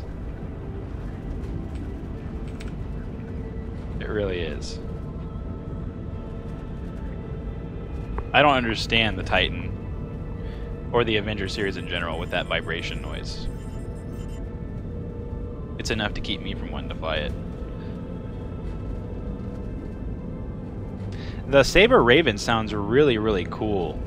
Now, it growls at you like the Predator in like Predator 1 with Arnold in like the forest. It does that like crackle growl at you. It's really cool. But the Avenger series just rattles. It sounds like the ship is falling apart. But the Saber Raven does this cool little like growl Predator type thing. It's really nifty. And it sounds so cool when you fly it. It really does, but it just sucks to fly. Unfortunately. But it does make a cool noise.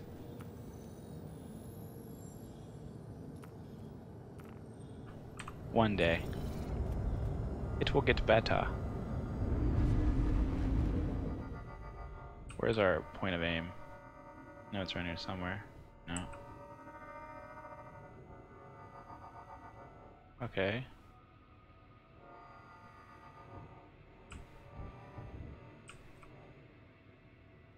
Okay, what am I looking at? OM2. Okay, where's OM2? There.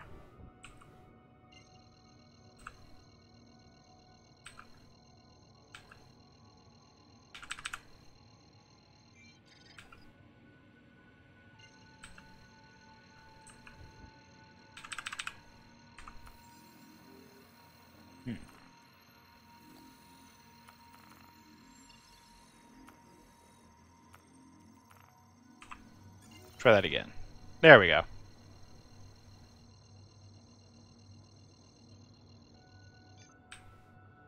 Sometimes you just have to like cancel and then reset destination over and over again to get it to work.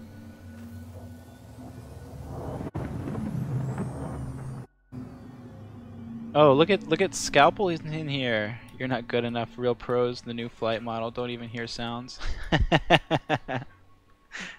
It's true. You just hear a lot of vibration and rattling. Real pros just assimilate with the ship, EVE Online style.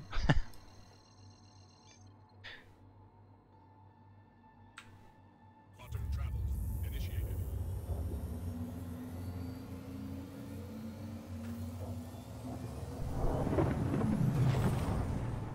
You just missed a good gunfight, Scalpel. You just missed a really good gunfight.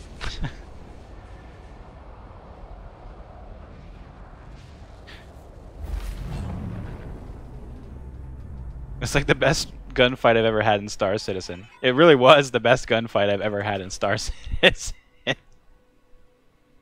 I'm not gonna lie, now that I think back on it, like that was like the pinnacle of my Star Citizen career right there. That fucking gun battle. That was it. There's no going back from that. Like, how do I beat that? How do I beat that? Like, no, there's not going to be any ship battle that makes that kind of battle that I just had feel better. Like, I'm done with ship combat, is what that means. It means I just need to be a boot on the ground. I'm changing my stance. Changing my stance on things. Just want to run around on the ground and shoot at people. But I want to fly there in my spaceship first. That's what makes the difference.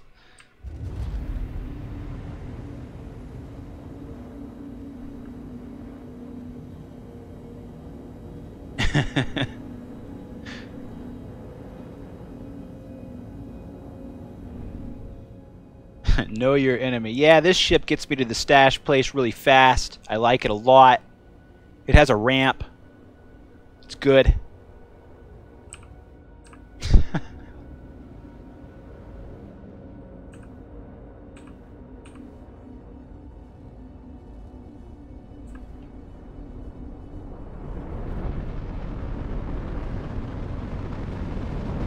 Oh yeah, no, I know Rexzilla does a lot of that. Rexzilla stuff is just staged. I like more of the non-staged. I like the hunt. You know? And these missions do that for me. These missions give me everything I wanted. Like, this is like faction warfare in EVE to me almost. But like, now I get to get out of my EVE ship and shoot people in the face too. Okay. I'm down.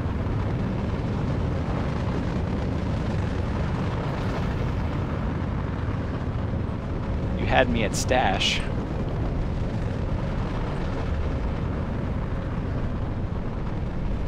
I swear to God, we need parachutes so bad, Crow. You're right about that. Crow Bro said we need parachutes.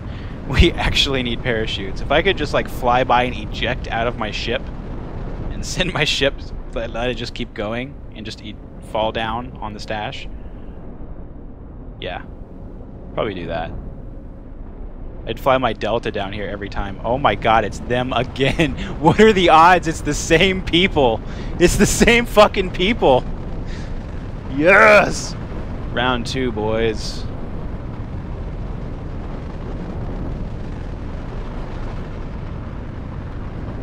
Oh, thank you for following, Turbo Monkey. I really appreciate it. Alright, we're gonna drop down.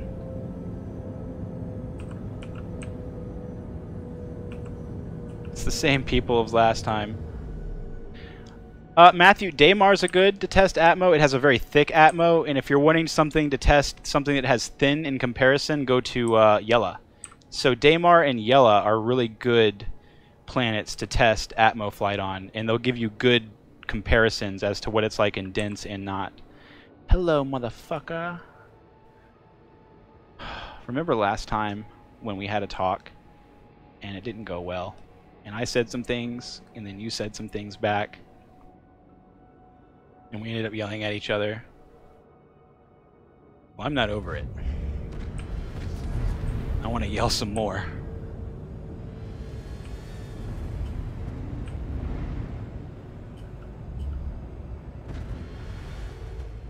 I want to yell a lot more.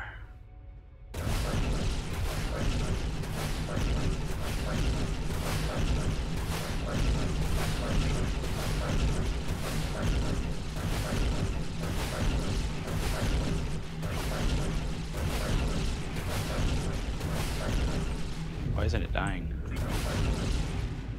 There we go. Okay. So it took all my rockets to do that, but we don't care about that. We don't care about that. Auto mode. What else we got over here? I don't know what it is, but it's dead.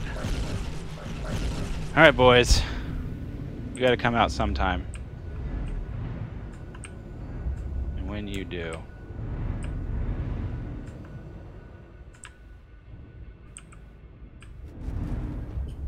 So he's in there. They're under there. They're in my stash with my shit. It ain't gonna go down like that. It ain't gonna go down like that. Phantom, phantom, phantom, phantom, phantom, phantom, phantom, phantom, phantom. I could just look you up in a directory, motherfucker.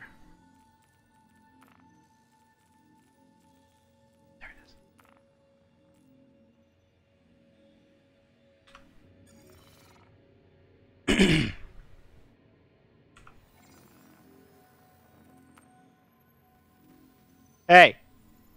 Can you hear me, buddy? Hear me down there? I see your face.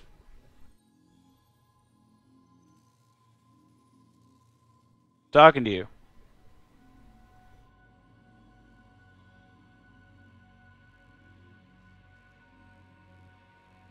Hello? Oh my God, look at his fucking face. I can't. Okay. I can't. We tried. We tried to communicate with that whatever it was down there. It's clearly not human. So it has to die.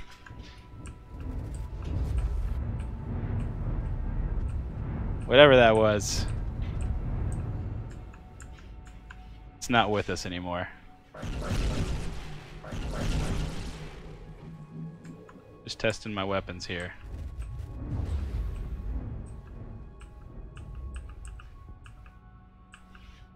This like maelstrom of stuff around me. I'm gonna get right up here.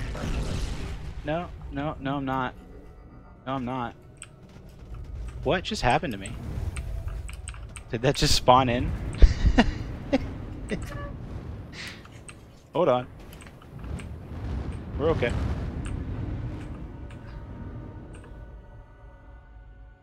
Shh. No one saw it. We're fine. Everything's fine. This game definitely needs mines. Shadow. Uh-oh. We're dying. What is this? No! Not a hoplite. We'll never kill a hoplite. This is an escalation of extreme proportions. Scalpel, get online right now. I need you.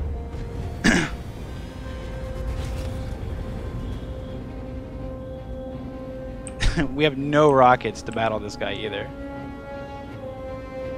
It's gonna hurt. Don't touch me. I don't like it.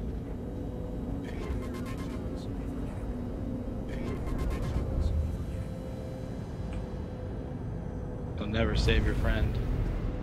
Is that your friend or is that your enemy?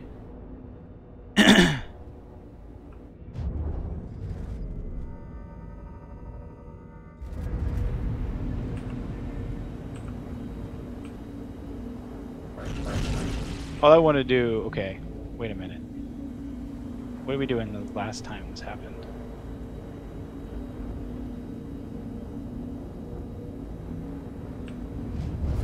Boom and zoom. Yeah, rat-a-tat-tat-tat-tat-tat-tat-tat-tat-tat-tat-tat-tat. I'm not even gonna shoot at him. Like, what are we doing right now, bro? Yeah, you're starting to realize that's not gonna work. I'm just gonna do this and let you deal with it. Okay? Do I have to shoot at the pip out here, really? Do I get any auto aim hits? He's getting a lot of hits. His auto aim's working. Mine's not working. Uh-oh. He's using the missile button. I understand.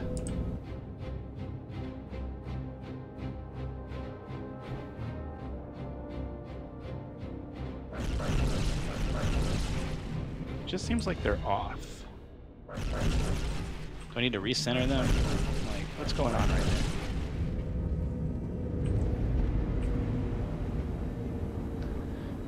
Alright. I mean, there's no way I can break this guy's 32,000 shields. Like, I don't even... Fine. Like, what are we talking about right now? Hoplite? Like, you're not gonna kill me. I'm not even gonna try to kill you. I'm not gonna waste any mass driver ammo on you. So what, you gonna go down and kill him? Or am I gonna go down and kill him? That's what I want to fight. I'm not gonna fight over who's gonna go kill him in an endless battle of ugh.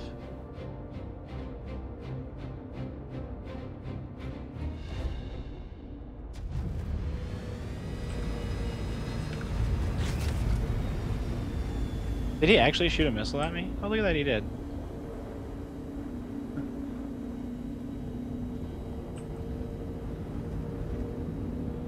He's like, I'm gonna shoot.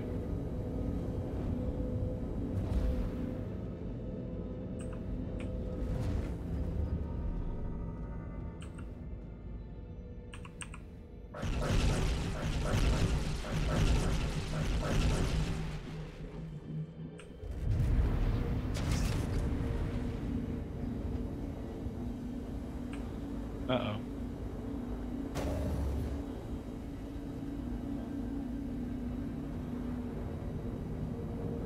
The missiles are looking like they're working a lot worse, or it's like, I don't know, like that one's just kind of stuck. The others at least kind of attempted to follow me, but that one just seems kind of stuck into the nether regions of the game. Like, I don't know what's going on with that bad boy.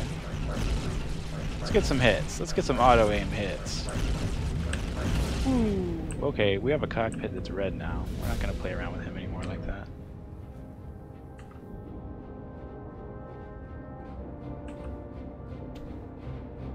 You've ruined my fun. Wait. Did he kill me? I think he killed me. That son of a bitch killed me.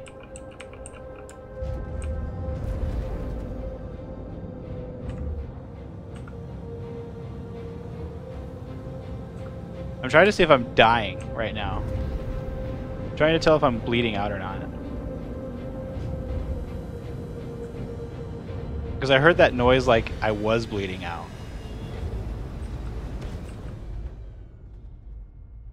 So I'm not sure. But yeah, 32,000 shield HP. You're not going to do it with size 3 weapons without the rockets. If I had the rockets, I would be more than happy to try to do that. But we're going to have to fight this in other ways. I don't think we're dying. Am I dying?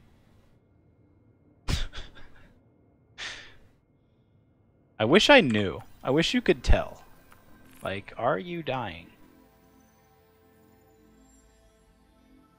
Are we dying?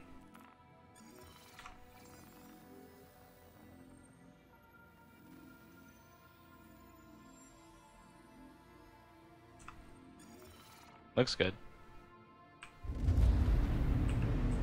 Alright, let's see what he's doing.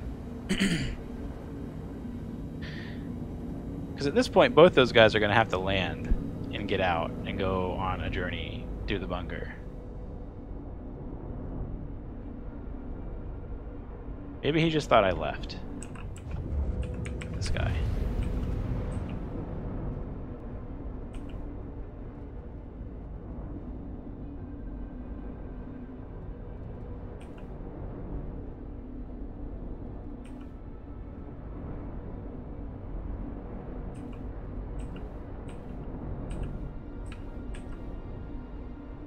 But with this mission, there's more than one way to win a fight, it seems.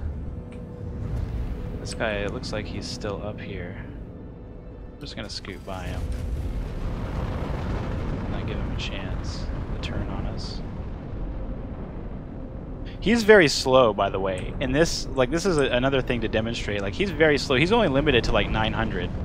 So I can outrun him all day in this atmosphere.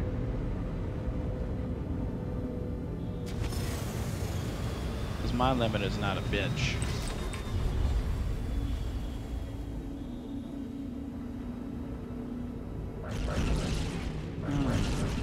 I'm gonna shoot 2 at you because my third one wants to have lazy eye. Yeah, but I'm not gonna like actually.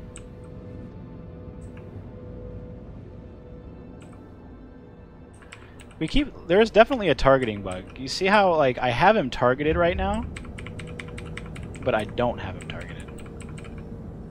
Very, very weird to see that, because you can't really see unless you do that. Okay, there it goes. It pops back up now. It's very strange how it disappears from the screen like that. And there it goes again. But we can retarget him. Something's causing weird drops in targeting for sure. I think both of us wants the other guy to land. That's what it is. So can you go land? No, bro. Then again, this could be their escort. This could be like the guy that's coming to save them. For all I know.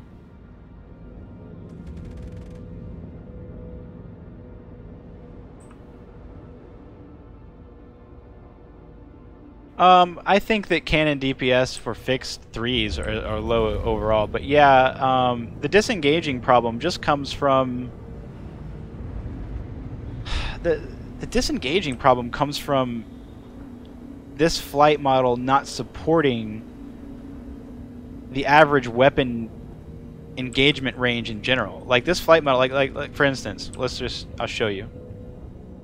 So we're supposed to be fighting me and this guy, but I'm just kind of flying around. In fact, well, let's pretend this guy doesn't exist, and let's just start doing like some race course shit. And let's just pretend he doesn't exist. Because in another flight model, you would have to at least pretend somebody existed. right? You would have to at least pretend like this warden might be a threat. But in this flight model,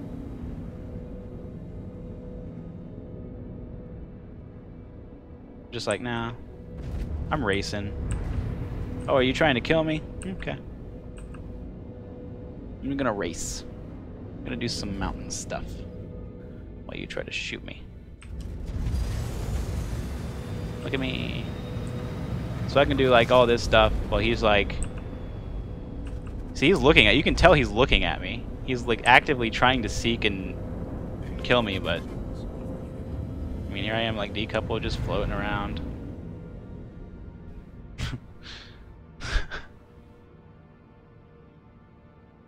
You know? Like, he's actively seeking me. 100%. Now I'm just skating backwards, looking at him.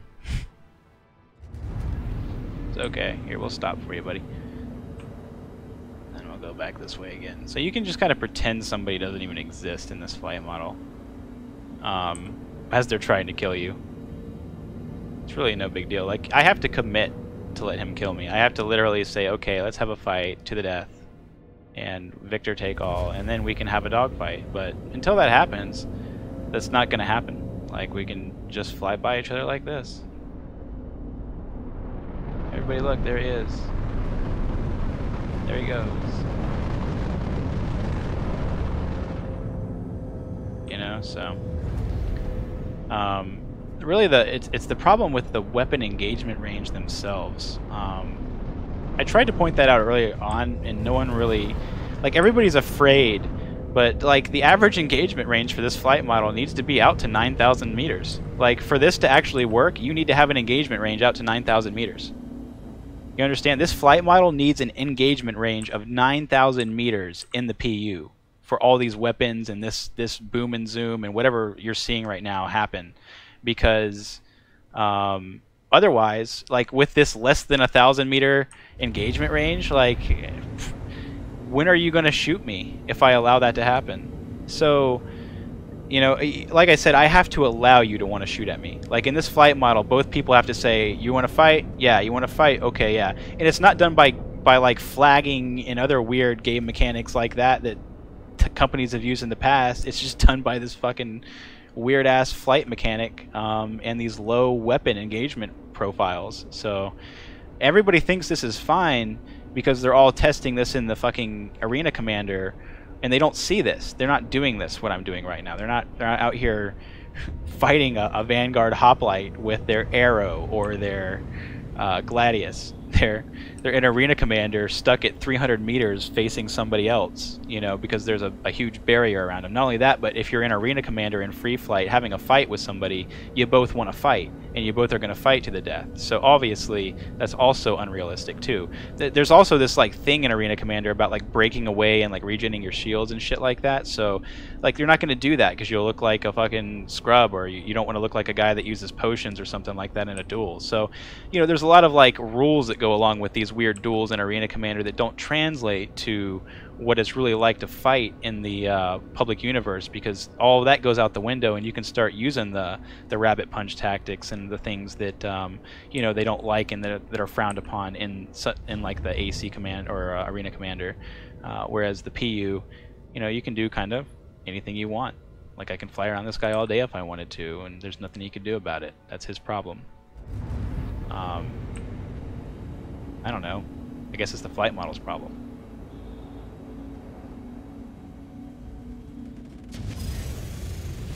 See, like, that's as close as he got right there. And he actually got within his engagement range. You know, that poor guy is, like, really pushing it, too. He's probably using, like, a lot of his fuel, things like that, just to try to keep up. But I'm just kind of flying around. I'm literally just having fun flying around. And that's the issue with the flight model in the PU. Like, unless somebody wants to fight, there's no fighting.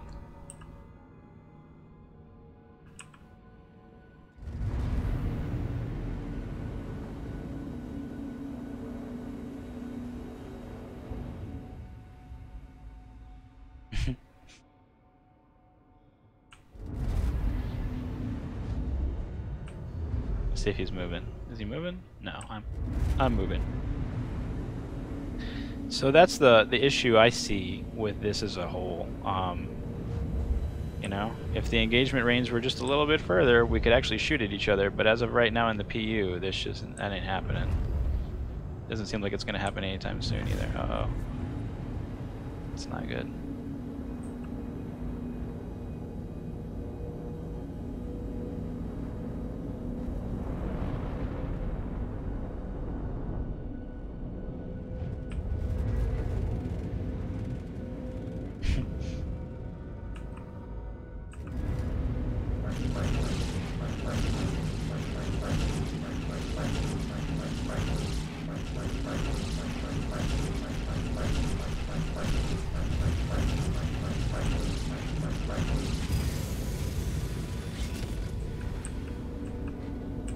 Looks like I was hitting him a bit. Again, I can't see it because I don't have anything showing up in my target screen. It's so strange how this is happening to me. Like, this is a new thing. This didn't happen the last patch. This is like a new bug. It's got to be something with overclocking too. I bet you it's like the overclock bug again. I bet you he has like overclock and IR on, and that's what's causing it. And I bet you I'm doing it too and don't even realize it. I bet you that's exactly what it is.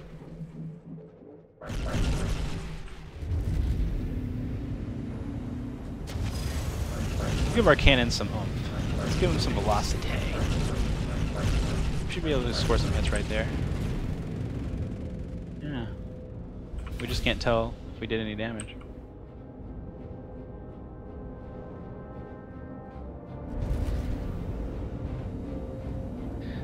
What's bad about this is I just can't go land over there because the turrets are there and then this asshole is there. So, and his stupid vanguard.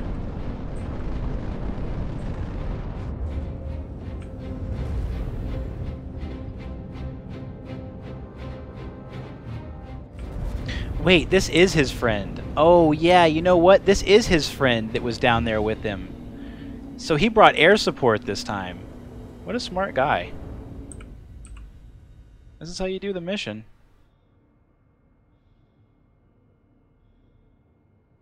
I mean, this is how you do the mission. Because, I mean, like, what am I going to do against something with 32,000 shield HP that's auto-gimbaled?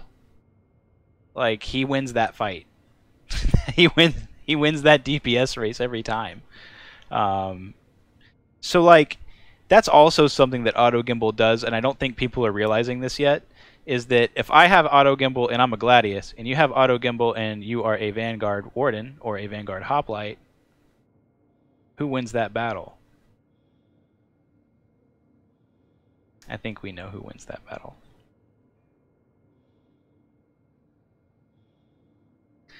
I think we know. So,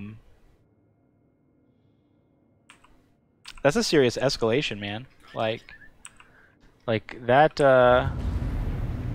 hoplite, man, congrats. Like you escalated to the point where I really can't do anything without my rockets.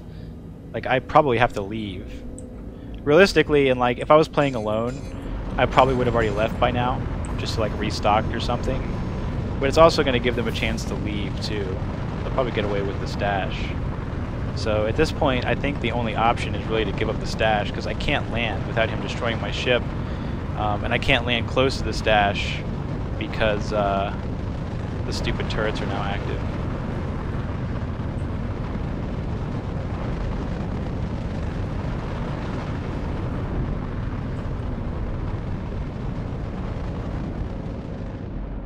It can be done, like in AC, I'm sure it can be done, you swine. Like in an arena commander setting, yeah. You know, you can zip around a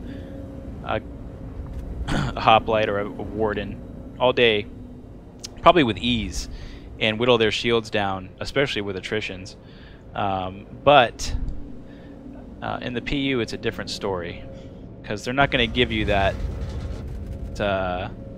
300 meters a second look that everybody's, you know, going in AC. Because see, the thing about the like the PU is like our limiters are up here, In the PU, we're well above. Like in the PU, you run with your limiter above half. In AC, you want to run your limiter like down here when you fight. You know, you're like at the red line or just above it. You know what I'm saying? Like that's where they're running their limiter, and that's really the difference. Is like everybody's running up here. They don't give a fuck. They're just like, hey, I'm gonna hit the gas and go, because it works.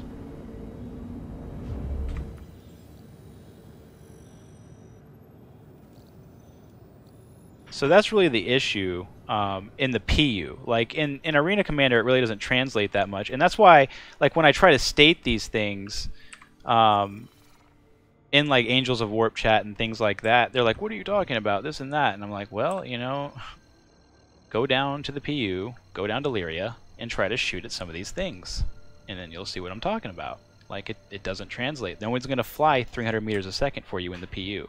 You do that in AC not to run into a fucking barrier. Okay? You do that in AC because you want to have a fight. You don't do that in Arena Commander or the public universe. That's not going to happen. No one's going to give you a 300 meter a second look at a fight. They're not going to slow down and be like, "Oh, you want to go 300? No, you want to go 6? What do you want to do here? 6, 7, 3? I'm with you. Where are we setting our limiter?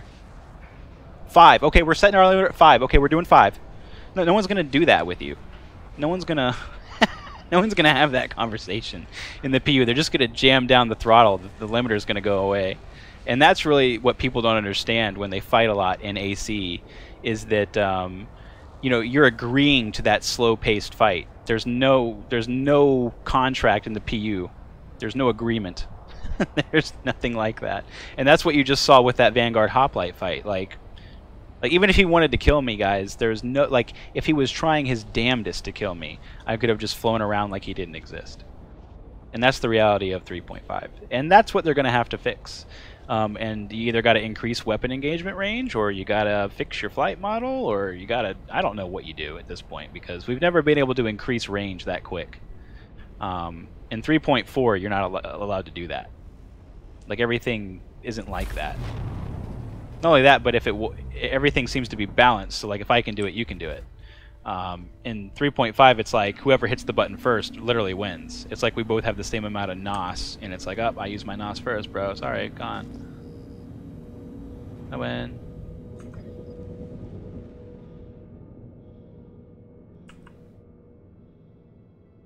And I'm fine with like dumbing down combat and everything. I like the auto gimbal thing. I think it gives people an option, you know, but if you're talking about giving them an option, give people that don't want to use it, that want to use fixed weapons, an option, because right now, in the state of fixed weapons, they don't give us that option. Fixed weapons are really, really bad, and so bad to the point where you have someone like me that likes to use the fixed weapon setup using an auto gimbal setup because it's better. Like, why would I use anything other than 320 damage mass driver size 2 when you look at any size 3 cannon damage that is 322? You know, like, it's the same damage, so why not have auto aim? That's my thing. And they need to balance that. Once they balance that, it could be better, but they don't seem to want to note that that's the issue. They seem to think that this size 3 weapon balance is fine because they're balancing size 3 weapons around large ships with a lot of size 3 hardpoints, when they really shouldn't, because the average person is going to be fighting or playing this game in something between an Aurora and you know, a Freelancer. You know, and that's including like a Cutlass and all those other ships in between, all the fighters. You know, not a large ship.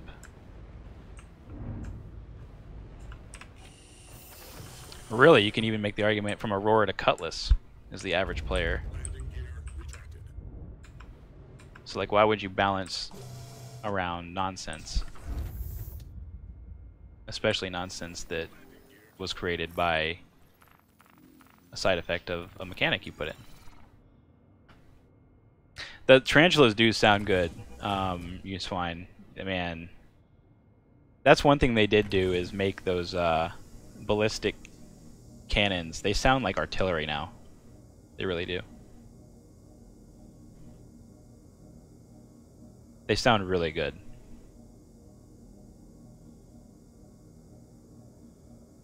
If you're going for aesthetics, that's the way to go. Yeah, it does. I mean, they give you a good whoosh sound with it too. It's not like a boom, it's like a whoosh. It's really, really nice. For those of you who not have tried the cannons, definitely something to try just for the sound, because they did, whoever the sound guy is did put some good sounds in for those cannons for sure.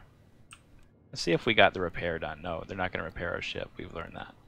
But we didn't lose our weapon. We'll keep the cockpit red. I don't care about that, I guess. As long as our nose isn't red. I guess the glass can be cracked. That's not a big deal. We just want to make sure we have our rockets.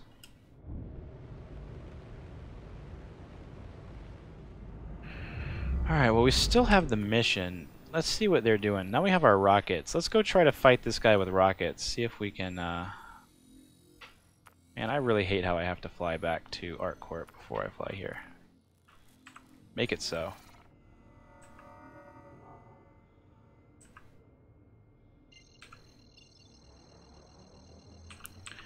We'll go back to our fixed setup so we have one giant pip always.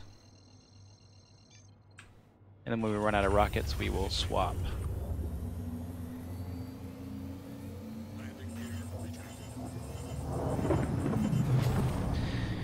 So let's see if we can get back there before he's able to extract his friend.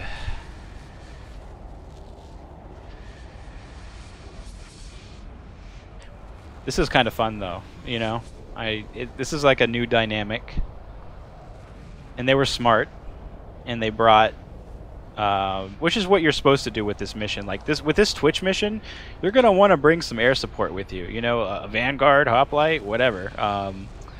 You know, a guy guarding the elevator for you so you can't be snuck up on the ground. You know, a guy in the air for you, something like that. If you could spread it out, you know, 2 to 3 people, gives you kind of good coverage. But if you could have like a group of 5, you know, a group of 6. That's really the way to run these Twitch missions, because you're going to have a lot more than just like a solo player, because anybody can get the Season Destroy Narcotics mission for you. And not only that, but there's multiple people that can accept it. Like, so it could not just be me here trying to kill these two. Like Scalpel could come along and accept this quest too and try to kill them at the same time as me. So you got a lot to worry about when you're doing this Twitch mission, and you got to make sure that you have all your bases covered. So having, you know, this, I guess this gives like organizations reason to do it. You know, somebody gets the Twitch quest and it's like, all right, everybody, you know, we need this and we need this and we need this, you know. So it gives, I guess, organizations a good thing to run. You know, gives them something to do with a lot of people. Which is pretty cool, if you think about that. Like someday, there's going to be an organization with like 8 to 15 people deep that's not staged, and they will go down and try to do one of these missions, and then some other guy's going to come along and see a bunch of them down there, and he's going to notify his organization. They're going to log in, and they're going to come try to fight for it. You know, they're going to come try to kill him. It's going to be fun. And that's how big battles are waged.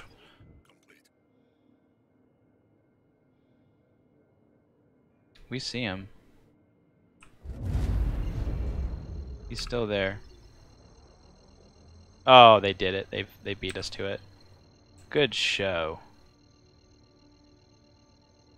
It looks like we didn't get back in time.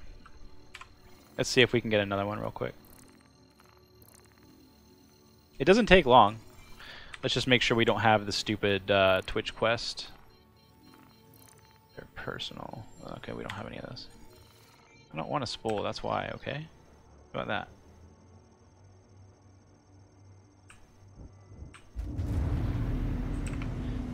We just want to cruise.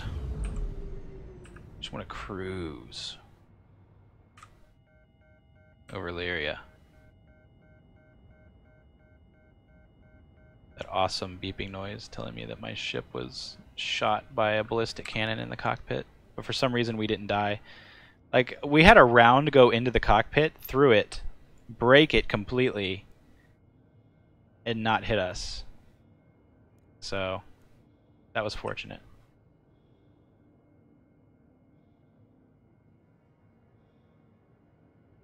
Yeah, they seem to be popping like crazy now.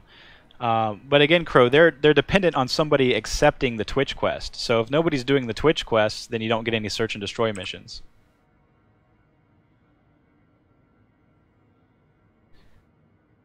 So that's just how it be. So you usually just go to a new server.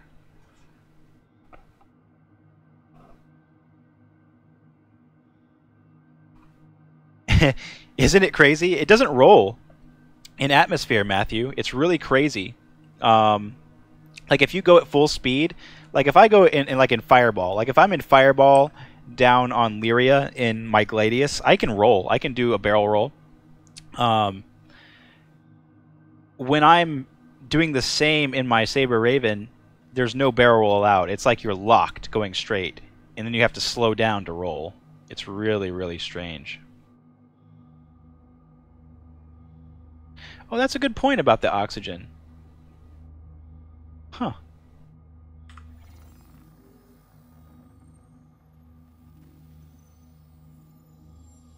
Is that real? Is that going up or down? It's going up. We're okay. I think we're okay. Still, we have time.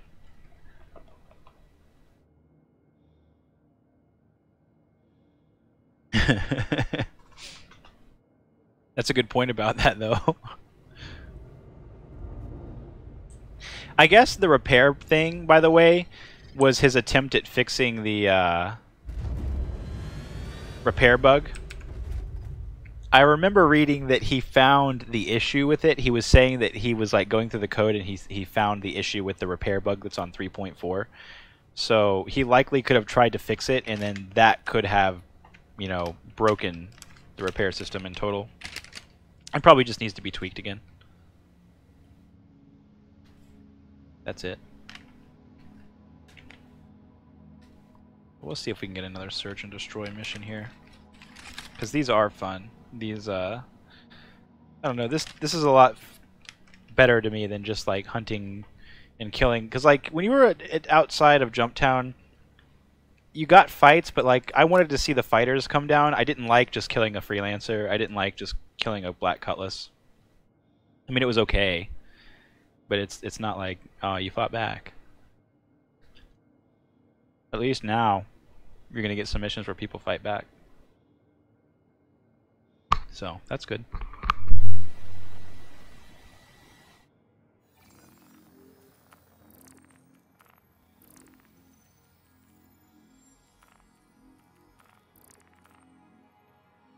You also need to keep checking the contracts too, because sometimes you don't see the flash. Like sometimes you just don't see it pop up here, and it will be there though, and then you can accept it.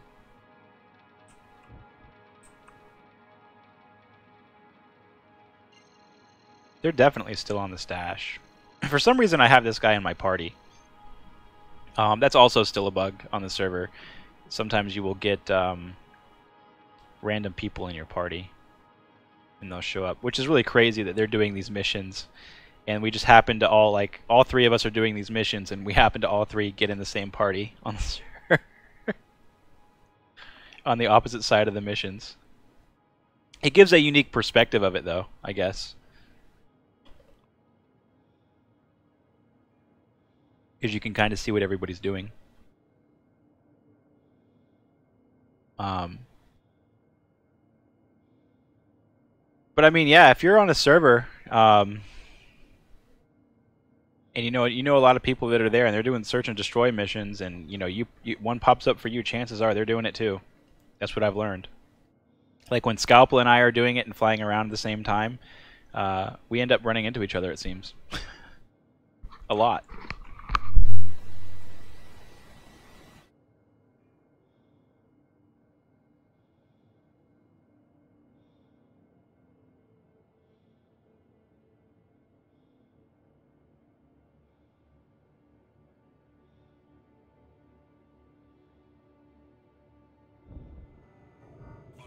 curious.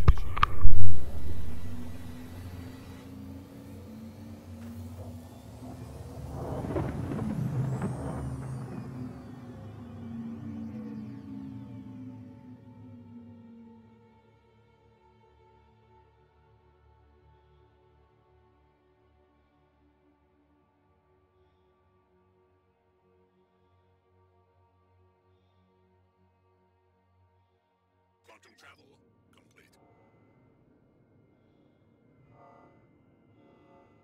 Just need to find our group member. I can't see green through this. Like, it's so hard to see. Where did our group member go?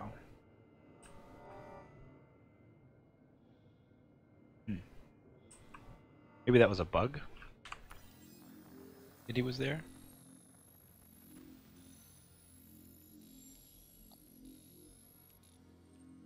Had to have been.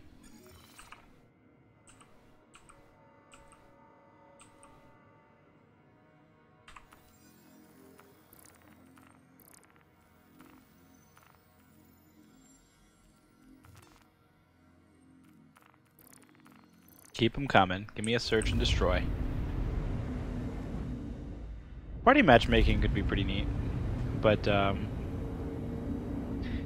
better just to leave it open world and let the people find each other.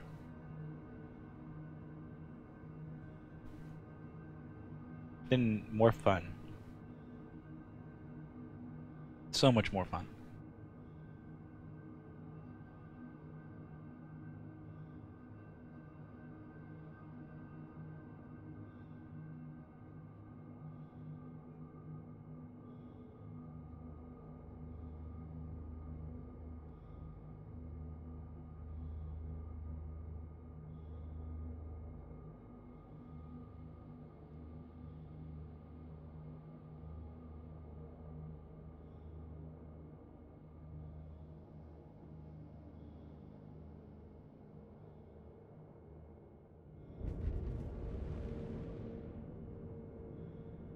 Give me...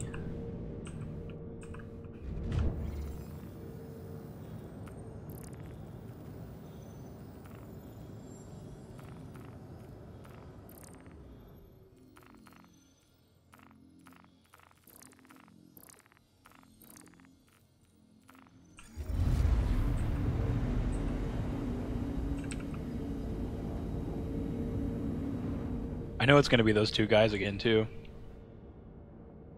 They've probably already gotten the quest, and they're going back. Loading up their hoplite. It's alright, I got rockets this time. At least we can fight it.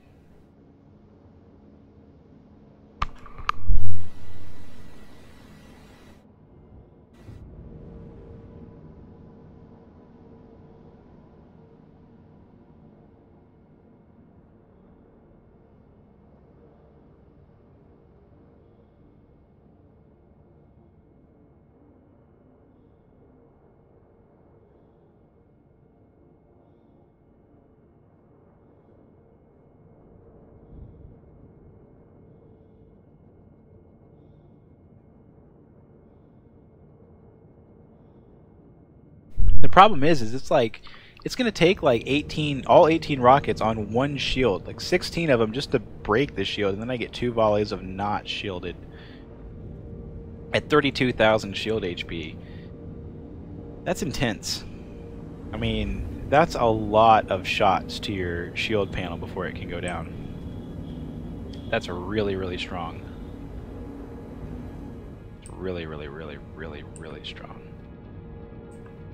So, it's hard to beat in a light fighter. Like, heavy fighters are serious heavy fighters now, for sure. When you think about it like that. It's kind of crazy. Let's see what we got here.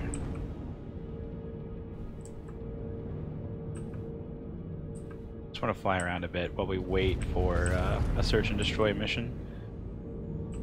Have some fun.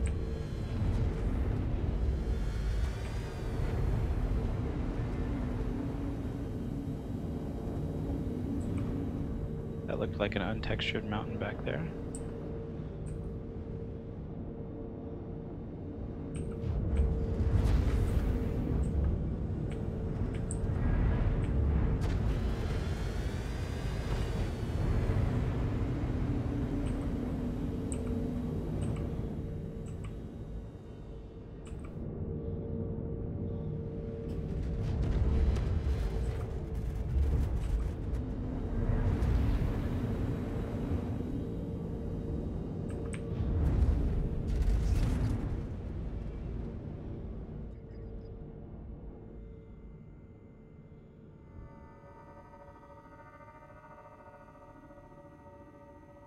Let's go spinning.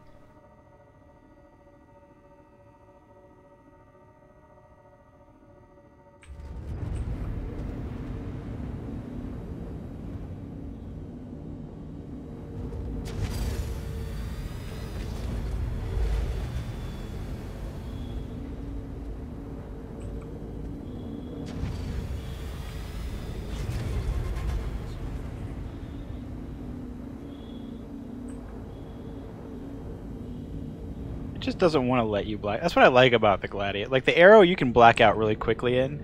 The Gladius seems to give you a little bit of leeway. It's like, nah, I'm not gonna do it to you. It's like, okay, I get you. You just need a little bit more drift to survive. Okay. I'll take it down a G for you, and it does. It's like, it takes it down from like 10 to 8.8 for you. It's really good.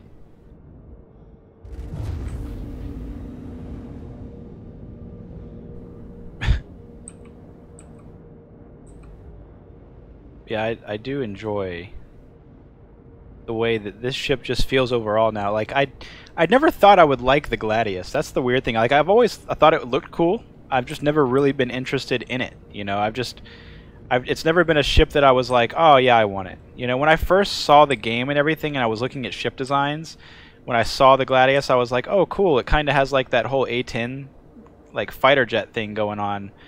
But it has like the A-10 gun in the front, you know, but it looks like a futuristic fighter jet. And then, you know, as you start playing, you just realize it's okay. Like in 3.4, the Gladius was good. It was just meh, you know. It wasn't. There was no really real reason to use the Gladius over, say, like an Arrow. There was no selling point there to it. You know, especially because the Arrow was cheaper too.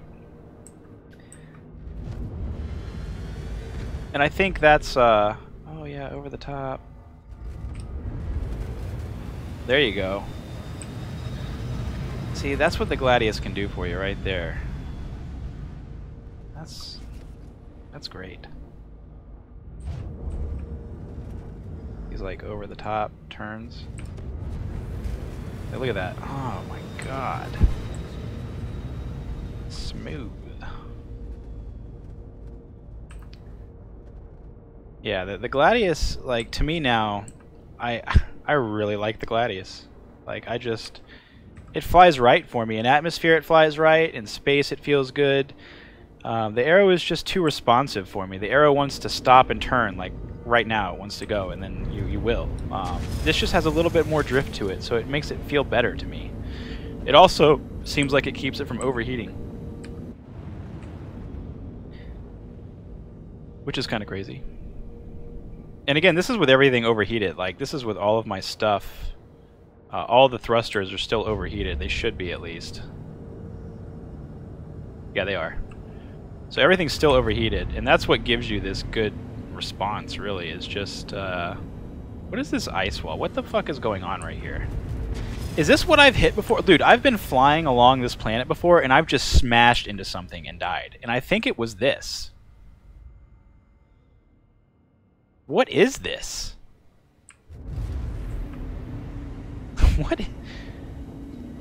What is going on? What? Is this the North Wall? What is this?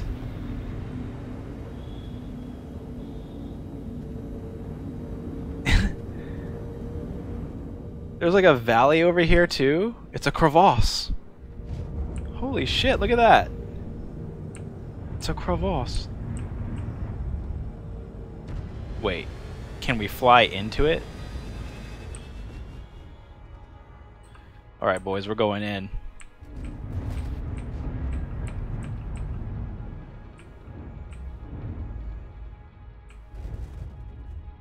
Going in the planet.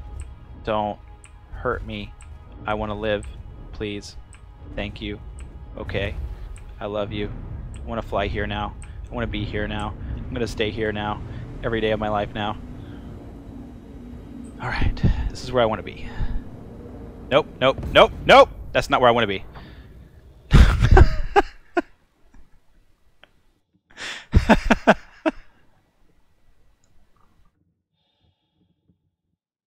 Nope.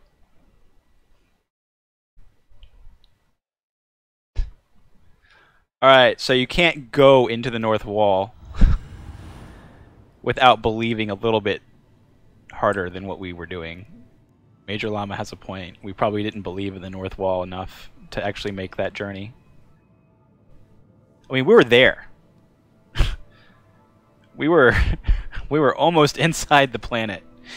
Imagine what you can do if you can fly around inside the planet. Imagine the dreams that you can have.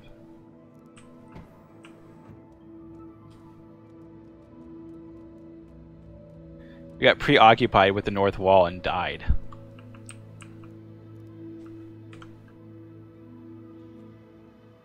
Oh, don't be a mission.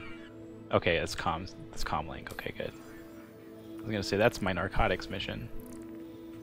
Good. Oh. Who didn't believe in the elevator is my question. Which one of you is not believing in the elevator right now? Want to know.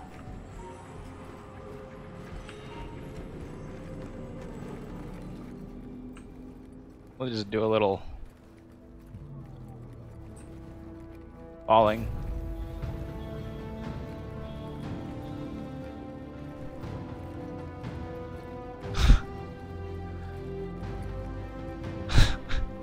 I like how like the epic music comes on. Yes. What is going on?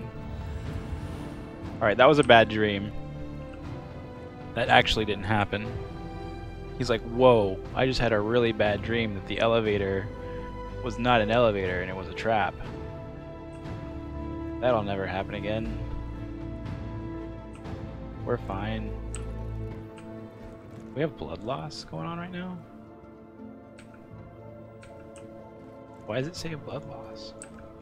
Am I just gonna die again for no reason? I'm okay with this.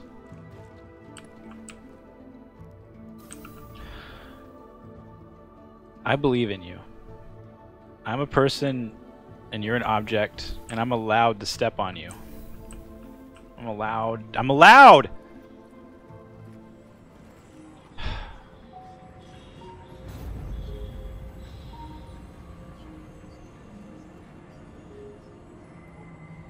He doesn't know we're allowed.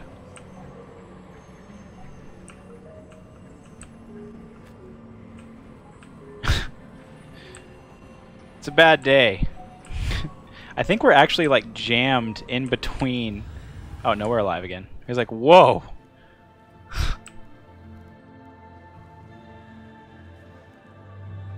Alright, I know the fix for this, unfortunately, and it is to just go to a new server. Because when this happens, guys, it's just gonna happen over and over again. Like, there's no way around the elevator loophole. Like, that's a death baiter now. We call it, this is a death baiter. Watch, I'll show you. Like, we'll just take a swan dive. What do you want me to do? Cannonball, jackknife. Whee! Yes. Oh no way! See it. Heal me. Don't kill me. Yes! Heal my fucking legs right now.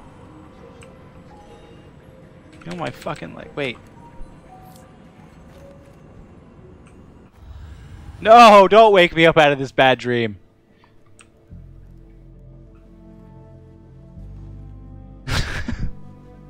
Alright, we know what we have to do now. Hold on.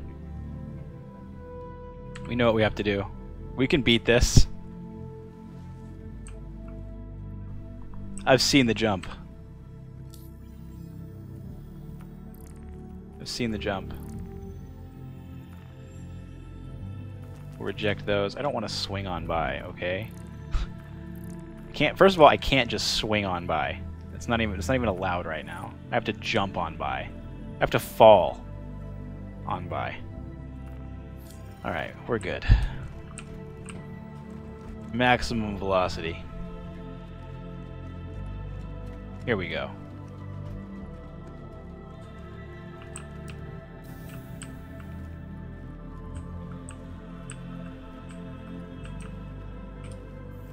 Wait, wait, wait.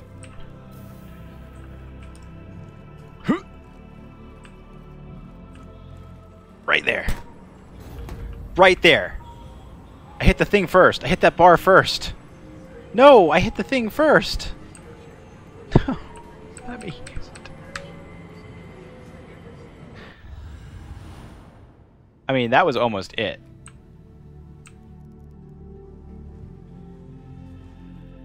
Like, I hit the pipe. I can't believe that actually worked. Maybe if I just stuck the pipe, I would have been allowed to heal. Maybe it's because I fell a second time I instantly died. Alright, we're going to try to land on that pipe without being able to see the pipe. We can do this. Because it's right there. Right here. Come on, pipe. Right there. Oh! Am I alive? Oh yeah, I know I am. I'm alive. We're okay. Just hit C, bro. Just heal yourself.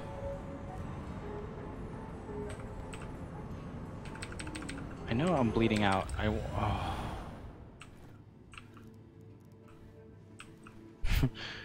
You play the same memory over and over? I just want to see if this is like doable. That's the only reason I'm messing around with this. I just want to see if I'm actually going to do this. I wonder how far you're allowed to fall before that actually happens. I wonder if it's like a time in the air thing or a velocity thing that calculates your death.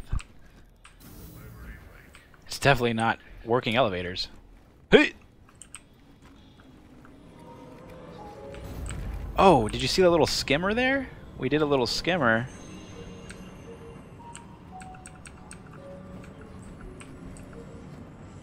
No, it's just lag killing us, that's all. Yeah, we're dead, basically, right here.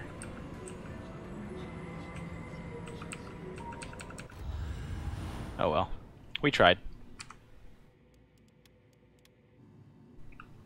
It was worth a try to get out of the elevator death loop. You know? Maybe if you had, like, your friend was stuck on Lyria or something and you just couldn't leave the server and you had to do it, you know?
Alright. This elevator is gonna let us elevator. I promise.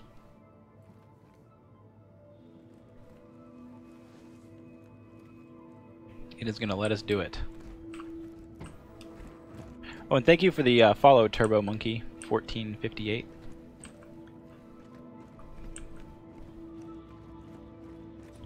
Dooby dooby doo.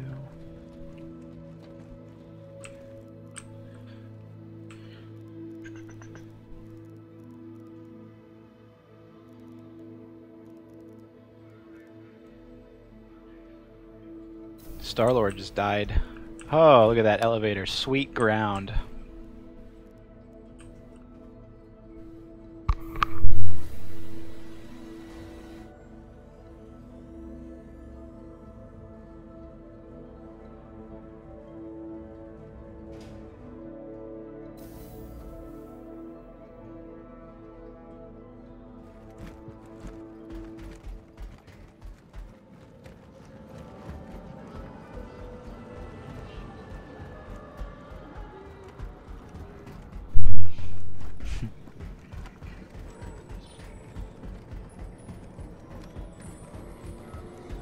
Overclocked attritions. That's because he didn't shoot your shields down, my friend. He shot through them.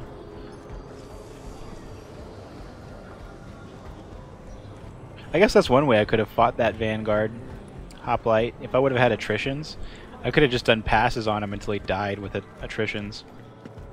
In lame mode.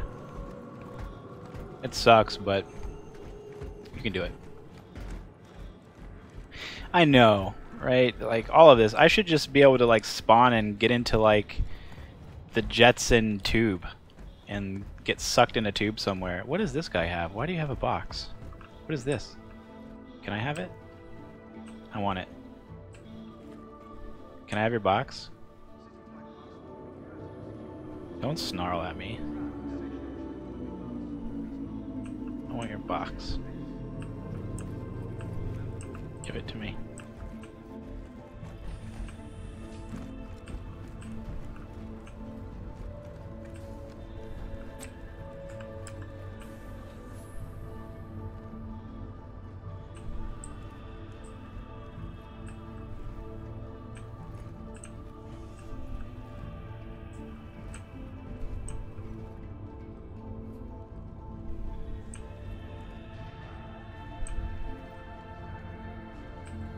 Stand clear. Doors are now closed. Give me the box.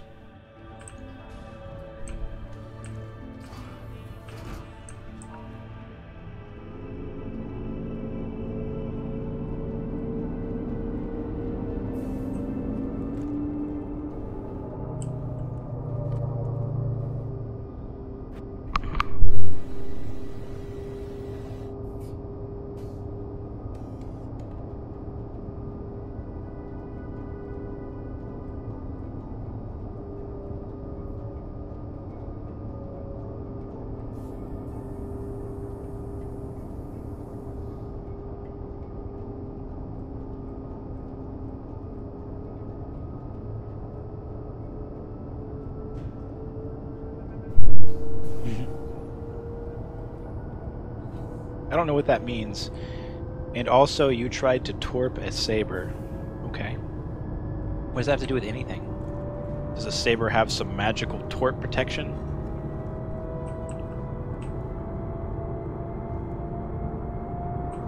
You don't have box protection though, buddy. Coming for it. There are drugs in that box? What happened to your box? Dude.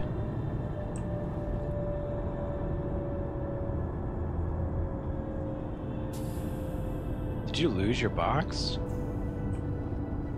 Oh no.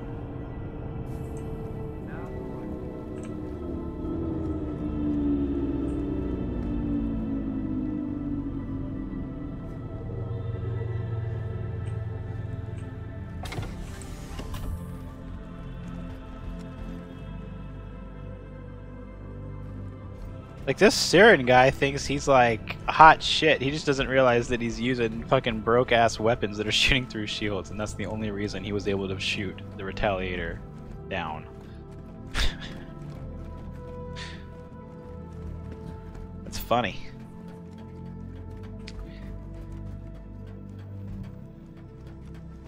That's some funny stuff. Oh, wait. Everybody close your eyes. Don't look.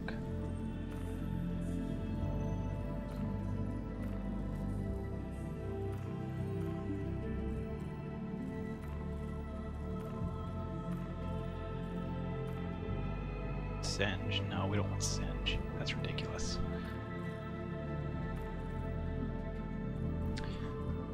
If there is any... Let's see here. We need that one. We need that one. Over here. Right there. I'm just gonna save that there. We're not gonna worry about it.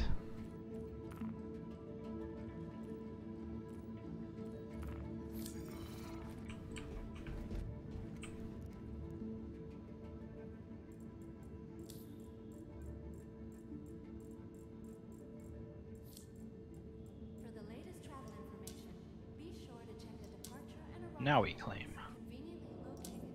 Now we expedite. Now I go back. We have to get rid of that stupid time for a visit mission.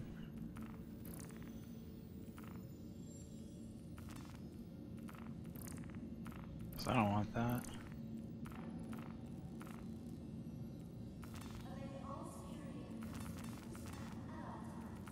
Only personal missions I want to see are mercenary.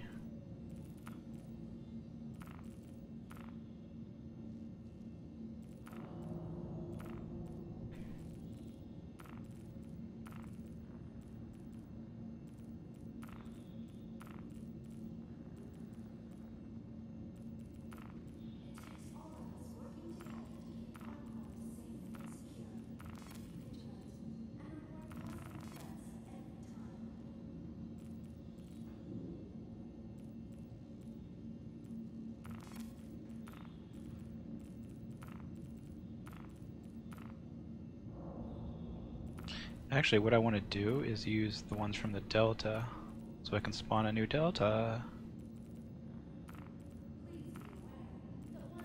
It's going to allow me to choose. Wait.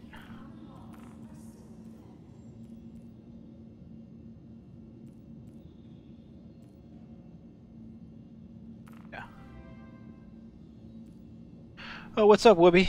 Thank you for the follow. I appreciate that. We're gonna save these changes, we're gonna save these changes, we're gonna put that on there, and we are going to put...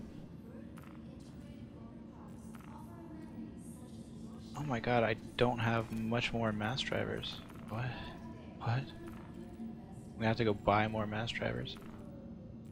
I think you can buy them here though, so I don't think that's a big deal. It's terrible. I thought I bought like 20. Fuck. We're gonna have to start pulling these off too. That's what we'll do. We'll just pull them off. It's not a big deal. Not a big deal. Until they change that. Then it's a big deal. Oh, thank you for the follow, Read the Scroll. Really appreciate that, man. What's up? Back in Star Wars Galaxy when you were a smuggler and got contraband in Cersei and lost a little bit of health but passed the scan. Yeah. Star Wars Galaxy was a great game, man. Star Wars Galaxy's running around as a bounty hunter with the bleed in the cities. That was great stuff. All of our landing areas are currently full. Please hold for assignment. Oh, really? Well, hold here then. Our automated system is unable to access that ship at this time. We apologize for any... Oh, thanks for stopping by, Whoopi. I appreciate that. Try again later, or select a different ship. Spectrum's pretty funny. But it's all the same, really. All of our landing areas are currently full. Please hold for assignment. Yeah, Star Wars Galaxies, man. Before they did that weird change, the CU change or whatever the hell it was, it's been so long. God, it's been so long since I played that game. But man, Has been delivered to the following landing pad. that's great. Now it's not going to tell me what pad it's on. There's only like 18 of them. 3. I saw 3. I saw 3. Okay.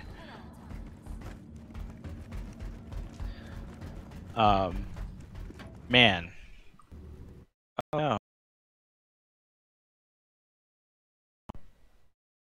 I don't know what that was. We'll just relaunch. Apparently Chrome decided to cause my computer to... or Star Citizen to stop? Okay. Whatever.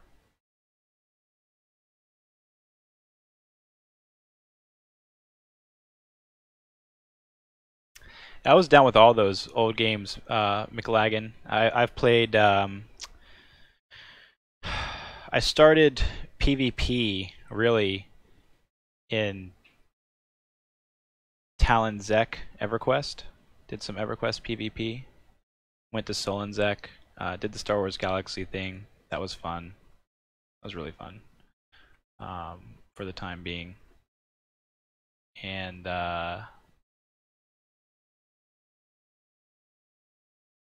I just kind of moved up. Played some random PvP games throughout the years, but Star Wars Galaxies was always one of the best, just because it was. I mean, if you never played that game, it's something that like if you tried to play now and like WoW was your first game, you'd be like, what the fuck is this? You know, but it was such a good game. It was such a good game. It's like EverQuest too. Like if you go back to like EverQuest after playing like WoW or even something after World of Warcraft as your first MMO, going back to a game like EverQuest, the controls feel really wonky, and you're like, what is this? Especially because those games are meant to be played in first person. And like the third person view is not the best that they give you. It's doable, but it's not the best.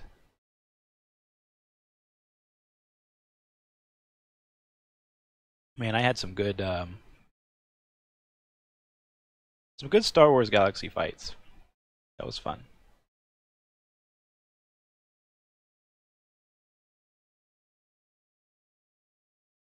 It definitely was a lot of fun.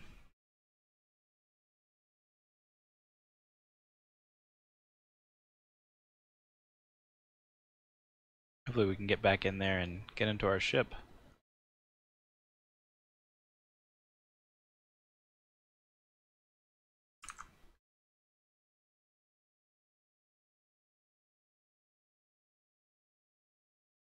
Did I lose everything?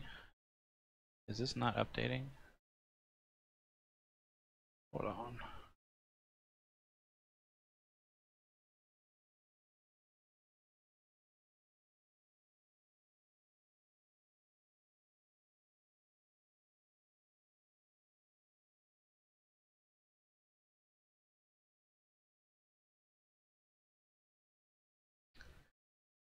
So let me restart these. That's what happened. I just have to get my other chat window up, guys. Hold on one second. Because that Chrome crash definitely stopped my my YouTube chat from appearing.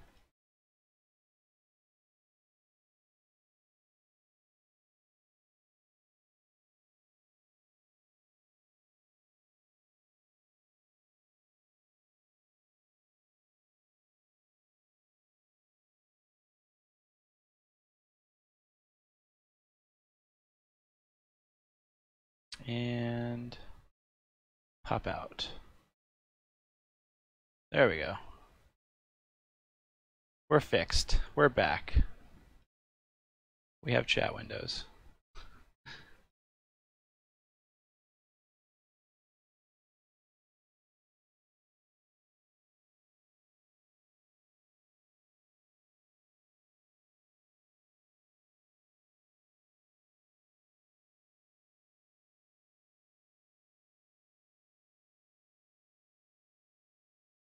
Yeah, it was about milking stats, and yeah, it was. That was one of min-maxing and all that stuff. Look at that, right away we get the destroy narcotics mission. Yes. Hopefully it just put our ship away and didn't destroy it.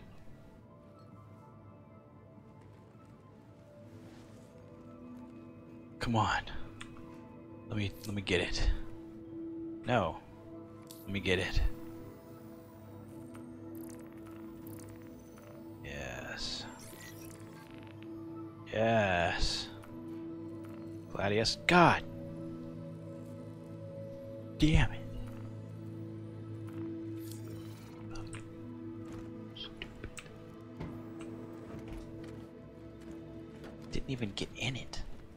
Didn't even get in it. How is it destroyed?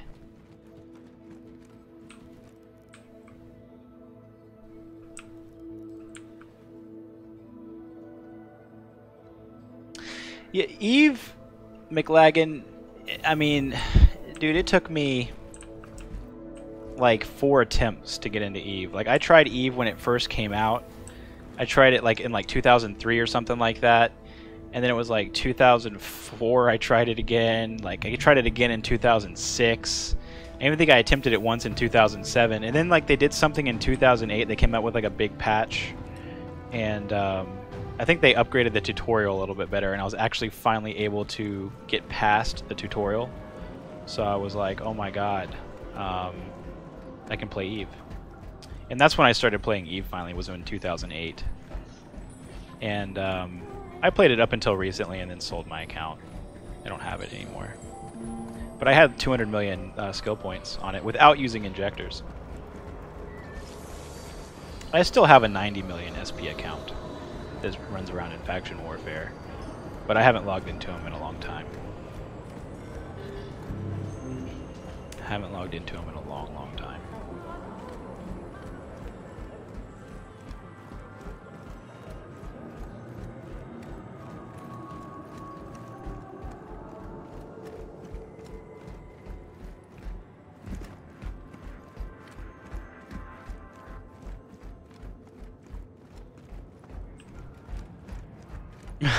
Yeah, min-max dodge. I remember that was all those games back in the day, man. All those Sony Online Entertainment games made were because they used the same like engine from like EverQuest and all that nonsense. So, and that's what they also found in EverQuest was that if you built a dodge-heavy character, like all agility, especially monks, that you would break the game and that you could just dodge 100% of the time. But that was the same way in EverQuest. If you got high enough dodge at one point, they had to actually like change the game mechanics around it because it was too much. People were actually using monks to tank instead of warriors and stuff because they just didn't get hit.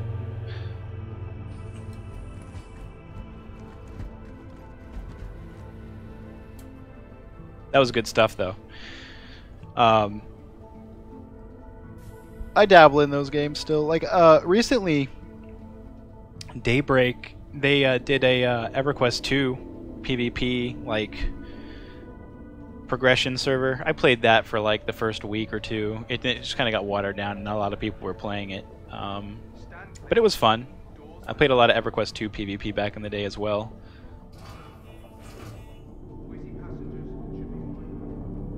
Which was the same. EverQuest 2 PvP was basically group PvP. It was more group-focused PvP, but it was the same min-maxing, all that stuff. So it gave somebody a lot to do in the terms of min-max department.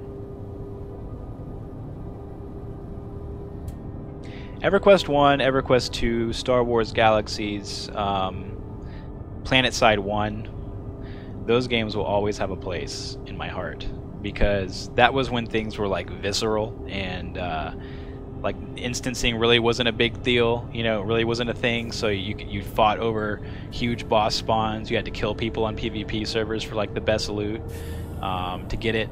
Otherwise, it wasn't your camp. You just had to go somewhere else.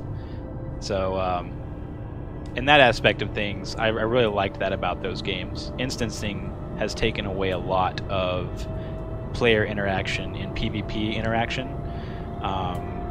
and that kind of sucks. Like, you know, if this was World of Warcraft, this mission right here for Twitch, you'd get the mission and the thing would be instanced and no one would be allowed in the bunker with you. At least in something like this in Star Citizen, you know, other players can come and try to fight you for the bunker, things like that. So that's what EverQuest 2 PvP had a lot of too. Like all the dungeons, or pretty much most of the dungeons in EverQuest 2 were open. So like if you wanted to go in there and farm like a cool chess piece, you pretty much had to fight everybody in there for it.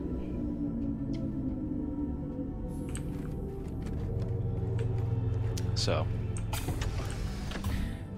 and that was the same with like Star Wars Galaxy and all those games. Like if you wanted a piece of loot, like you were you were fighting for it. You're fighting for it, buddy. Tooth and nail.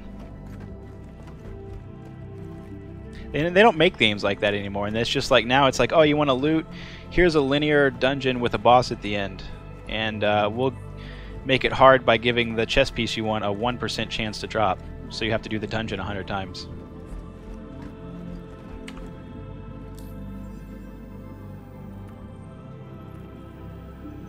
Oh, my Gladius is good. Yes.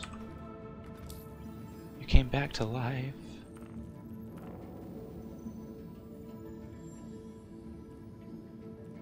Are we good? Yeah, we're good.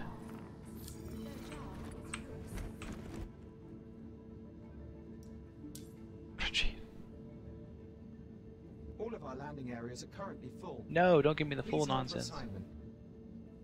Unfortunately, our automated system is unable to access that ship at this time. We apologize for any inconvenience. You know there's an MU for it, right, McLagan? There's like swgmu.com, Star Wars Galaxy's MU.com. I played that for a bit. It's actually like, it's pretty decent, I'm not gonna lie. It's pretty decent.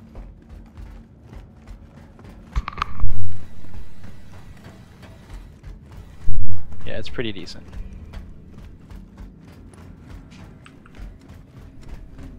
the latest travel information, be sure to check the departure and arrival boards conveniently located throughout the spaceport. Yeah, man. I remember in Star Wars Galaxies, like, I remember the first, I didn't participate in the first Jedi battle that was like 200 bounty hunters versus 1 Jedi and the Jedi won. But that's literally like that. For those of you who don't know about Star Wars Galaxies, that's literally how this game was. Like, it gave you a bunch of like skill trees on your character when you make it, and you just randomly unlock these things. Like if it was dancing and you know, a little bit of everything really, like all kinds of weird shit. And you would unlock these things, but 6 of them. If you unlocked 6 of them, 6 randomly ones that were picked right when you made your character, you became like Jedi, and where you could become a Jedi. That's when like you unlocked it, and then you had to go do the quest and all that nonsense and make your lightsaber. But when you did that, you became a god, and you were like, it was like, oh fuck, that's a Jedi over there, and we only have 50 bounty hunters. That's like an oh fuck moment. So, in Star Wars Galaxies, like 1 Jedi was a force to be reckoned with. And they also had permadeath too. So like the Jedi Masters and everything, when you like became a Jedi Master and you had like your master lightsaber and everything, like if you died, that was it. Your character was reset. There was no more Jedi for you. That's how powerful you were allowed to be. And there was literally battles where like, you know, 200 plus people had to down a Jedi.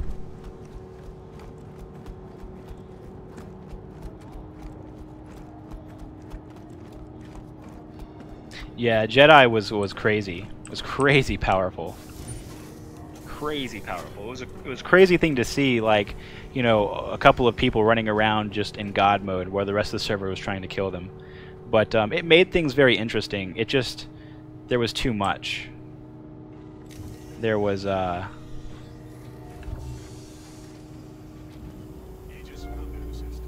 little bit too much with it, and then too many people started becoming Jedi. Is really the downfall of it, because everybody started learning what to do, and once everybody learned what to do and how to become a Jedi, yeah, in terms of like that, it did, because once people got 2 Jedi and figured it out, it slowly started to become just masses of Jedi everywhere. And then of course they changed it. They nerfed the CU thing where everybody could just become a Jedi. And that's what really killed the game, is when they allowed just everybody to become a Jedi off the bat or whatever, and then they didn't make it permadeath, and they made them killable. They made them just like a normal thing. That's what really killed the game.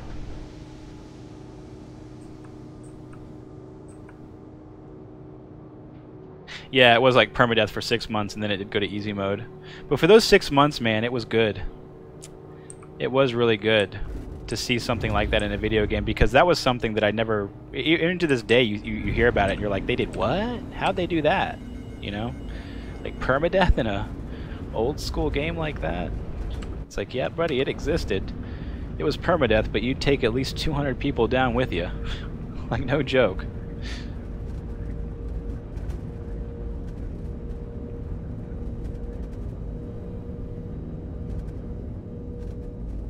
Good times. Yeah, that was stupid when they allowed Jedi to take skills like Feign Death. You're right. That was when it did kind of get lame. That was when it was like, okay. I was like, alright, come on now. Can't give them the best of all worlds here. And they did.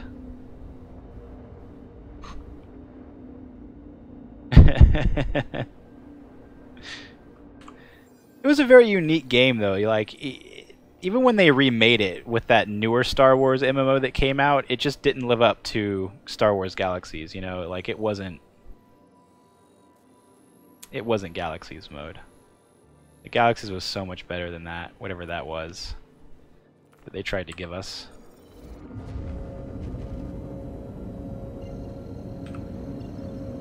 Like, I'll even take the watered down Galaxies where it was easy mode over the other MMO. What the hell just happened? Is it just because, like, I have... Oh, I know what it is. I have cruise control on. Whoa. Yeah, I keep forgetting. You gotta turn off cruise control.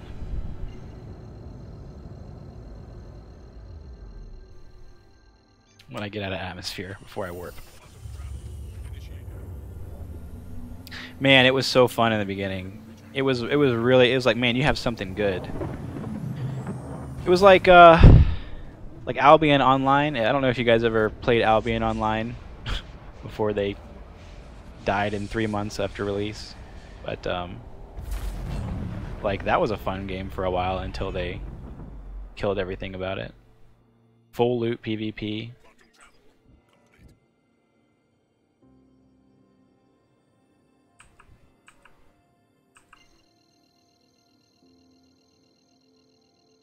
Probably just better just to go at this angle. It's probably just better just to go this way.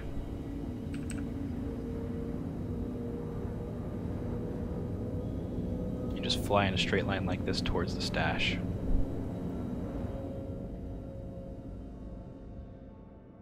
I got a foreign ban over when they nerfed Feign Death. Yeah, yeah. A lot of people were upset about that, though. I mean, you weren't wrong. That was one of the things. That was one of those.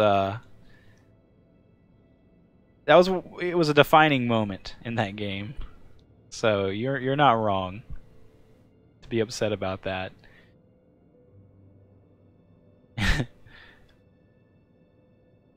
RuneScape, see, that was Shadow. That was one of the ones I've never got into, but like oddly enough, like see, I don't like watching streams. It's something because I get jealous and I'm like I want to play that game, so I'm gonna go play it and not watch it anymore. So. I don't really watch them, but I can watch RuneScape streams. Like that one guy that does the YouTube, like who's the dude that's doing the YouTube series for RuneScape? It's like he has like a character, but he's not allowed to go somewhere. It's like I forget what he calls it, but it's like a character. It's super hard mode that he's building. But I watch that guy all the time, and I know nothing about RuneScape. I know nothing about it. I just listen to him tell me all the odds, and he's like, "Oh yeah, this is like 1 in 10,000. This is like 1 in what?" And then he gets it, and I'm like, "Oh, that was a good drop, bro. Good luck. Good on you." It reminds me of playing EverQuest and shit like that, because that's what made those games fun. Where you know, camping the boss spawns, getting a placeholder instead of the boss, killing the boss, getting bad loot, fending off your camp versus other people, then killing the boss and getting the good loot, things like that. Dude, like I watch RuneScape and I don't even know how they fight because like I tried RuneScape back in the day, like way back in the day, and I don't remember having to like switch through my inventory and click like 80 different things. But like you'll see these people like PvPing in RuneScape and they're like clicking like 80 different items in their inventory when they do it, and I'm like I can't keep up with that. I don't know what's going on. I literally do not have any clue. But I'll watch him all day. I'll watch that guy. And that guy with the blue hair, Alfie or whatever his name is. He's funny as hell. I sometimes catch myself watching him play RuneScape, just wondering what the fuck is going on.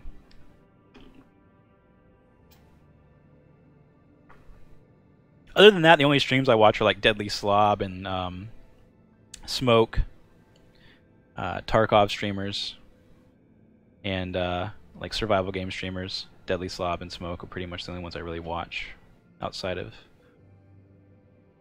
like just messing around and needing something to watch to kill time.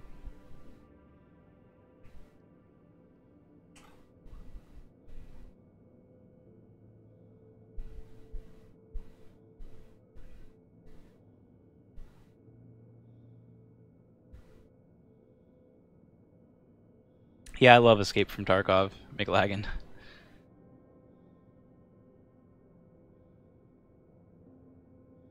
It's a intense game.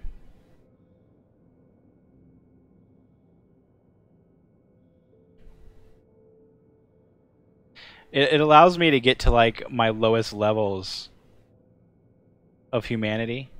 You know, that guy who crawls around, hides in a bush with a Mosin, and shoots everybody on the map. There's a guy up here. There certainly is a guy. Certainly be. Interesting. We'll see what he's doing. We don't got time for this. We're going to a stash. I didn't go over it, did I? No. Not yet. Maybe I did. Oh, so he's coming down to the stash too. So he must have the quest too. I see what's going on. Okay. Where's my limiter? There it is.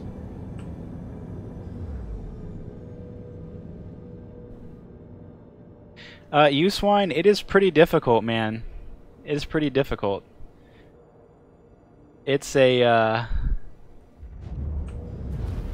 it's one of those games, man, that, you have to get over gear fear. Coming from Eve, it wasn't too bad for me, except for when I got like a sweet weapon and I was like, I want to keep this weapon, you know. And like I needed to make it out of the raid with like this sweet M4 or whatever the fuck I got off somebody that was just overly kitted out, you know. That's the only time I had like super gear fear in Tarkov. But otherwise it was like, hey, you know, if I got this super expensive weapon off somebody, I would use it. But I mean, it is a game where you can literally, you know, if you have 1,000,000 ruples to your name, you can spend 700,000 of those ruples arming yourself to the fucking teeth, log into the match, and die within 5 seconds and lose everything. Yes, that is Tarkov to a nutshell. So, if you're not okay with that, probably not the best game to play. So, because that does happen. Or Tarkov, one of the things that's really bad is like hacking. So when you get killed by a hacker in Tarkov, like, of course it feels a lot worse than getting killed by a hacker in like CSGO. In CSGO you get killed by a hacker and you respawn. In Tarkov you get killed by a hacker and you lose all your shit. So that sucks. And of course when you die to like glitchy bugs and desync and things like that, it also leaves a terrible taste in your mouth. So while Tarkov is very fun, there is a lot of things that come with it that can make it very frustrating as well to the average player. More so than any other game. More so than any other game.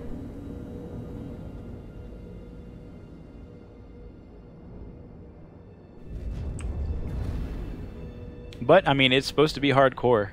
So, and that's what I kind of like about it, because, I mean, you can literally, like, somebody can gear themselves out in 1,000,000 ruples worth of gear, and you can go in there with a 20,000 ruple Mosin and kill him. Shoot him in the head. He's dead. The bullets cost you, like, 1 ruple. So... and you just scored 1,000,000 ruples worth of gear. So that's kind of fun about Tarkov, more than anything.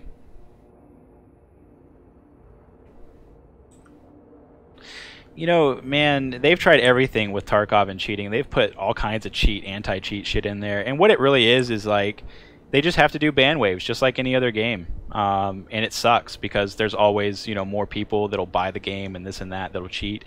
But I mean, they release ban waves all the time. It's crazy. It's just one of those games where, you know, people see any game like that where loot is hard to get, or I mean, people are even eBaying Tarkov loot on like players auction. You know, it's crazy that people eBay loot in players auctions. But that's what happens.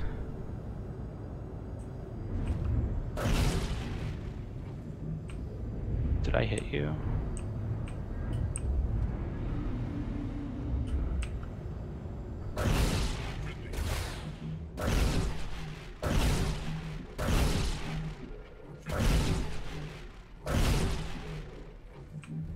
Why is it flying around? Okay, that's obviously not where I have to aim.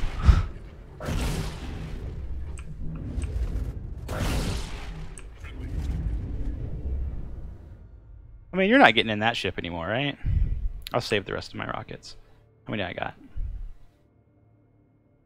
I have 5. I got 5 on it. Here, what we'll do is this.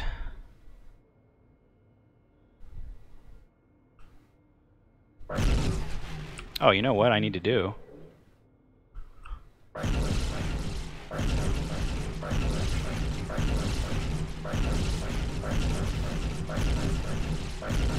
I didn't even like overheat anything. Look at this.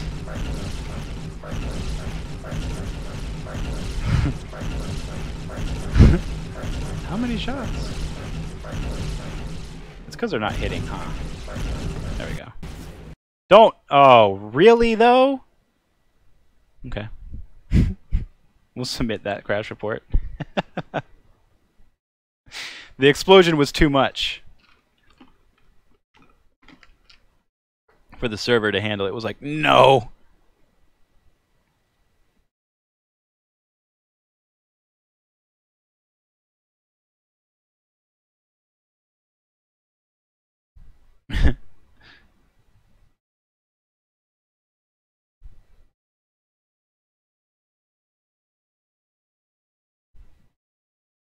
SWAT 4. What is it? What's it called?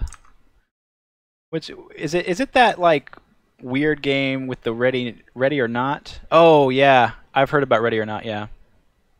There's another game that people say is a SWAT 4 successor that I've bought on Steam and I didn't like it at all. God damn it, we didn't get back in our fucking server. God damn it. Why doesn't that work?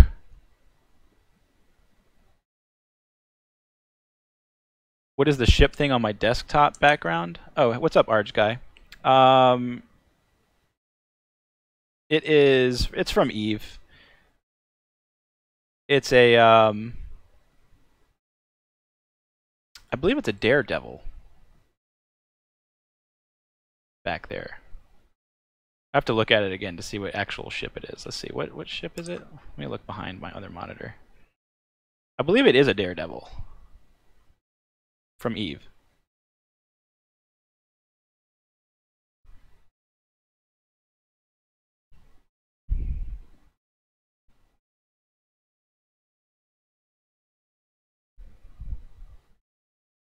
It was a frigate. A special frigate that you got in Eve. And it was good. Oh my god, look, our teddy bear was there and it disappeared. Holy shit. Our teddy bear was there for a split second. It was there, and then they took it away.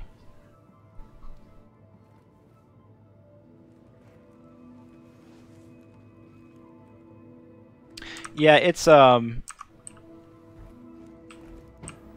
interesting game. It's a lot of clicking, but the combat is a lot of fun. It's one of those games where you build up a cool ship that you like, and then like you'll go around and patrol for an hour and try to find a good fight. And you might get a good fight for that hour, and then sometimes you just don't get that good fight at all. And that's Eve for you. But people are constantly, what keeps people playing Eve is the good fight and searching for that good fight. There is few things and like I guess skill-based fights on the internet, because Eve is truly skill-based when you get down into it and piloting the ship. There's a lot that can go wrong when you're in it, because like in one of these little small like frigate versus frigate battles, it could last 30 seconds, and if you forget to click on a module, for instance, you might lose.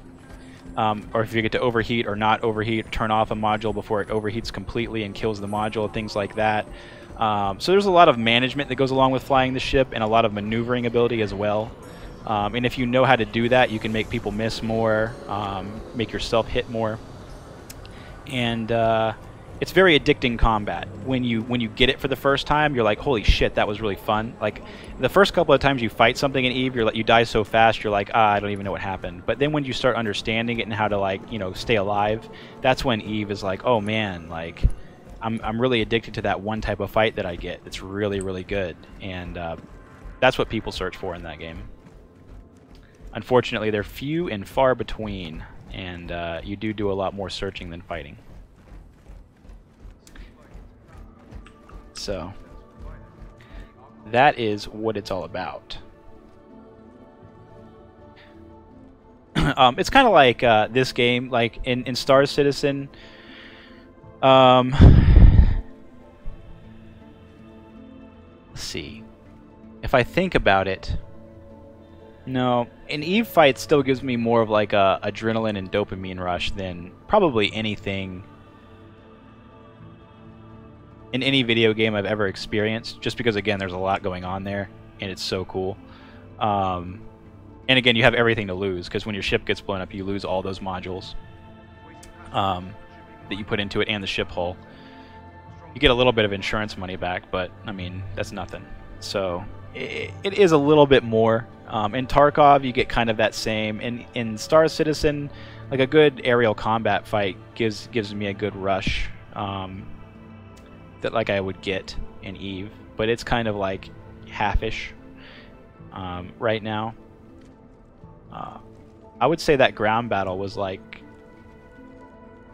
the best kind of like rush dopamine hit that I've ever got in this game so far. Was like fighting those two guys on the ground. That was pretty cool in terms of like player interaction and like, you know, hectic fighting and things like that. That was actually really, really fun.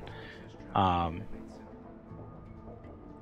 like you don't get many. I guess it's the stress. Maybe that's what it is. Come to find out, maybe it's just the more stressful the situation is, the more of like a dopamine rush you get out of winning that fight. You know, maybe that's what it is. Because it's a lot of stress in Eve when you're like, you know, manning all your modules and trying to double click in space where to go and things like that. So it's very stressful. And when you come out ahead of a stressful endeavor, I guess it feels better. You're like, yeah, I got through it. I weathered the storm. You know, it gives you that feeling that you can do it. You know, you can pull through. Yeah, and of course you do have something to lose.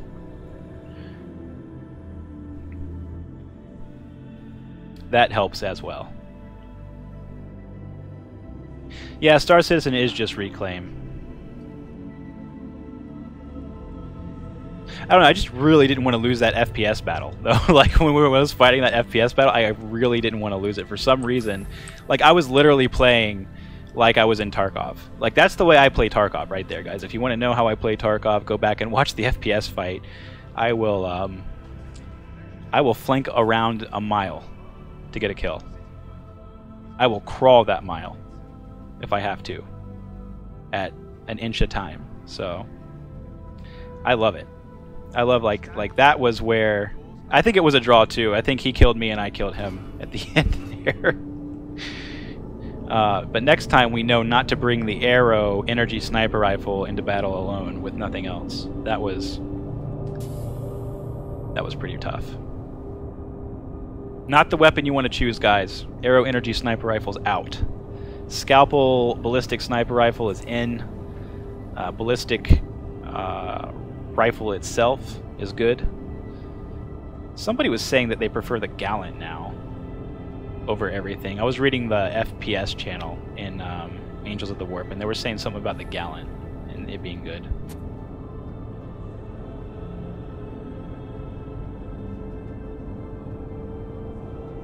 Oh, you know, I wasn't charging it at all. I was clicking it. See, that was my first time using the energy sniper rifle too. Again, Major Llama, I've never really played with it. I just bought it because it was like the only sniper rifle available to me. That actually makes sense to me. That it would have to charge it. Because I was definitely not charging it. Plus the UI was really messed up on it too. Like when I scoped in, it would give me the crosshair, and then the rest of the UI around the crosshair would pop up like 3 seconds later. So that pop-up made it very laggy when I was trying to aim. Like I would aim for that 3 seconds fine, and then that UI would pop up, and then it would kill my aim. Yep, that was a more you know moment. So I would definitely remember that in the future. It seems like ballistic weapons FPS overall seem to do really well. The Decimator I know was, or whatever, the Dimco or whatever it was pretty powerful last patch, but I think they changed that this patch, so I don't think like that energy LMG is good anymore, or as good as it was.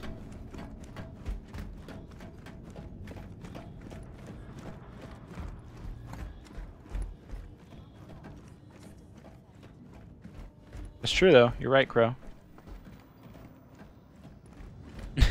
Yeah, that would have been good to know back then, Major. You could have just said that as I'm running around rocks.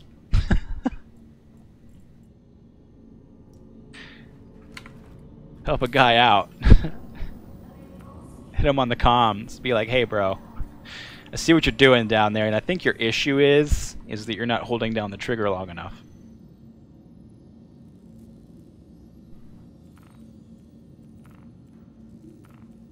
I'd have just been like, K. Fuck. So, if your ship doesn't get destroyed,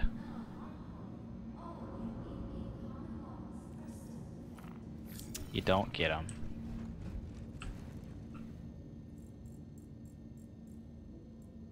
Cry. Which means we lose everything. It's so stupid that we just lose our ship because the game crashed. But that the way it be. Customs personnel at all times. Their job is your safety.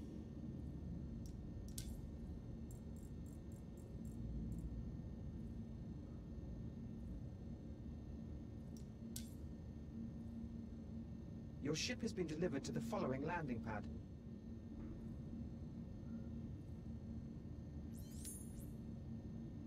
Hello, and welcome to I said it when you were fighting twice, in fact. Fuck! the Greater Area 18 Major Llama, you're not supposed to tell me that. Now I can't. Now I have to be mad at myself. That's what you've done. You've made me angry at myself. I was trying to put the blame on you.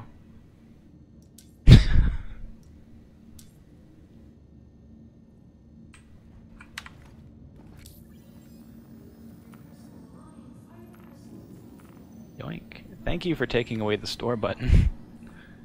That was the best change ever. We can keep that out of the game, please. No more store button. And if you're gonna add it, make it another button. Show. No. No. No. Yes.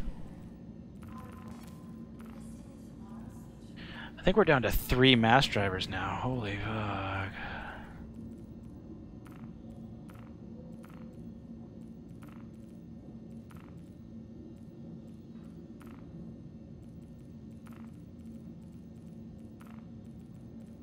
Yikes.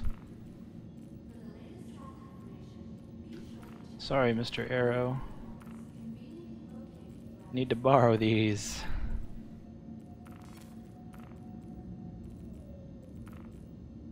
That's why I kind of...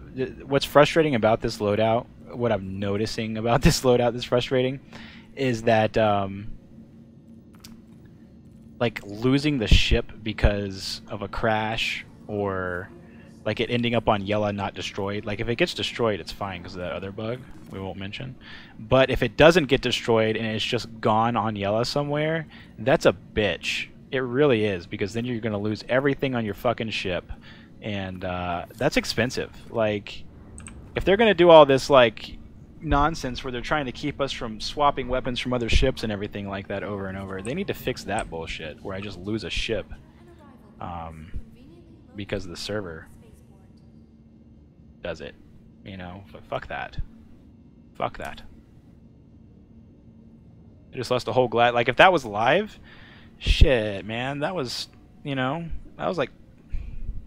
Your ship has been delivered to the following landing pad. That was like 50,000 credits worth of stuff I would have lost on live on that one little Gladius right there. Like literally 50,000 credits.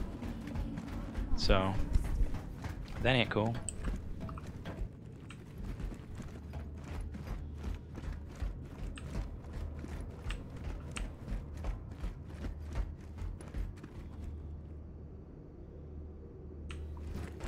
06? Yeah, it was number 6.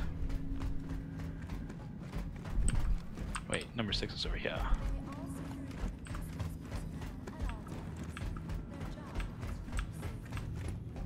They fixed that. You can't, unfortunately.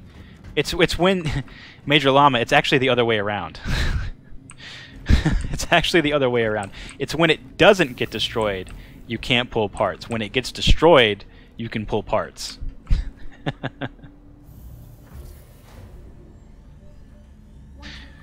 That's what sucks about that.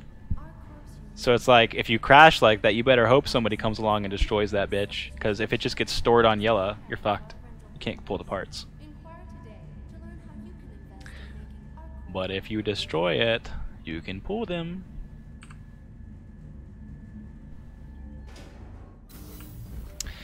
Do I still think that the Arrow is the best ship in Meta 3.5? What? It was 6.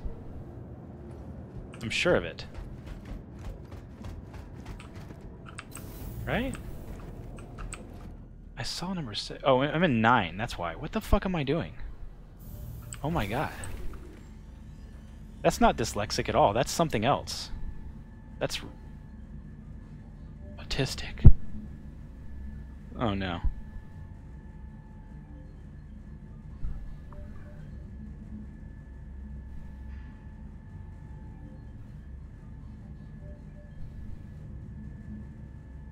This 9 looks like a 6 on the floor. I'm okay. Okay, see? I was just looking at it upside down. Right side up. Fine. Something's wrong.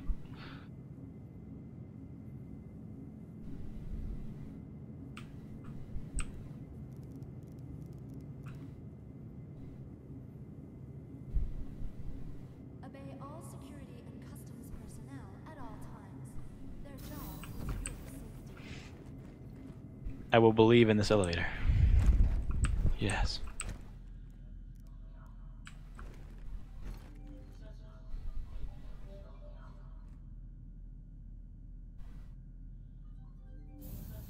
There's our quest. There is our quest.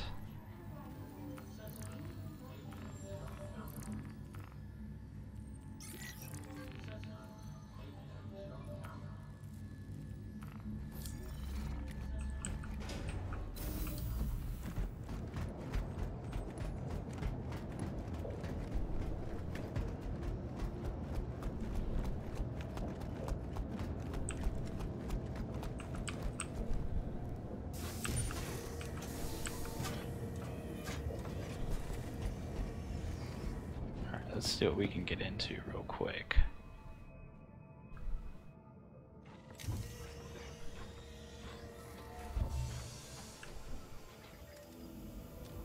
Aegis combat assist activated. Systems green.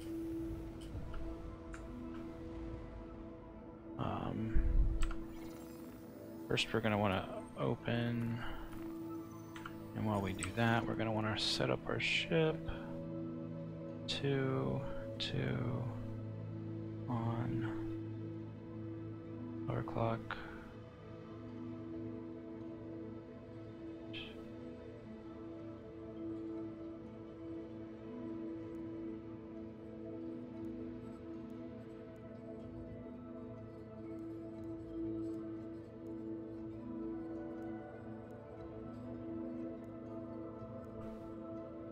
All right.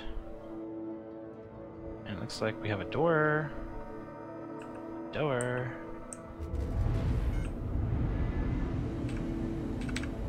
And we're off.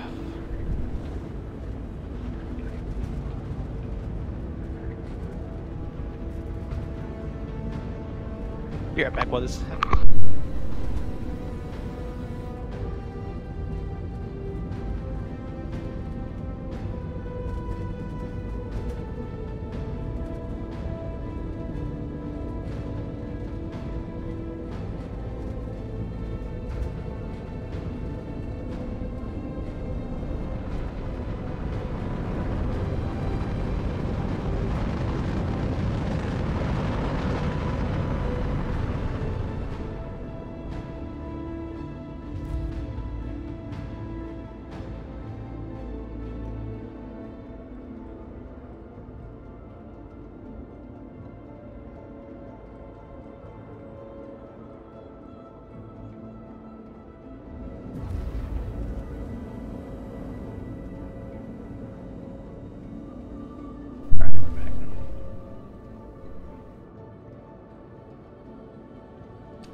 let's set our route to Illyria. Let's see where we go. Right there. Set it. Oh no. Okay, good. Turn off cruise control. Slow down before we actually start to swivel. Let's see, where are you at? There you are.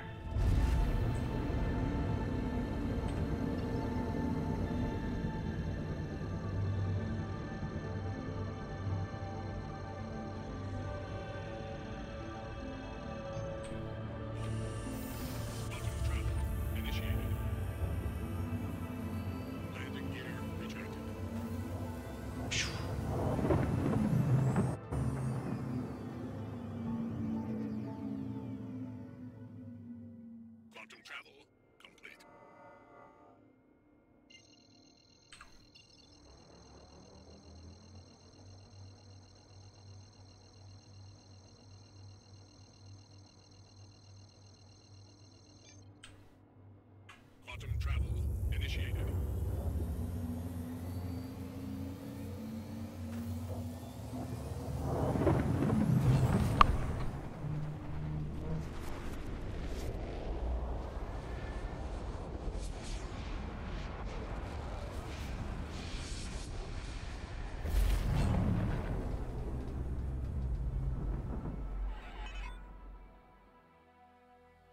Quantum travel complete.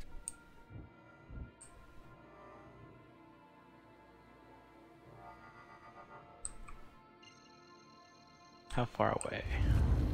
Is the stash on the other side of it? Yeah.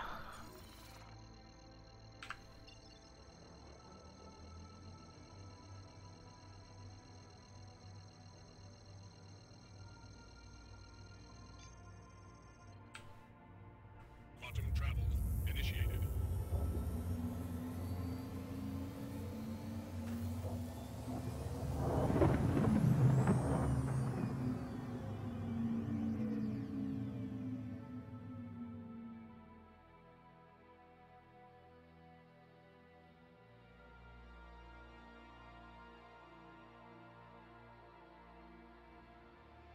Quantum travel complete.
Gladius Day.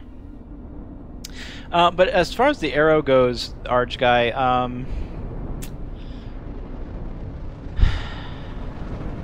I mean, it's still really good. People still hate fighting it. It just depends on if you want like a ship like the Arrow that flies very responsive-like, or a ship like the Gladius that has a little bit more drift to it. It's kind of one of those feel things. It's going to be up to the pilot to decide that decision.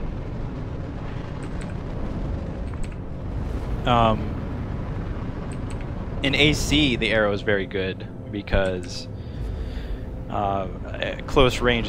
Arrow is one of those ships that has like a buggy pip naturally too. The pip on the Arrow is really bad right now, so it's just hard to hit in general.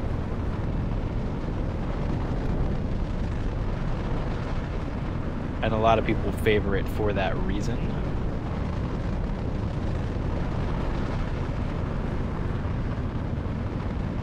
But yeah, it's not a bad ship. It's definitely, you know, Arrow, Gladius, Scythe, Glaive, Saber, of course. There's a fucking Saber Raven here. For some reason. I don't know if you're trying to protect your friend, but that ain't gonna happen. Because we're gonna pull a fast stop right here. A real fast stop.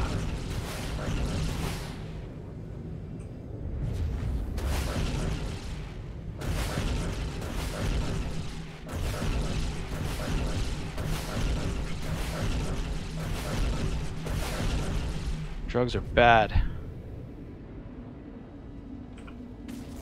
Alright, our Raven was coming in on us, but... Alright, we got 6 fucking rockets left. That's amazing. I can kill this with 6 rockets. We can do this.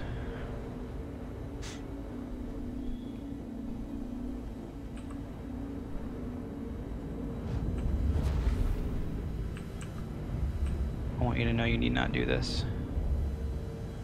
Billy Miser. Oh, the pip is jumping. I'm not gonna risk some laggy pips. I want good shots. I want really good shots with my rockets. If I'm gonna waste some rockets here, I want some good shots.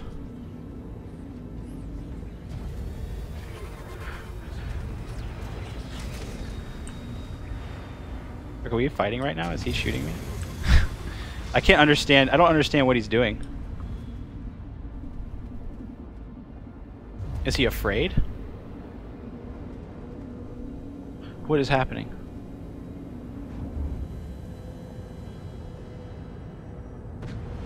Billy, come back!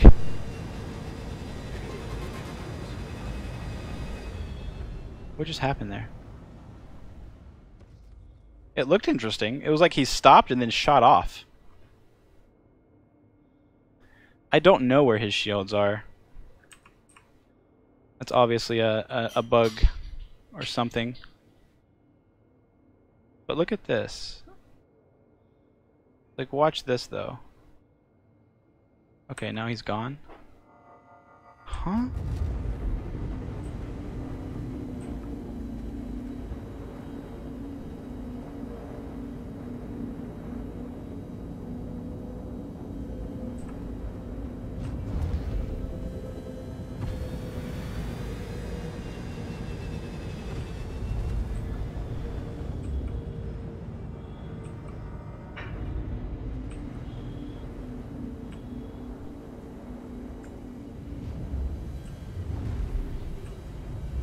As long as we don't get shot by stupid turrets, we're fine. Okay, they appear to have been all knocked out. Our boy did work. But I bet you he's down in there. I don't want to like get spawned on again by a bunch of things loading in, so we'll wait for a second.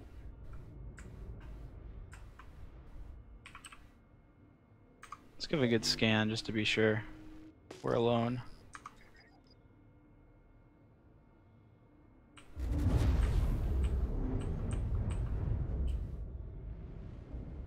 Excuse me, sir. Maybe he'll bring the stash up for us. Like maybe he'll...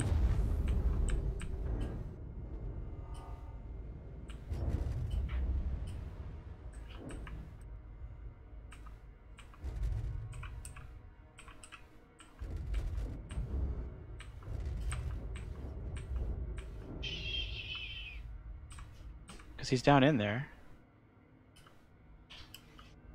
The only thing that's going to fuck this up is if his friend that was in, or if the guy that was in the Raven was his friend. If the guy that was in the Raven just got the mission to go to the stash, then we're okay. This guy likely doesn't know we're here. Yet. He will.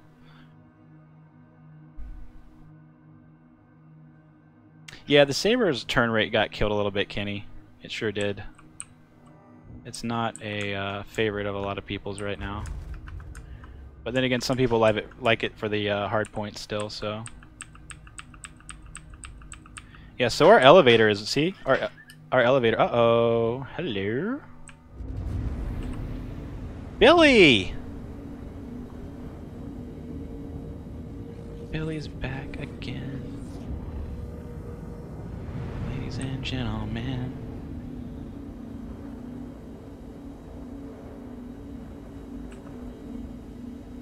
Billy, this is my stash.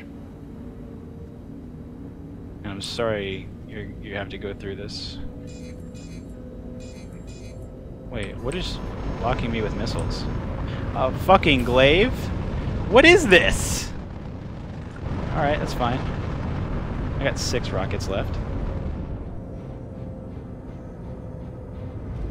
We can actually fight a glaive.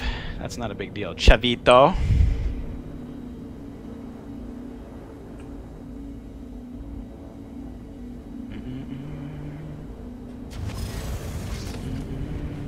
Oh, we're not gonna get a good look.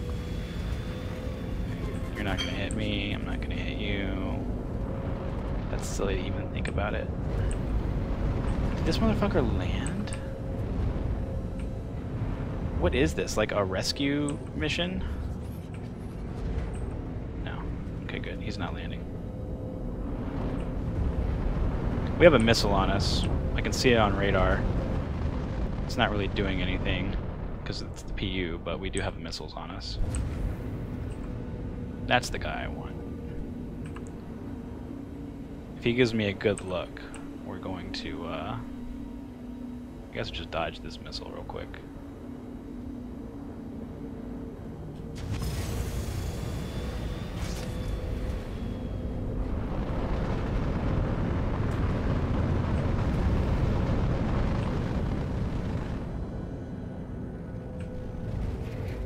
Oh, don't hit us. Oh my god. Jesus.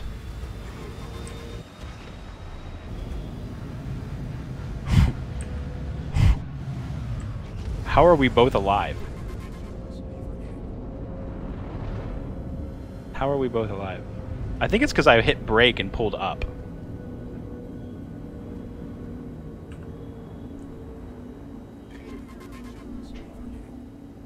Chavito, man. What are you doing?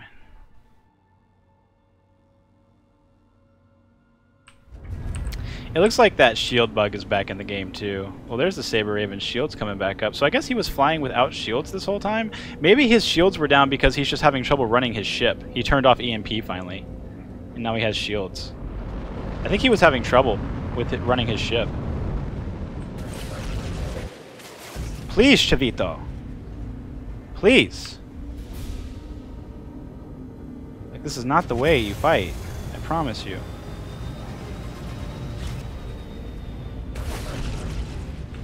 There you go. Have some rockets.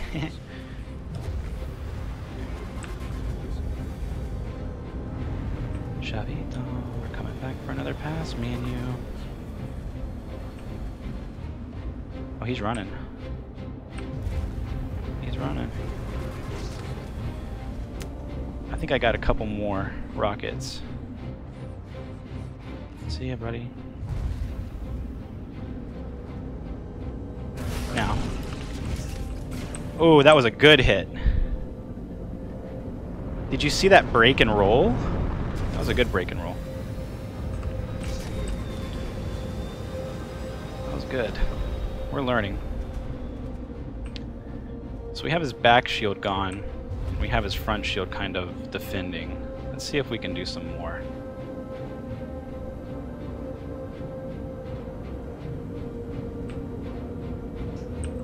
See, they took away strafing, so the strafing is out.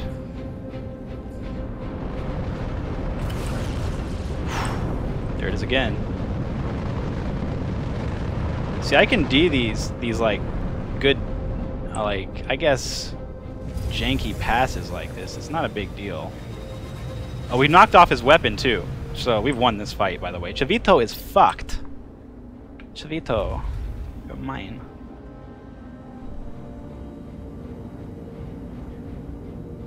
Chavito, that was an Ace Combat maneuver. You're pretty much right on the nose. That is so Ace Combat. I guess we'll use our limiter. We'll limit our speeds. We'll only go so fast. Chavito, where'd you go? I don't care about your friend. I give a fuck about him. Where is my guy? Ah, we're shooting missiles.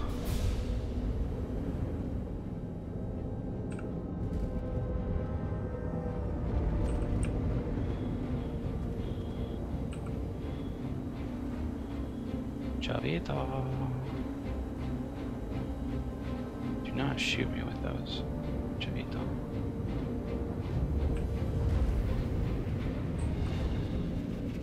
What are you guys doing? What are we doing right now? What all three of us, what are we doing?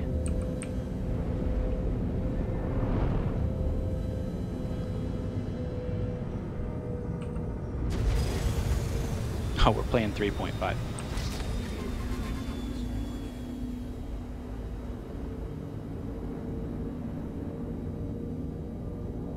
Chavito. Are you gonna give me a good shot? No? You're not gonna give me some good shots, Chavito? Chavito. Are you turning around right now? Like I'm turning around? Wee! Chavito. Uh-oh, looks like I got you on the turnaround, my buddy. Yeah, I got you. Alright, so we've blown all our cannons. Now we can just go into kill mode. Fuck this.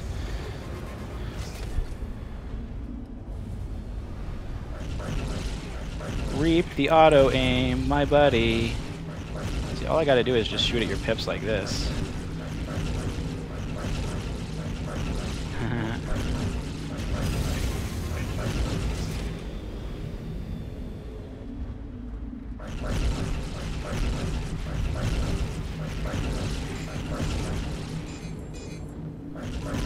Everything is so laggy.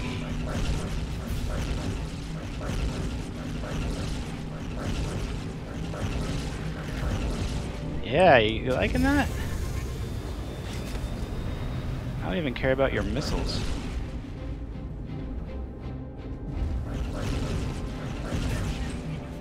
Ooh.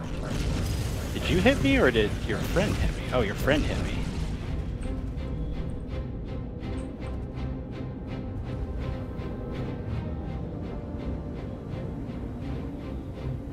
Or maybe that was a missile. I don't know. What's going on right now?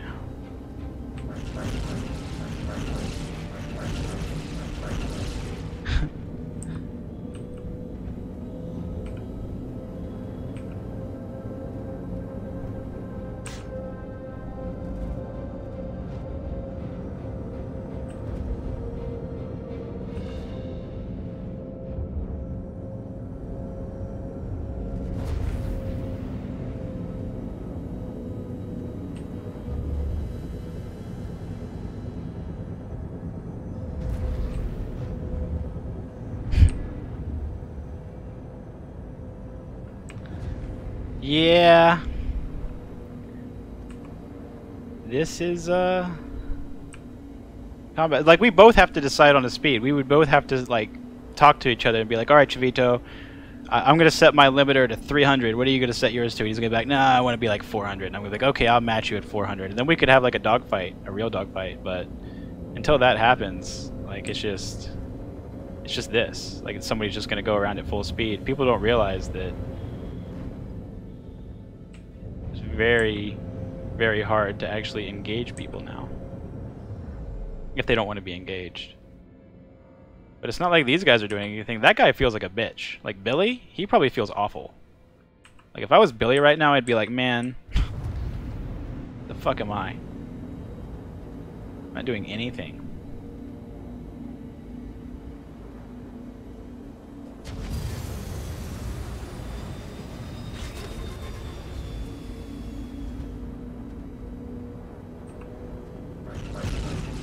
And look at this angular velocity in the pips. Like the pips are so crazy. Where is everything?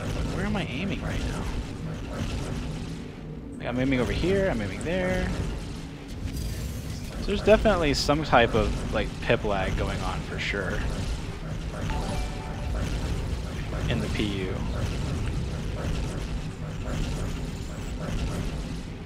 Like, I don't know why we didn't get any hits there.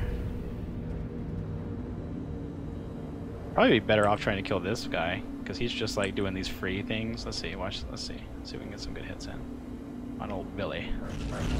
Come here, Billy.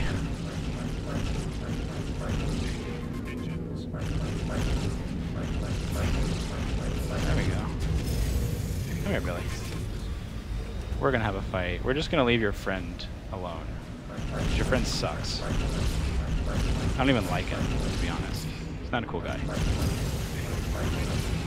But you're a cool guy, Billy. I enjoy your company. Your friend didn't even offer me a Pepsi.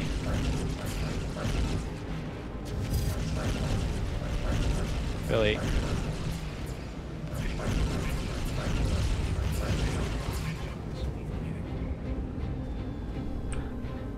I'm just turning around. That's all this fight really is just us turning around. Come back, Billy! No. Absolutely not.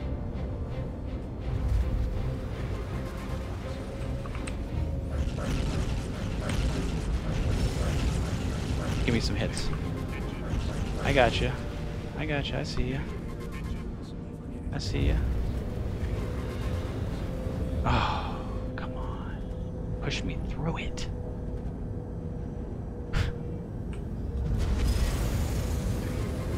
So Billy doesn't want to be shot at, as you can see.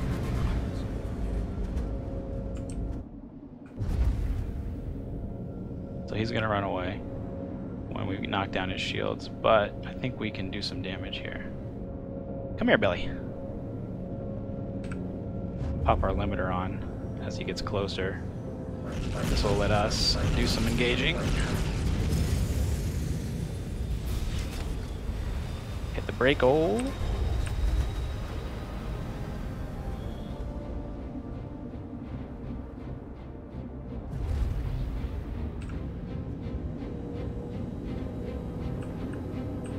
Gotta take his buddy into account because his buddy's trying to near pass on us.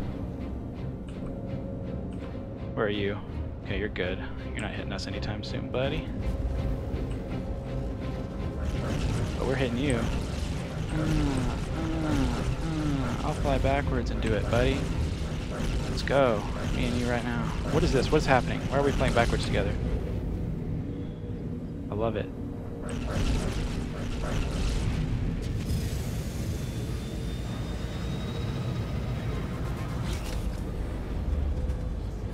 Is this really you on the ground?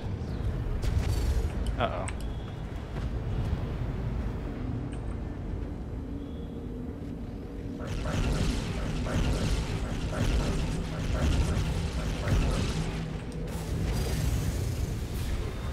Bro, are we doing like ground racing combat? Like, this is my combat all day, my bro.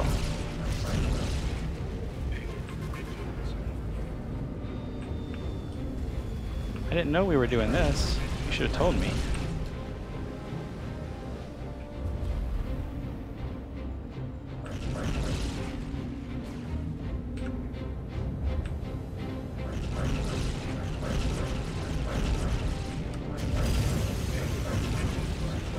Uh-oh, we got a near pass from his friend coming in. Hopefully he misses. He did. He's going too fast.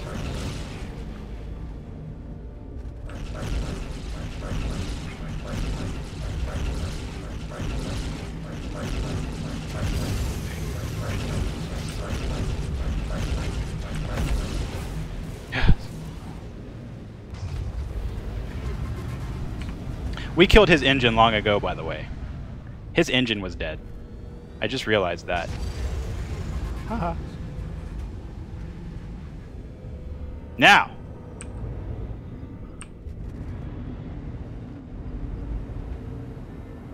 The Saber Raven is very, very easy to lose its engines. Like, you can lose your engines in a Saber Raven so easy. It's really kind of crazy. Oh, you miss. Bro, I'm just gonna fight you like this. I'm gonna fight you at like 500 MS, because I don't care anymore. I don't think you can aim.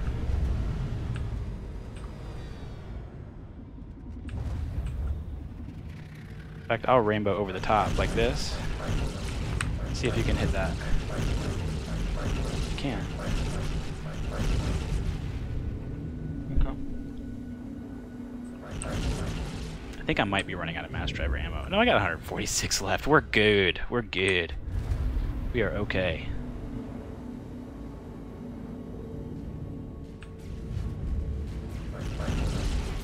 Don't hit me. I don't like attempting to be hit.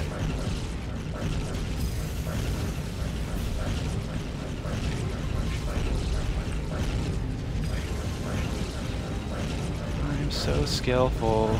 I'm so skillful. I'm so skillful.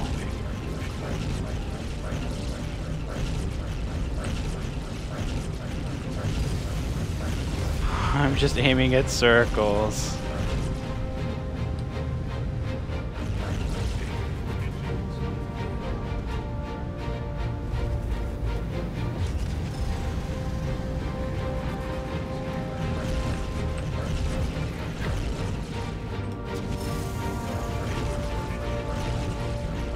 Where are you going?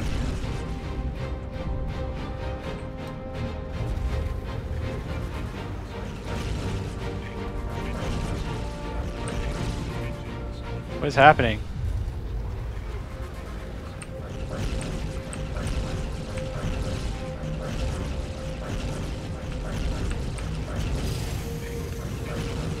I don't know what we're doing right now, but it's awful.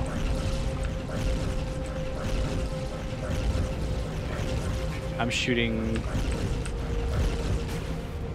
Okay, he's still shooting. That's good. I thought he was just kind of lagged out, so at least we're having a fight, I guess. You can call this that. We'll let our guns cool down a little bit.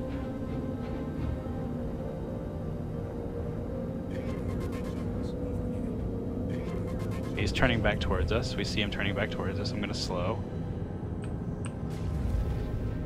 We're just gonna dodge his shots. Did you see that? I could literally see his shots coming at us. No. No. Alright, we're out of ammo.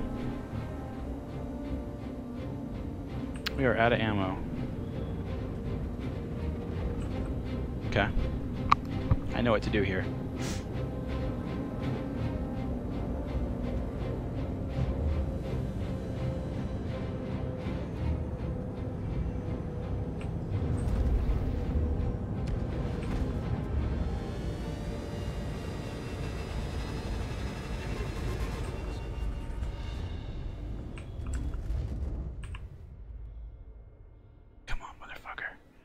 Come on!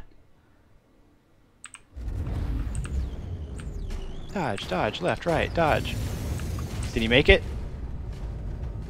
Oh, he just barely made it over the mountain. Almost. I tried. Alright, how are we gonna do this? We have no guns. What do we do? What do we do when we have no guns?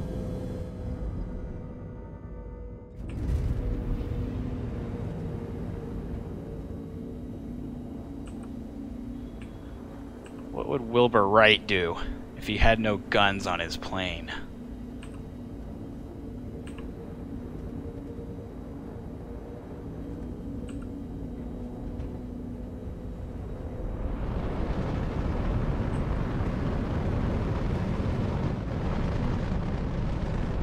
Delete the... Oh, no. I guess we felt it coming the whole time because of the lag. What's up, Nick Prince? Thanks for the sub. I really appreciate it. That was...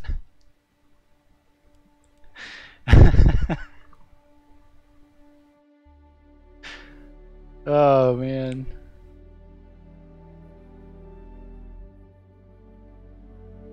That was really funny.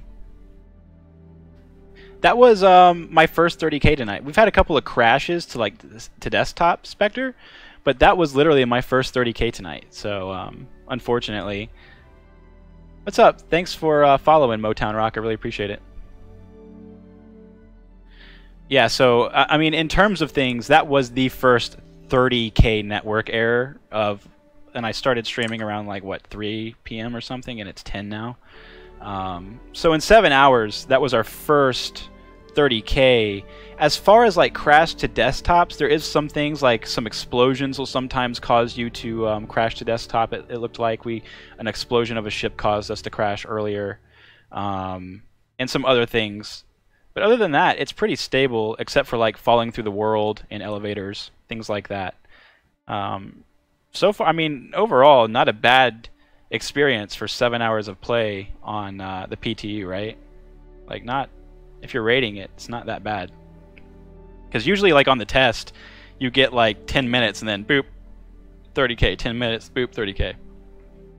That's the way 3.4 PTU was anyways. It was really bad. So I can't complain about it. I guess I'm going to call it right there for the night, just because that seems like a good stopping point. I'll play around some more. I'm still going to be on.